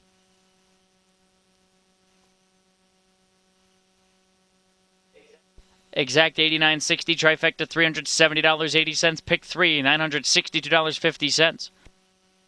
You go. That's what you get. So we'll take a break, and then when we come back, we will have the penultimate Buckeye Stallion Series race, the 2-year-old Colt and Gelding Pacers, when we return, and we'll also be joined by Rosie Weaver right after this. In Ohio, Hickory Lane Farm has the stallions you are looking for, like What the Hill, Uncle Peter, and In Range, as well as Branded by Lindy, Jug winner Luz Pearlman, Racing Hill, and Guardian Angel Oz. Hickory Lane will offer a host of Ohio sired yearlings this fall, including 6 by In Range, 5 by Uncle Peter, 4 by Guardian Angel Oz, and 1 by What the Hill. Find out more at hickorylanefarm.com. Who feeds your need for new ideas for your family's best farm future? Ohio Farm Bureau. We work with our members to shape ag policy that will positively impact our industry. Farm Bureau is advancing business solutions to give you a competitive advantage. We help you gather information to stay ahead of important topics and technologies. Plus, Ohio Farm Bureau creates opportunities for growth. Ohio Farm Bureau, feeding your need for new ideas. Hey kids, we invite you to join the Backstretch Buddies Club, a fun and free club for kids 12 and under who love horses and wants to be a part of harness racing in Ohio. Once you've signed up, you will be able to join Willie Winnett in exciting adventures and receive awesome surprises. Sign up today using the QR code. Welcome back to MGM Northfield Park. Joined now up here by Rosie Weaver, who's horse Eckerd Hill Brady, right? Yep, that's finished 3rd after, probably one of the roughest trips it's had all year. That's what Paige said when he pulled up. He just shook his head and he said, could anything more go wrong in that race? But he got interfered with behind the gate there, and he got a little mad and run. And he said, come back, and, got right back in the race. And then going to the half, that horse was kind of misbehaving in front of him and run again. And he had to kind of grab him and go wide, go around him, and got back going again. And in the last turn, they started running all around him, and he grabbed him up pretty hard and then got back going for a third time, and he said going down the stretch he was just digging back in and finished strong. He thought maybe he'd even nip that guy he just run out of racetrack. So he's really excited to drive him again next week, so that'll be good. Now finished second in the BSS points, first in fair points. At the beginning of the year, is that what you were targeting, the BSS and the fair with this horse? And when did you know you had something special in him? So it's exactly what I was going to aim him at, because he's really talented, but he's a little bit pouty. I've had multiple people ask me why I didn't put him in the Sire Stakes. It's not that he couldn't go with him, definitely not as nice as Big Ranger and Reddy Russell and multiple other horses. I mean, they're just incredible. But Brady could have chased with him, you know, but he would have, from start to finish, he would have been chasing. And maybe, I mean, I told that Roberts, what was his name? Bob Roberts. Yep.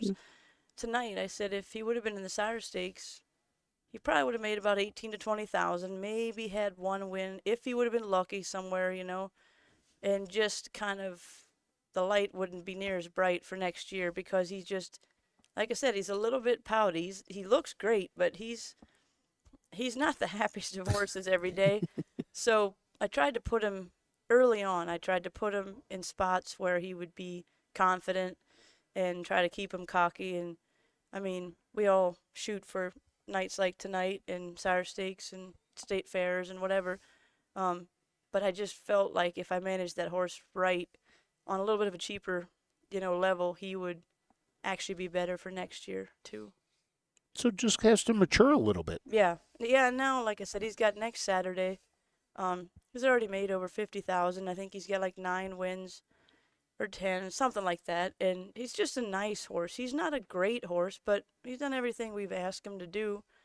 Very honest, doesn't wear hobbles, you know, it's just, and he's lasted. I mean, he's got a few more starts than I would like, but I was telling Roberts tonight, some of his starts you could put 2 or 3 of them together, and he didn't get roughed up or pressured like he would have in one Sire Stake race. You know what I mean? So, like last week, I wasn't really planning on racing him at Coshocton, but then I was like, I'm going to Coshocton anyway.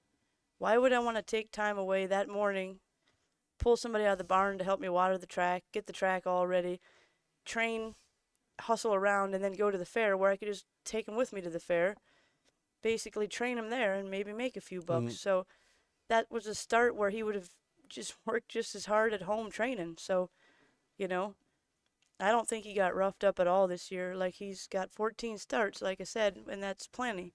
But they're not really, really rough races. So one more week, and I think he's going to be going into the field pretty confident, very sound, unless, you know, got another week to go. But he's pretty easy on himself at home, too. So I think we'll have a bright future for him next year. Does racing here this week help him next week, do you think? Yes, I think so for sure. And like I said, Paige drove him tonight. Sam was really nice about it. He drove him a couple times. I think he drove him at Delaware. And he called me yesterday or the day before, and he's like, are you okay if I stay at Dayton? He said, you know, that's kind of my home, and that's where I race, and I definitely want to come up next week and drive because I got like 8 or 9 in the fair finals. So he said if I miss tonight and next Saturday, 2 in a row, I'll probably miss some drives or lose some drives, which is very understandable. Right. And Tom Largo was an exceptionally nice horse tonight. I did not think Brady had a chance to win. I mean, I just point blank told Sam, I said, we're racing for second if everything goes right, and maybe third or fourth. And wherever you'll finish, it's like Roger said. He said it's been a fun ride, and his exact words tonight were, whatever Brady does, if he gets any money at all tonight and next Saturday, it's just icing on top of the strawberry shortcake for him. Exact words. So, and that's how it is for me too. Like, I mean, it's not that these finals don't matter. I mean, that's what you aim for, but you also got to appreciate what your horses do throughout the year and show up every week. And it's not, you know, sometimes I think we just almost get greedy with these horses, the way they like perform and they show up every week, and sometimes we ask a little too much of them. And sometimes you just need to sit back and appreciate what they do for you. And like tonight, for an example, it wasn't Brady's fault he run. It wasn't Chris' fault either. Things just happen. And he still pulled out a third, so I was tickled. How satisfied have you been this year after the struggles last year, especially right from the outset last year. You had problems with the feed, horses got sick, and just a disappointing year for you. This one must be better, feeling better. A lot better, but sometimes we take things for granted without trying. And I told Bob Roberts today that he asked me. He showed me my stats, and he's like, "Are you really happy with this? You done great this year." And I said, "Yeah, and I might even be happier than it looks on paper because I lost half my team. Like I think we went to Aiken with like 14 or 15 3-year-olds. You could just say 14 or 15 question marks because you didn't know how they would handle coming back from last year's, what happened to them and getting poisoned. So we trained them down and they handled the training great, but then as soon as we come home, it's just not the same. They started qualifying and racing, and you could see some of them handle it better than others. Some of them, the stress, they couldn't handle it. They couldn't replenish what they used. Like, they just kept wearing down. They couldn't catch back up. So it kind of weeded through the ones I thought, just wasn't fair to keep going. And we ended up with 5 and only 4 that lasted all year out of the 14 or 15. So basically what I did this year was, Spend the Prize has just been exceptional. That's Willis's horse, and he's just, like I said, every week, every year there's like that one horse that just kind of carries you. And that was, he did that this year. Last year it was Pink Jammies and Smooth Talkin'. And this year it was Spend the Prize. He won 10 in a row, and last week at Coshocton he got beat by a very, very nice horse and finished second and still raced great. He's in next Saturday. But besides him, Pink, and Bounding Delight, they've done okay, but most of my numbers come from 2-year-olds. So it just sometimes when stuff happens, it kind of teaches you a lesson, and it did me anyways. And the true meaning of what doesn't kill you makes you stronger is really shine bright last year.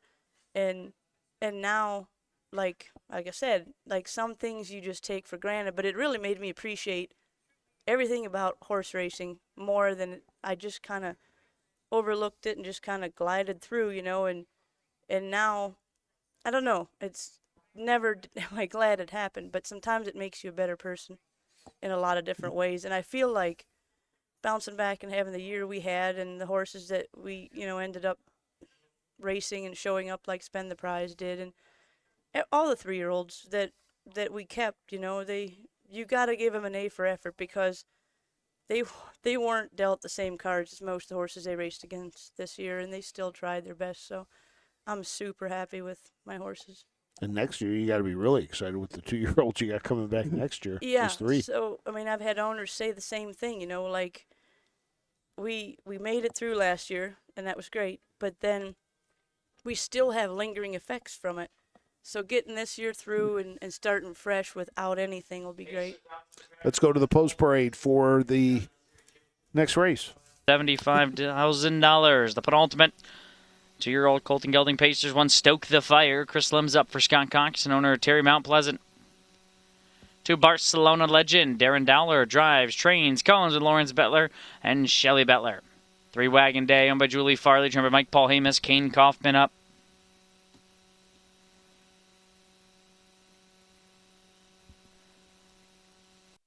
On Phil, Chris Page drives for Odds On Racing and Virgil Morgan Jr. 5, Here's Corinthian. Owned by Here's the Stock Incorporated, Triple E Stables and Susan Sullivan. Jessica McCowan trains, Cam McCowan drives. 6, Hunka Hunka. Kurt Sugg drives for Darren Harvey. Co-owns Wayne Mash Jr., Eden Acres, Farmstead, and Stephen Miller. 7, The Ebony Dragon. Suzanne Bates and Cedar Point Beach Racing, the owners. Luke Canner's up for Tyler Bates. Scratch the 8, Odds On RPJ. Let's look at these horses for the 12th. The 2-year-old Colt and Gelding Pace. The number 1, Stoke the Fire. Chris Lems drives for Scott Cox. This horse has hit the board in 6 out of 7. He is by Catch the Fire out of the Western Ideal Mare, Nina Hanover. Terry Mount Pleasant is the lessee. Black Magic Racing, the breeder of this horse, has won the last 2, hitting the was a winner at Delaware in leg 5, won 3 of the 5 legs of the Buckeye Stallion Series was second in points. Barcelona legend and Darren Dowler from the 2-hole. Darren is also the trainer and co-owns along with Lawrence Bettler and Shelley Bettler. This is a bit of a legend out of a Western Hanover mare, Barcelona Hanover. 12 starts on the year with 5 wins. Finished second last week in the Delaware Buckeye Stallion Series and won the week before at Upper Sandusky in 59-4. Earlier this year, he won a race right here at Northfield Park in 55-3. The number 3 is Wagon Day. Kane Kaufman drives for Mike Polhamus. This is a summa cum laude out of Western Mandy. Julie Farley is the owner and the breeder. 8 starts this year, 2 wins, one second place finish. The 2 wins came in the Buckeye Stallion Series back in legs 2 and 3. That was at Urbana and Scioto Downs, 8th in the points. Odds on Phil and Chris Page from the 4-hole for Virgil Morgan Jr. and Odds on Racing. This horse is sitting 4th in the points. This is a lather up out of a Some Beach Somewhere mare, Beach Granny. A $15,000 purchase at the Ohio Selected Sale. He's had 7 starts this year with 3 wins. To finish first and second in Buckeye Stallion Series, 2 firsts and 2 seconds in the Buckeye Stallion Series. The number 5 is the favorite at 5-2. Here's Corinthian. Cam McCown drives for Jessica McCown. This is a Down by the Seaside out of the Sports Writer mare, Rainbow Rider. Here's the stock. Tripoli Stable, Susan Sullivan, the ownership group. 8 starts, 4 wins, has hit the board in 3 out of the last 4. 2 of those were wins, one coming at Delaware in the Ohio Breeders' Championship, the other up at Upper Sandusky. And leading the Buckeye Stallion Series points, Hunka, Kurt Sugg drives for Darren Harvey. William Mast, Eden Acre Farmstead, S. Miller, and D. Harvey all own this Catch the Fire colt. It's out of American Ideal mare, Better Love Next Time. 8 for 9 hitting the board with 6 wins out of those 9 starts. $52,000 in earnings, a mark of 152-3 taken at Scioto Downs. Won his last 2 starts. Delaware, the Buckeye in 54, and also won at Worcester in 2 minutes and a fifth. The number 7 is the Ebony Dragon. Luke Hanners drives for Tyler Bates. This Fear the Dragon colt out of Glorious Virgin. Suzanne Bates and Cedar Point Beach Racing are the owners. Has hit the board in 6 straight, 15 starts this year, 11 wins, earnings of $58,922.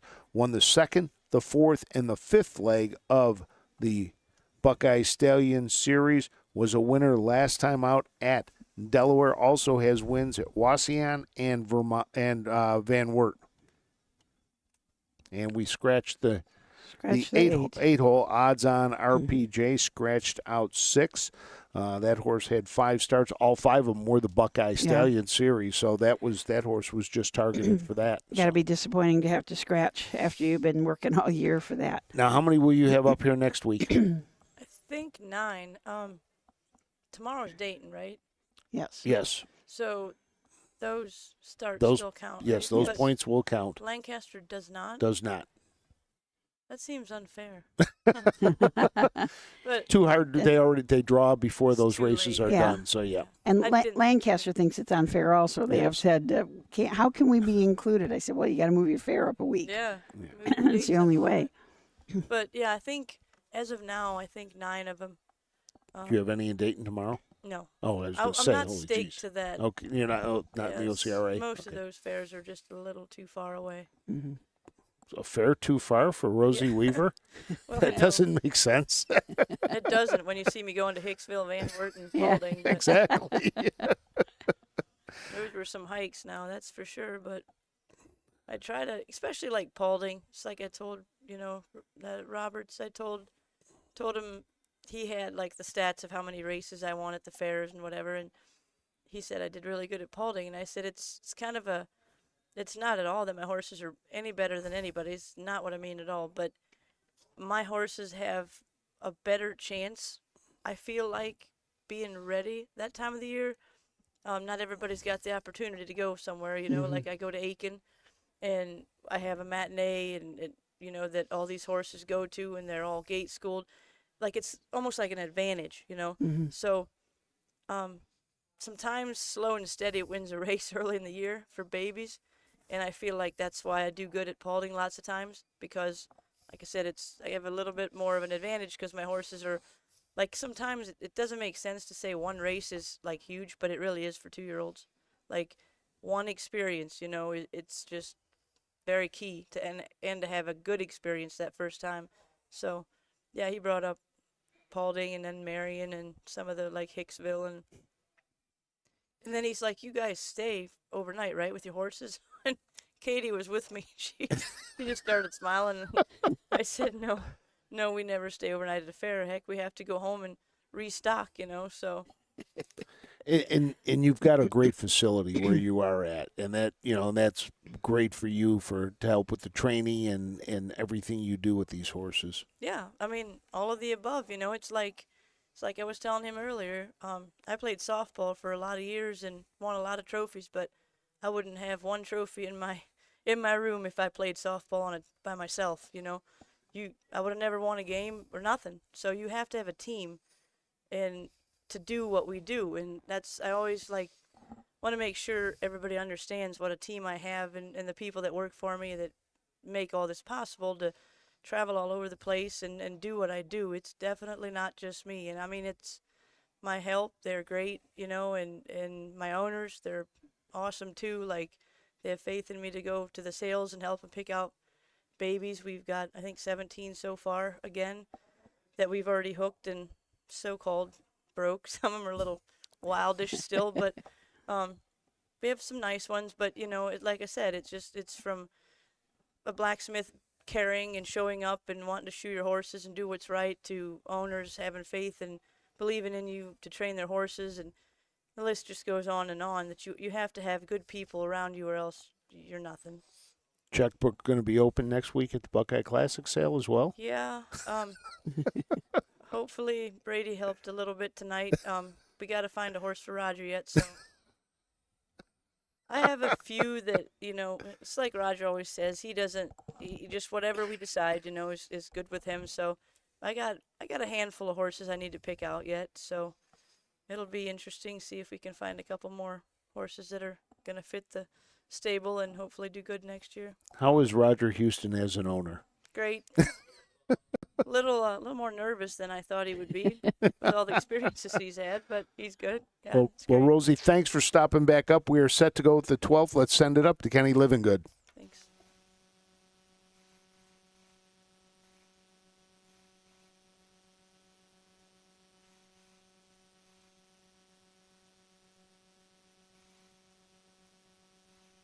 Here they come. And they're off and pacing. Far outside, the Ebony Dragon trying to leave. Odds on fills between Barcelona Legend and down toward the inside, Stoke the Fire. They're 4 across as they bend around the opening turn. Taking the worst of it, 4 wide, the Ebony Dragon.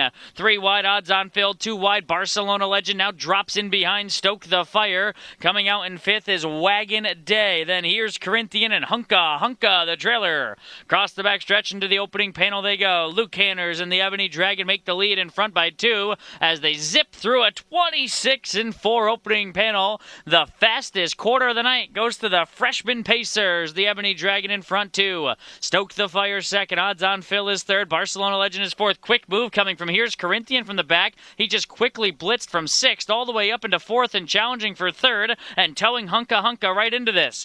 Wagon Day got the Northfield shuffle to last. He's 3rd over. Barcelona Legend at the inside. They double tier after the halfway point behind the Ebony Dragon in 56-4. They really backed it down in the second quarter. It was a half-minute flat. First over, here's Corinthian second. Locked in, Stoke the Fire third. Second over, Hunka fourth. Only 3 off the top. Wagon Day towed third over. Excess cover. Odds on Phil at the inside. The trailer, Barcelona Legend.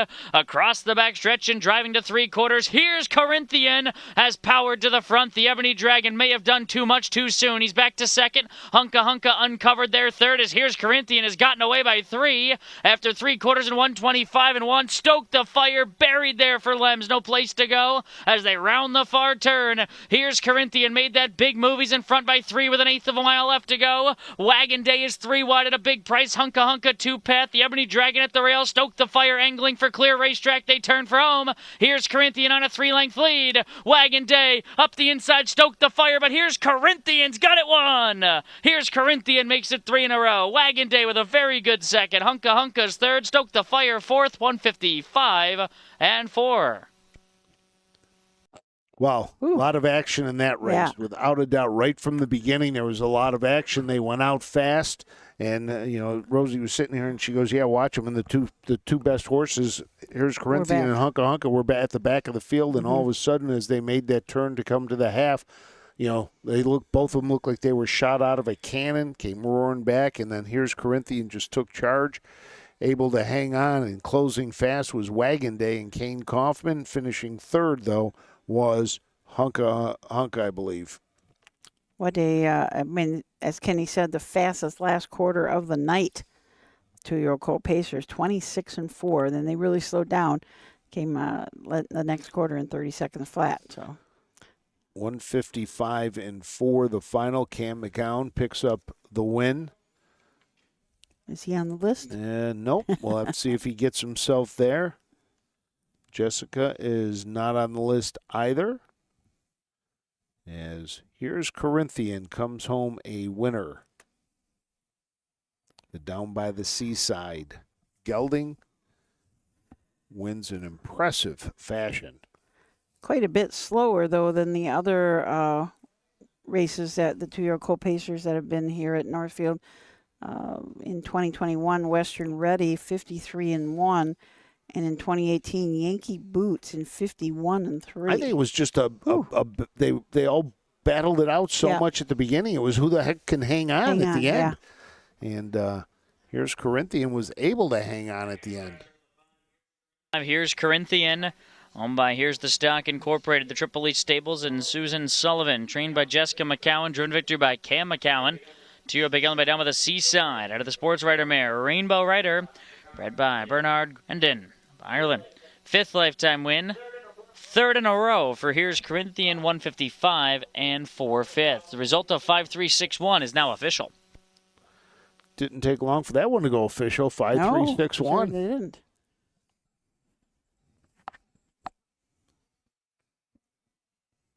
Trying to get the blanket on. He's the a little horse. bit of a handful. Yeah. He is.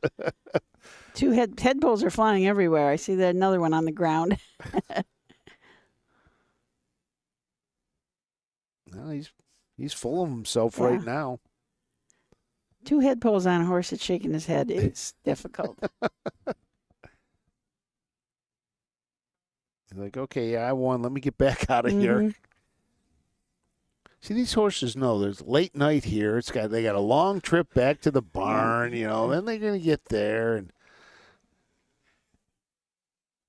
Michael Carter playing equipment boy now, picking up, equipment, picking up $1,271.20. Superfecta, $563.90. $306 exact. Been some pretty good payouts tonight. Honestly, I think the track has been really fair tonight. I mean, the front end's always good, but it hasn't been dominant here tonight. Usually, it's a lot of front end speed. They've been closing tonight.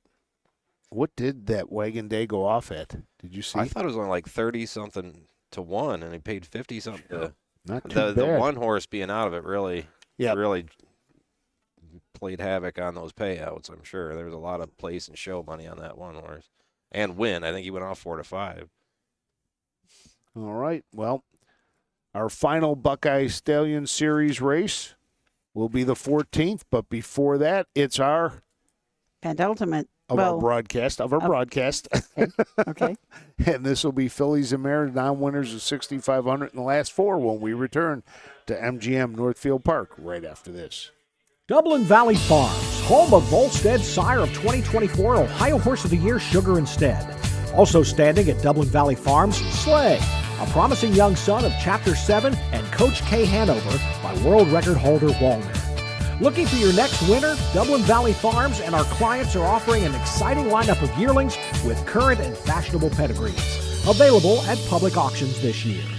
Backed by a team that cares, Dublin Valley Farms, Fredericksburg, Ohio. Don't miss the North American Standardbred Mixed Sale, Mount Hope, Ohio, December 18th and 19th. Specializing in high-quality racehorses and broodmare prospects with industry-leading pedigrees. A live auction with online bidding and payouts in 7 days. Our first sale, we sold a Legion for $925,000. Buyers from all over North America and other countries can visit our website, NorthAmericanStandardbredMixedSale.com. Mount Hope, Ohio, December 18th and 19th. In Ohio, Hickory Lane Farm has the stallions you are looking for, like What the Hill, Uncle Peter, and In Range, as well as Branded by Lindy, Jug Winner Luz Pearlman, Racing Hill, and Guardian Angel Oz. Hickory Lane will offer a host of Ohio sired yearlings this fall, including 6 by In Range, 5 by Uncle Peter, 4 by Guardian Angel Oz, and 1 by What the Hill. Find out more. We're back. Welcome back. That monster has me twitchy, I guess, hitting buttons I don't mean to be hitting. Oh, hey, it's late. We're all getting a little bit spongy here. You know, that's what happens. So as we get set to go here with the 13th race on the card, and this is a non-winners of 6,500 here. And we will have, I think it's a full field of 9. So number 9 will start from the second tier. Glad to have everybody along. We really thank you for joining us tonight. I know it's late. You know, a lot of football on, but those of you that have us on separate screens, it's great. You know, I guess somebody told me you can now take these smart TVs and you can put 4 different things on one TV. I haven't figured that one out yet. That could be real dangerous. That could be tough. Yeah, you have your favorite show on, and then you can have your horse racing, your football, and right now in October you can have your baseball on. By the way, congratulations to your Milwaukee Brewers winners today, big winners. So one up in that series. So yes, Susan has a big Milwaukee Brewer logo sticker on her car. Yes, she does. Did you get to see him this year? No, you didn't not at get all. to see him this year, huh? Not at all. I went to, when I first moved here, I went to a fair. Excuse me. You need some water? She went to a fair, so she's going to get her drink of water here. We get a little spongy as the night goes on. There you go.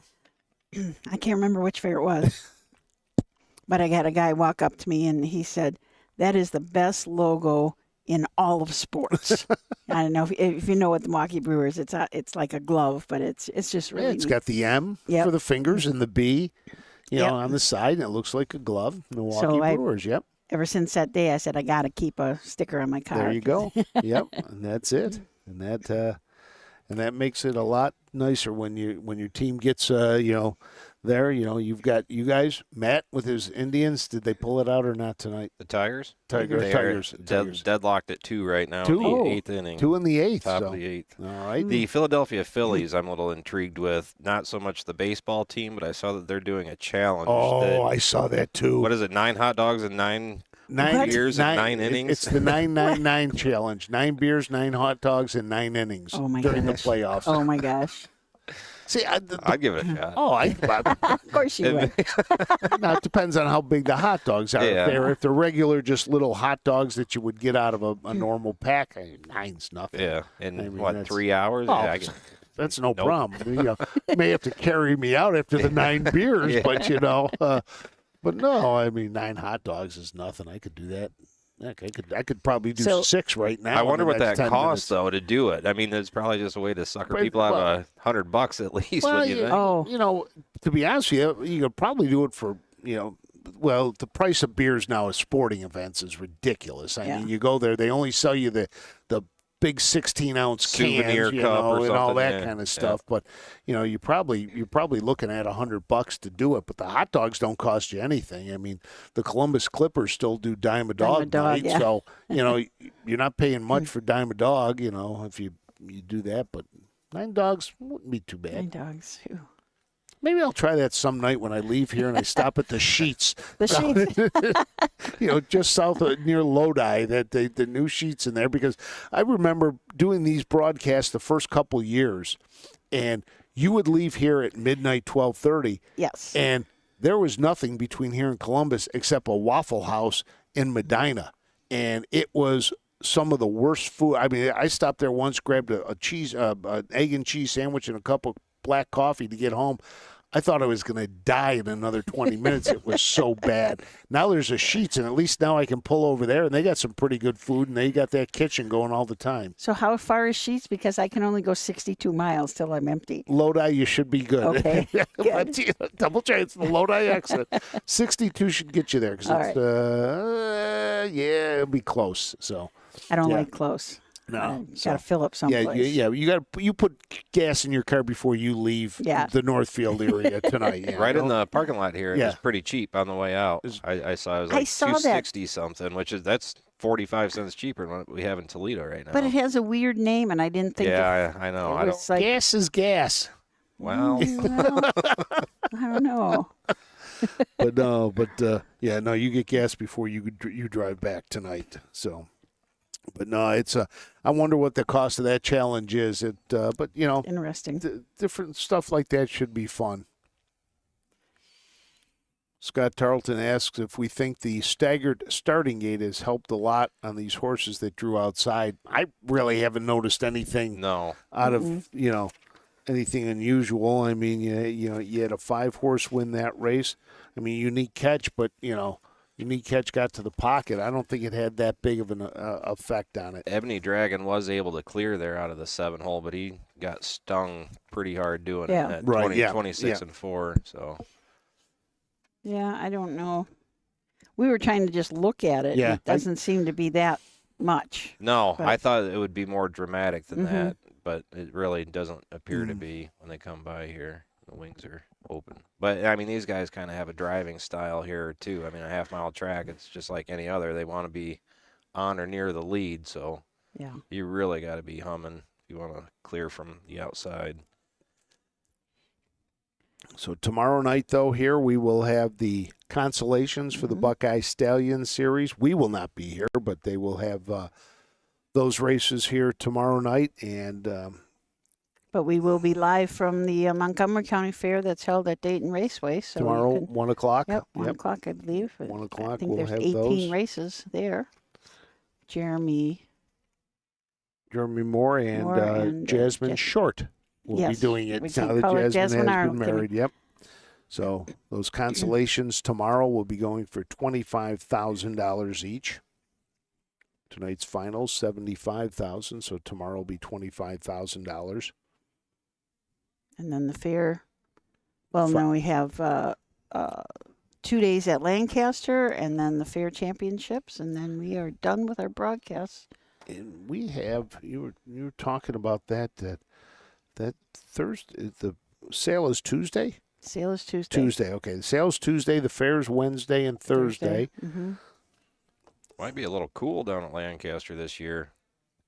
I think the temperature is supposed to be Really? cool right down after Tuesday. Is it? Yeah, Wednesday, Thursday is supposed to be not at all like today. Then we got a couple other events that Thursday night. I've got a political fundraiser. We also have a 4-H foundation dinner that night as well. So a lot of stuff going on next week that we will be. Got a quarterly board meeting. That's coming up too. On the 16th. Yeah, so we talk about not having anything to do. We got plenty to do. We got plenty to do, We do. Trying to get a look at the weather for. And as we said, those of you who are going to register your mares for the Breeders' Award program, feel free to send them in right now. Yeah. Right now would make me happy. Yeah, Get a whole bunch of them done before November. Weather for Central Ohio next week, 85 on Monday, 90% chance of rain on Tuesday, 75 degrees. Wednesday, some early showers, then sun, 69 degrees, and Thursday, mostly sunny, 70 degrees. So That's not that's bad. not too bad. 70, It's not too bad. So this time of year, it could definitely be a lot worse. Yeah, won't be. Could be in bad at all. Minnesota and it'll snow. Oh, that's not too bad either. The snow's not bad. Interesting here, Smooth as Tennessee Whiskey won the Buckeye Stallion series for 2-year-old filly Pacers when she was a youngster. Well, we are ready to go for the 13th up here, but horses aren't ready to go yet, waiting for them to come out onto the track for the 13th race of the night. And just as we say that, here they come. Let's send it up to Kenny Livingood.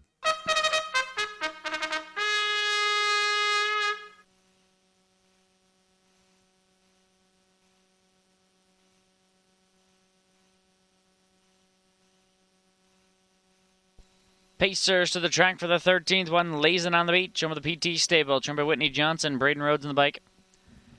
2, She Rocks, She Rolls. Mike McAuliffe drives and trains for Bet the House LLC. 3, Tell the Dream. Austin Henners drives for Robert Taylor and Dustin Sanders. Kurt Sugg aboard the 4, Polk Salad Annie, Freddie Miller and Adam Friedland. 5, Smooth as Tennessee Whiskey. Chris Page drives for Brian Haynes and Mackenzie Haynes. 6 is Salzbrook Mabel, owned by Todd's Auto, trimmed by Corey Kreiser, Dan Noble up. The 7 is Lady Rita. Greg Grismore drives for Sam Scalacci and Paul O'Neill. Tessa Lems trains the 8, Dude Sweet Bet, owner-driver Chris Lems. And the 9, Better Days Ahead, Aaron Merriman aboard for Andy Rickert in the Murdoch Racing stable.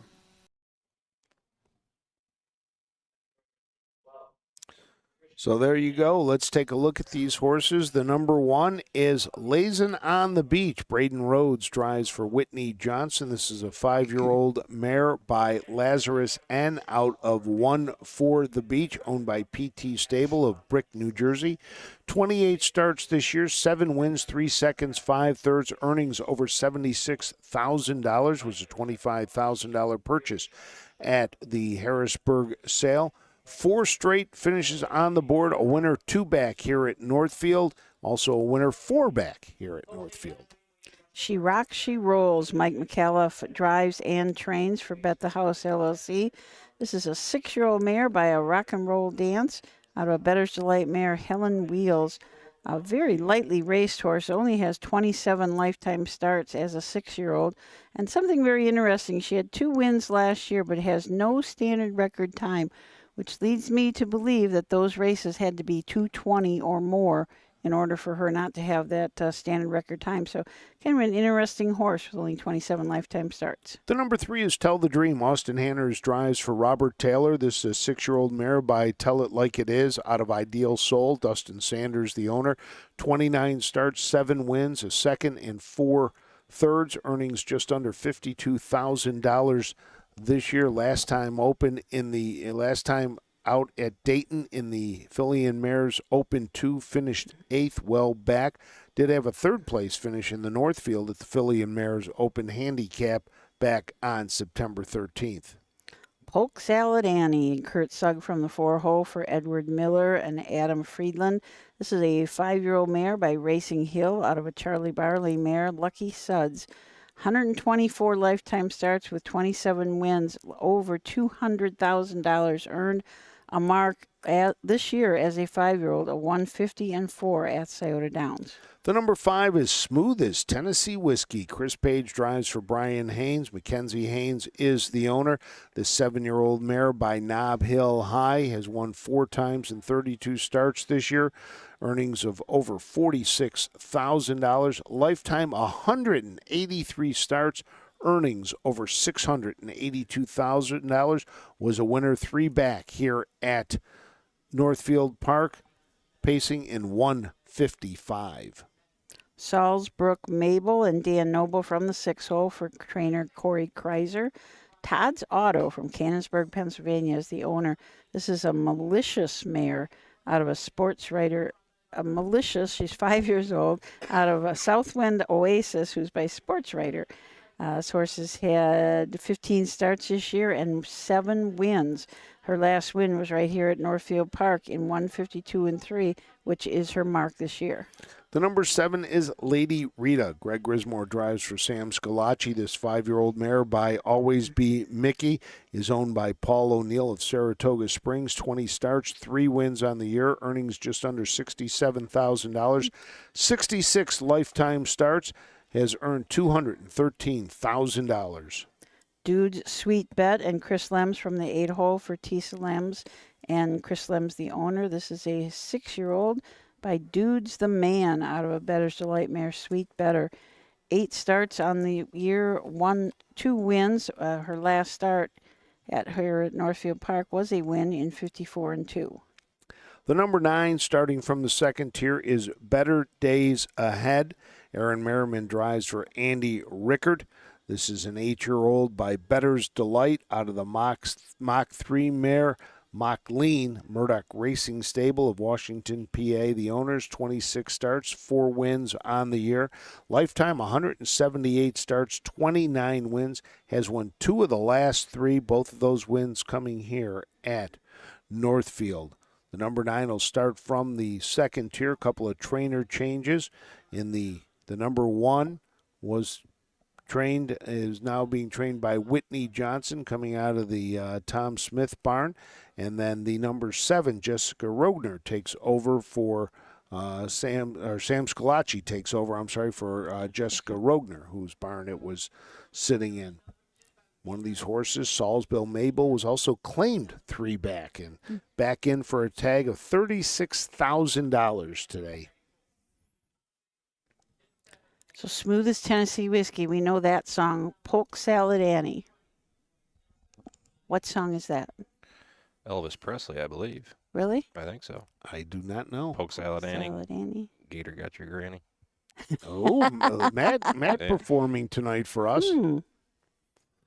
Let's see. Salad Annie. It is a good Tony name. Joe White. Oh. But Elvis Wow. Presley sang it. Okay, I was going to Yep. say that. Didn't he- Yep. Song by Elvis Presley. Written by Tony Joe White.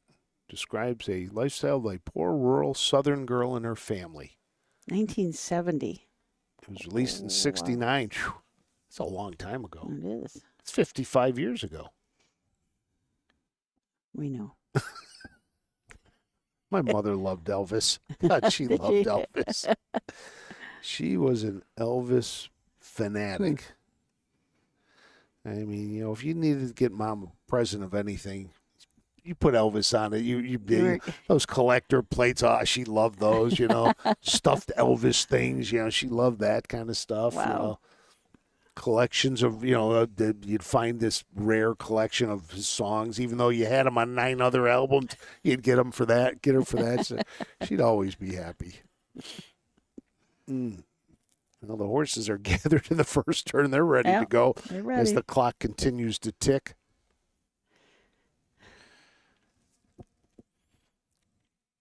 This, though, lays it on the beach. Braden Rhodes, second time he's had the rail tonight. She Rocks, She Rolls, Mike McAuliffe driving. The number 3, Tell the Dream, Austin Hanners. The number 4, Kurt Sugg driving Polk Salad Annie. Chris Page in the bike for Smooth as Tennessee Whiskey. Dan Noble drives Salisbrook Mabel, the number 6, who's the 6-5 favorite right now. Lady Rita with Greg Grismore. There's a look at Lady Rita on your screen. Sam Scalacci, the trainer. Dude's Sweet Bet with Chris Lems is the number 8. And the number 9, Aaron Merriman, will look to go back-to-back, this time with Better Days Ahead.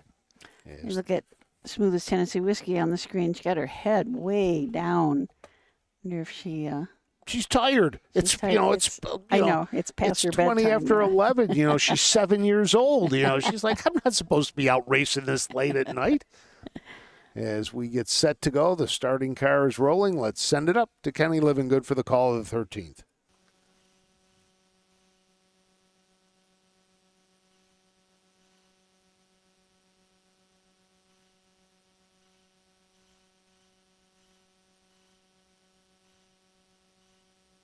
Pacers heading behind the gate for tonight's 13th.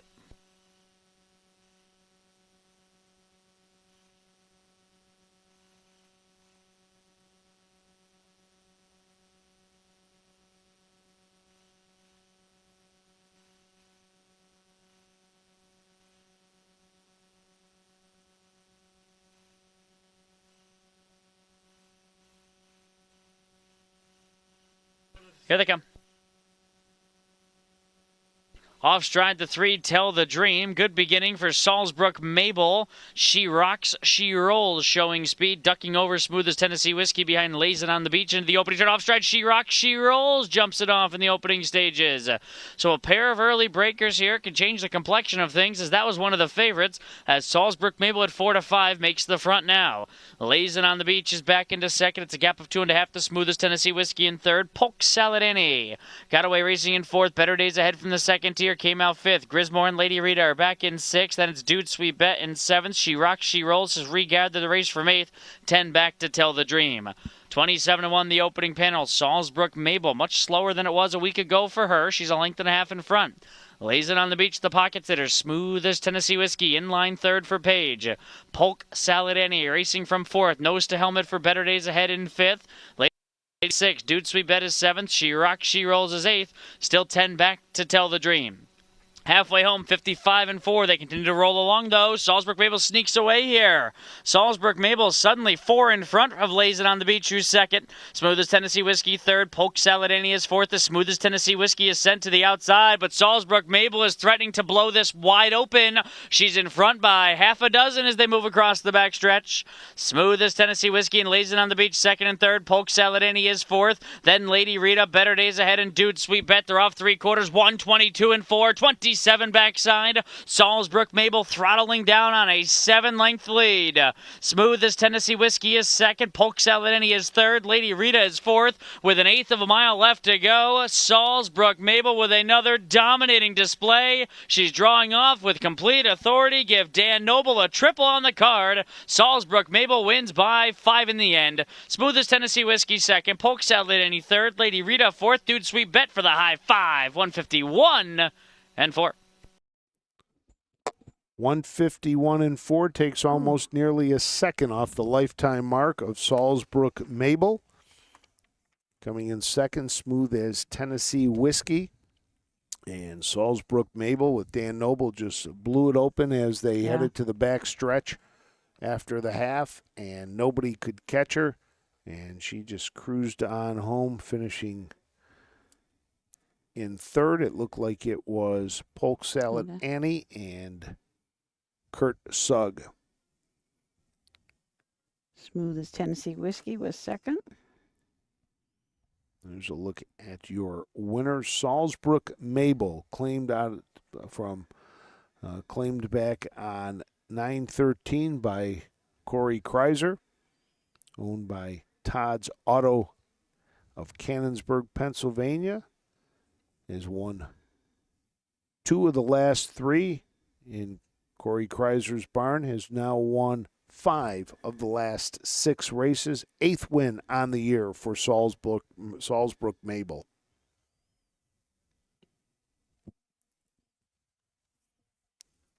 Lady Rita finished 4th. 8 wins on the year for Salzbrook Mabel. 17 lifetime wins. $115,000. Not too bad.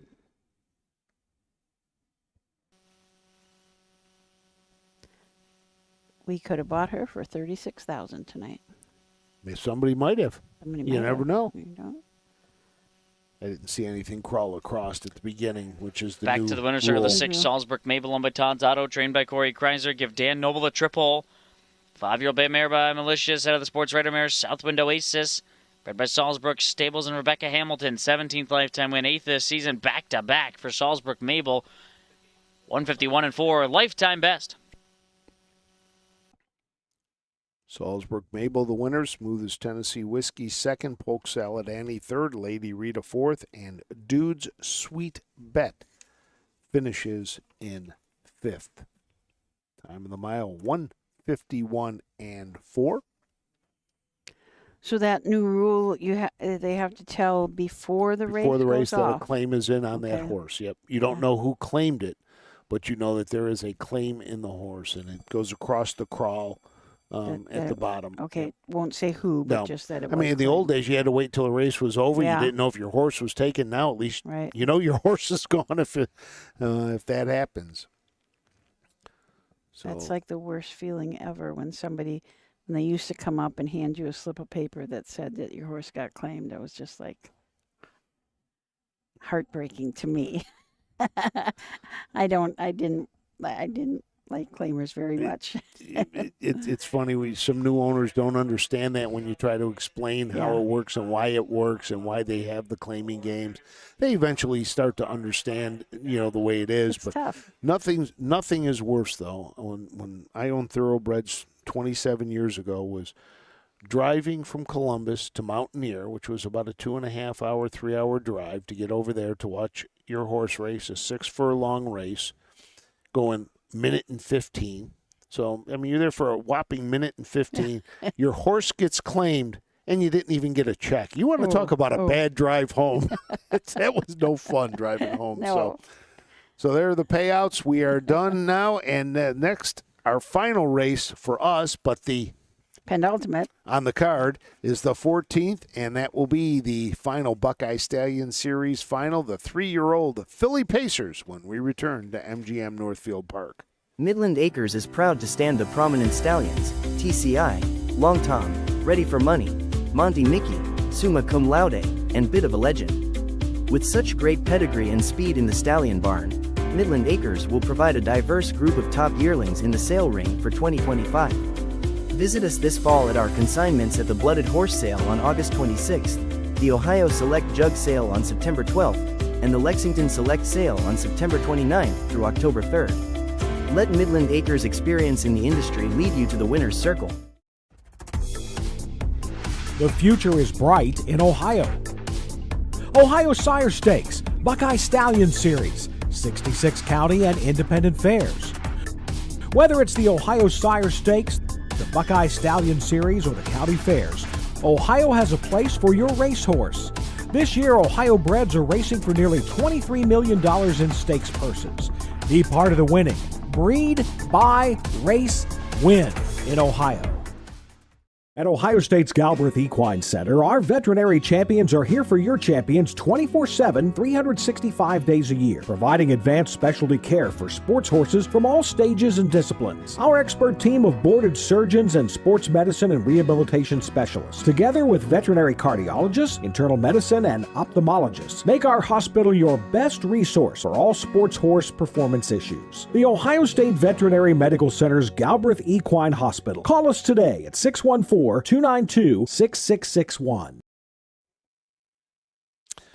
Welcome back to MGM Northfield Park. Frank Frost, Susan Schroeder, Matt Clark here to bring you the final race of the evening for us. It is the Buckeye Stallion Series, the 3-year-old Philly Pacers. This will wrap up our coverage of the Buckeye Stallion Series this year. And next week, back here again for the Ohio Fair Championships. So all those fair races, 66 or 65 county fairs play into the point standings. Lancaster does not. But so all those horses that raced all across the Buckeye State this past year, trying to gather points, will be here at Northfield Park to race in the finals for the Ohio Fair Championships. And after those races are done on Sunday night, Monday, hopefully morning, the U.S. Charting Association will send me the final points, and hopefully we will get them up by sometime Monday, but they will be up at some point. Yep, Susan gets all those points added up, and those races are going to play some play a big factor in some of these to see if people get into the fair finals. And like we always say, if you think you don't have a shot, you might as well enter. You never know how many how many it's gonna filter down to. Yeah, a few years back, probably 4 or 5 years back, we went down to the 43rd horse in one division because a bunch of the horses they had already turned out for the year. They were done. They weren't going to race. So, yeah, if you got a shot of getting in, just enter. Let's go upstairs for the post parade.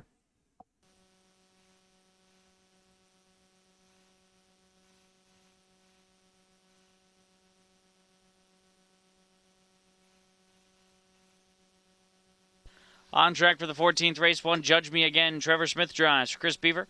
Cones with Sandra Burnett, Leo Fleming, and Tim Oman. 2, Our Honor Defend, owned by Gisser, Betts, and McCullough. Trained by Scott Betts, Case Bateson between the wheels. 3, Survive and Fire, Dan Noble drives for Michael Hitchcock and William Hart.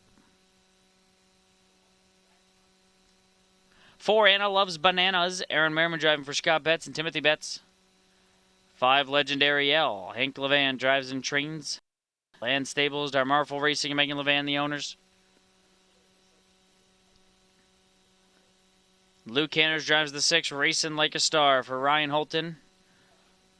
Holton, Friedland, SCP Stables, and Holton, the owners. 7, Queen of Fear, Kurt Sugg drives, Freddie Miller comes with Ashley Dunn. And the 8, Maddie's Delight, Chris Page drives for Steve Carter in the SCP Stable. So let's take a look at these horses a little more in depth. These are the 3-year-old Philly Pacers. The number 1, Judge Me Again. Trevor Smith drives for Chris Beaver. This is a Western vintage out of Naked at the Beach. Beaver, Burnett, Fleming, and Homan, the ownership group. 18 starts, 4 wins, 7 seconds, 2/3. Has a mark of 151-3. Took that at Scioto Downs. Won 2 legs of the Buckeye Stallion Series, the 2nd and the 5th, including the 5th at Delaware. Pacing, in 155-2. Our Honor Defend and Case Bateson from the Tool for his trainer Scott Betts. This is a Lost in Time filly out of a Sun Beach somewhere mare, Dancing on My Own, owned by the Gifts, Betts, McClellan. This horse has had 15 starts this year, 2 wins on the year.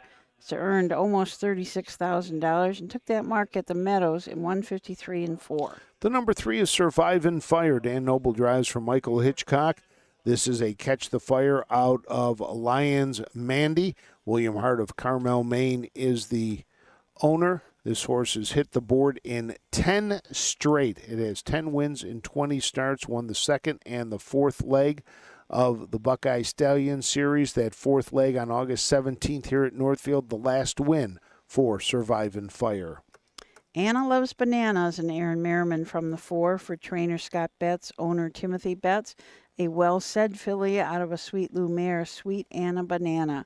18 starts on the year, 5 wins, including 4 starts back. Won the Buckeye Stallion Series here at Northfield in 53-2. Also won at Scioto in 52-4. The number 5 is Legendary L. Hank Levan drives, trains for the Levan Stables, Dharma Fall Racing, and Megan Levan. This is a bit of a legend and filly out of El Breezy, Hanover. 15 wins this year in 23 starts, earnings over $77,000. Was a winner last time out at Dayton. Finished 3rd in the 5th leg at Delaware. Has hit the board in 16 of the last 17. Queen of Fear. Kurt Sugg drives for trainer-owner Edward Miller and Ashley Dunn. A Fear the Dragon filly out of a Yankee Cruiser mare, Knockout Queen. 8 starts on the year, 5 wins, including 4 wins in a row. Yeah, those had 2 Buckeye Stallion Series wins in there from Delaware and Northfield, and then a couple of overnights. Fastest of those was the 52-3 mile taken at Delaware. And the number 8 is Maddie's Delight. Chris Page drives for Steve Carter. 19 starts this year, has hit the board in 17 of those, and those have been 11 wins and 6 seconds. Was a winner last time out at Coshocton. Finished 2nd at Delaware in the 5th leg. Was a winner in the 1st leg and was 3rd in the point standings. Now 2 horses in the top 8 did not get in. Bubbles out. The number 2 point getter did not enter, and number 7, Guard the Fire, was number 7 in the Ohio Sire Stakes point standing, so automatically could not enter this race here. The stakes record, 150-3, set by Beautiful Seaside in 2023, and then tied by Calypso Pearl in 2024. You know, we talked about Annette Lawrenson. Whenever you see Pacer next to her name, you wonder. Chris Beaver training a Pacer here in the first. You know, you sit there and you go, whoa. There's certain things that shouldn't be. I saw that. I had to look up and I said, wait a minute, is this a Pace? Yeah, that is odd. So, as we said, we went down to the 10th horse in here. Our Honor Defend was sitting 10th and got into here instead of into the Consolation. So, see how that works out. Case Right now Bates has at been 18 driving to him. 1, yep. Been driving him at the Meadows. Scott Betts with 2 entries in this race. The number 2, Our Honor Defend, and also Anna Loves Bananas. The entries are split, though. So there are 8 betting options in this race. If you look at the amount of wins in this race, it's a tremendous amount of wins. I mean, the Surviving Fires had 10 wins, Legendary L 15 wins, Racing Like a Star 9, Maddie Soleil 11. That's a lot of, I mean, some horses that's a career. 61 wins out of this group. Wow. Yeah. Wow. That is an awful lot of That wins. is. This is a nice bunch of fillies. 3-year-old fillies. Last year's champion was Calypso Pearl in Beautiful Seaside the year before that. So in here at Northfield Park, the Sarno Hill went 53-3 back in 2021, and Velocity Mixed Sweets 52-3, and Velocity Layla in 53. So if not quite as fast as they were at Dayton, but still some pretty good miles here on this half-mile track. 14th race of the night from MGM Northfield Park. The reason we can tell you all this stuff about the records and everything is Frank has put together. He's working on a media guide, and this is part of it where has the history of these races. So Buckeye Stallion Series is our youngest race. So we start at 2017 and go up, but eventually this will become just, he's working on the Sire Stakes ones, and so just a lot of history. A lot of research and that, but you like to do that. And we've got the winners, pretty much all the winners for the Sire Stakes. It's getting the other information like the owners, the breeders, the who finished second in the race, who finished third in the race. We know where the races were contested. We know what the purses were. So we've got a lot of that. But when you get down into the all-time records too, Jay Wolf does an unbelievable job with a lot of this. And and to be honest with you, I think Jay might have most of the Sire Stakes things that we have. A lot of that already. I mean, when it comes to the jug, he's got everything you need. I mean, it's just he has it all for the jug. Well, the starting gate has started to roll, and the horses are forming up behind it. So let's send it up to Kenny Livingood for the call of our final Buckeye Stallion Series Championship of the night. 3-year-old filly Pacers from MGM Northfield Park. 14th race Pacers heading behind the starting car. $75,000. It's the final Buckeye Stallion Series Championship of the evening.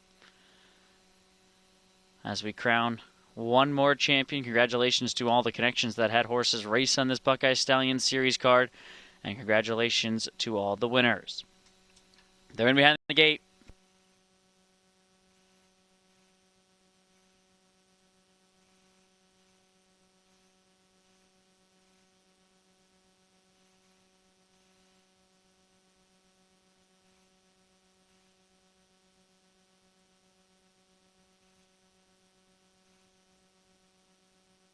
Here they come. They're off and pacing. Our Honor Defend, Surviving Fire, and Anna Loves Bananas all begin well, and Judge Me Again tries to hold down the rail as they bend around the opening turn. There goes Judge Me Again from the inside, taking over control. Surviving Fire on that one's outside. Our Honor Defend drops to race from third. Anna Loves Bananas off the speed tonight to race from fourth.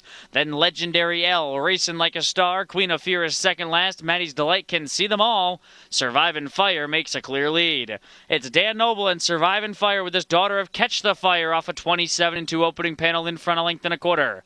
Judge Me Again gets the pocket trip. Our Honor Defend is in line third. Anna Loves Bananas is fourth. Merriman has a tight hold of her. He's patient, but it looks like he's getting ready to come to the outside here at the 3/8 mark, and there he goes. Anna Loves Bananas flushed off the rail by Legendary L, who latches on to cover second over. Third up comes Racing Like a Star. Fourth over goes Queen of Fear, and saving ground along the pylons will be Maddie's Delight. They're 4 in, 4 out as they come to the half, and 56-4. 29-2, less than half a mile the pace for Surviving Fire, a length and a half. Judge Me Again continues this pocket trip. Anna Loves Bananas, an uncovered grind up into second now as Judge Me Again gaps the pocket a touch. Second over toe for Legendary L. At the inside is Our Honor Defend. Behind Judge Me Again, who's dropped back now by 3 lengths as Surviving Fire continues to lead, speeding off across the backstretch. Anna Loves Bananas second. Legendary L's left uncovered as Anna Loves Bananas dropped in. Then Judge Me Again and Racing Like a Star. 3/4, 124-2. Sharp speed there in the third panel from Surviving Fire into the far turn with the lead. Legendary L is second outside of Anna Loves Bananas. Our Honor Defend was able to shake free off the rail behind Judge Me Again and is coming to the outside 3 wide as they turn 4 home. Surviving Fire with the lead. Anna Loves Bananas down low. Our Honor Defend charging down the center. Anna Loves Bananas slipping through. Our Honor Defend is flying. Here's the wire photo! That is so tight between Our Honor Defend and Anna Loves Bananas. We'll wait for the picture in 154-2. 154-2 from where we sit. We're off the finish line. I'm not sure if Our Honor and Defend got up at the wire or not, but it was close as Anna Loves Banana was coming down the inside. You had Dan Noble with sitting there with Surviving Fire. Ooh. What do you think? It's so tight. That's so tight. They're showing Dan Noble, though. Now they're showing Anna Loves Banana. And but Our Honor Defend was flying on the outside. Out of the clouds. So they show Aaron Merriman there, but we will have to wait and see who the winner is of the 3-year-old filly pace. And what a way to end it. And the One Buckeye, of those 3. That's Gisser's horse, right? That was yes. Yeah. He's going to be pretty wound up. And he was 10th in the standings, so wow. he wouldn't have even gotten in if those other 2 weren't out. Now, the interesting thing is with that shot, you see both Case Bateson and Honor and Defend and Merriman with their horse heading back towards the paddock. I mean, if you look at the 2 of them, they think the winner is going to be Dan Noble and Surviving Fire. I mean, 2 gets it. Our Honor and Defend comes home the winner, Case Bateson. Anna Loves Banana was second, and Surviving Fire third. So those 2 horses both went there, and they were 1-2. And here comes Mr. Case Bateson back around with Our Honor and Defend for the group of Keith Gisser, Scott Betts, and Kay McCullough. Wow. Third win on the year for Our Honor and Defend, as Susan said, was 10th in the standings. I believe that was Case's only drive tonight, so that was worth it to come over here. You know, Steve Bateson, former president of the Ohio Harness Horsemen Association, probably a very proud papa right now. First year I was here, I had Case Bateson in Harness Horse Youth Camp. He wanted to be like Chris Page. That was all he talked about. Well, he's better than Chris Page tonight because he's got a winner. Buckeye Stallion Series Championship night, a photo finish that goes to the 2 Our Honor Defend. Case Bateson, the winning driver for Scott Betts. Owners Keith Gisser, Scott Betts, and Mr. Kay McCullough. A 3-year-old bay filly by Lost in Time out of the Some Beach Somewhere mare. Dancing on My Own, bred by Ohio State ATI. 5th lifetime win, 3rd this season, 154-2. A 2-4-3-5 official. Keith is down in the winner's circle. Is he down there? Oh, yeah. Big smile on his face. Yep. Steve Bateson just texted, wow, very proud. Congratulations, Steve. You know, in the words of Gisser, go have a sandwich, celebrate. Enjoy every sandwich. Enjoy every sandwich, and I can guarantee you Boy. Keith Gisser is going to enjoy this sandwich. If he put a couple bucks across on his horse, he can buy a couple sandwiches. Wow. Look at that. $59.20. Trifecta, $1,001.80. Pick 3, $487. Pick 4, $6,024. Superfecta, $254.72. What a way to end it. Woo. What a way to end it here at MGM Northfield Park. As we have crowned our 8 Buckeye Stallion Series winners. The 2-year-old Colt Pace winner, Here's Corinthian. Cam McGowan and Jess McGowan team up. The 2-year-old Colt Trotter, Tom Largo. Chris Lems drove for Scott Cox. The 2-year-old Philly Pace went to Jamie Amanda. Luke Hanners in the bike for Virgil Morgan Jr. The 2-year-old Philly Trot to Ready 2. Sandy Beatty drives and trains. On the 3-year-old side, the 3-year-old Colt Pacer, Unique Catch, Aaron Merriman for Darren Harvey. The 3-year-old Colt Trotter, Smoke One for Me, Dan Noble and Christy Noble. The 3-year-old Philly Pacer, Our Honor Defend, Case Bateson drives for trainer Scott Betts. And the 3-year-old Philly Trot goes to Travel Nurse, who repeated as the Buckeye Stallion Series champion. Luke Hanners in the bike for Virgil Morgan Jr. Just Virgil Morgan Jr. and Luke Hanners, the only one to double up. Everybody else gets, one piece of the pie. And the only trainer driver in the bunch, Sandy Beatty. Yep. Everybody else was a catch driver. There you go. Now that we will be able to watch the Constellations tomorrow, just not on ours. Not on us. Yep. But You'll have to watch if you have it RT on yep, or RT something on like or something that. like that. Yep. You'll be able to watch it. So, but a great night of racing, and what a way Really to end our, the second of our championship presentations. We had the Ohio Sire Stakes last week. This week, the Buckeye Stallion Series. We'll be back here next week with the Fair Championships. But just you just saw tonight the quality of racing taking place in the Buckeye State. We really had great races. I think only 1 or 2 were really decided, by lengths. Everything else was within a length, a head, or a neck of them. They were great races. Oh, there's the. Wow, look at that. Oh, my goodness. Look is at so that. tight. Yep. I mean, that was close to being a dead heat. Yeah. That was very close. Yeah. We sure want to congratulate all of the participants tonight. It's just great to even be here in the Buckeye Stallion Series finals. Yep, all the owners and the connections for all the horses, the grooms and the caretakers that do a great job making sure these equine athletes are ready to compete every day. Amy's she just grabbed the Starlink bag down there. Are we going to lose? So we're going to lose our I don't signal. know what she's doing down there. Let's hope not. So, definitely. Well, then let's wrap it up. Yeah. So, all right, for Susan Schroeder, Matt Clark, I'm Frank Frost saying thank you for joining us here from MGM Northfield Park. It was a great night of Buckeye Stallion Series racing. Everybody have a great rest of your 12 minutes of your Saturday night, but have a great weekend. We'll see you next week. Goodbye, everybody.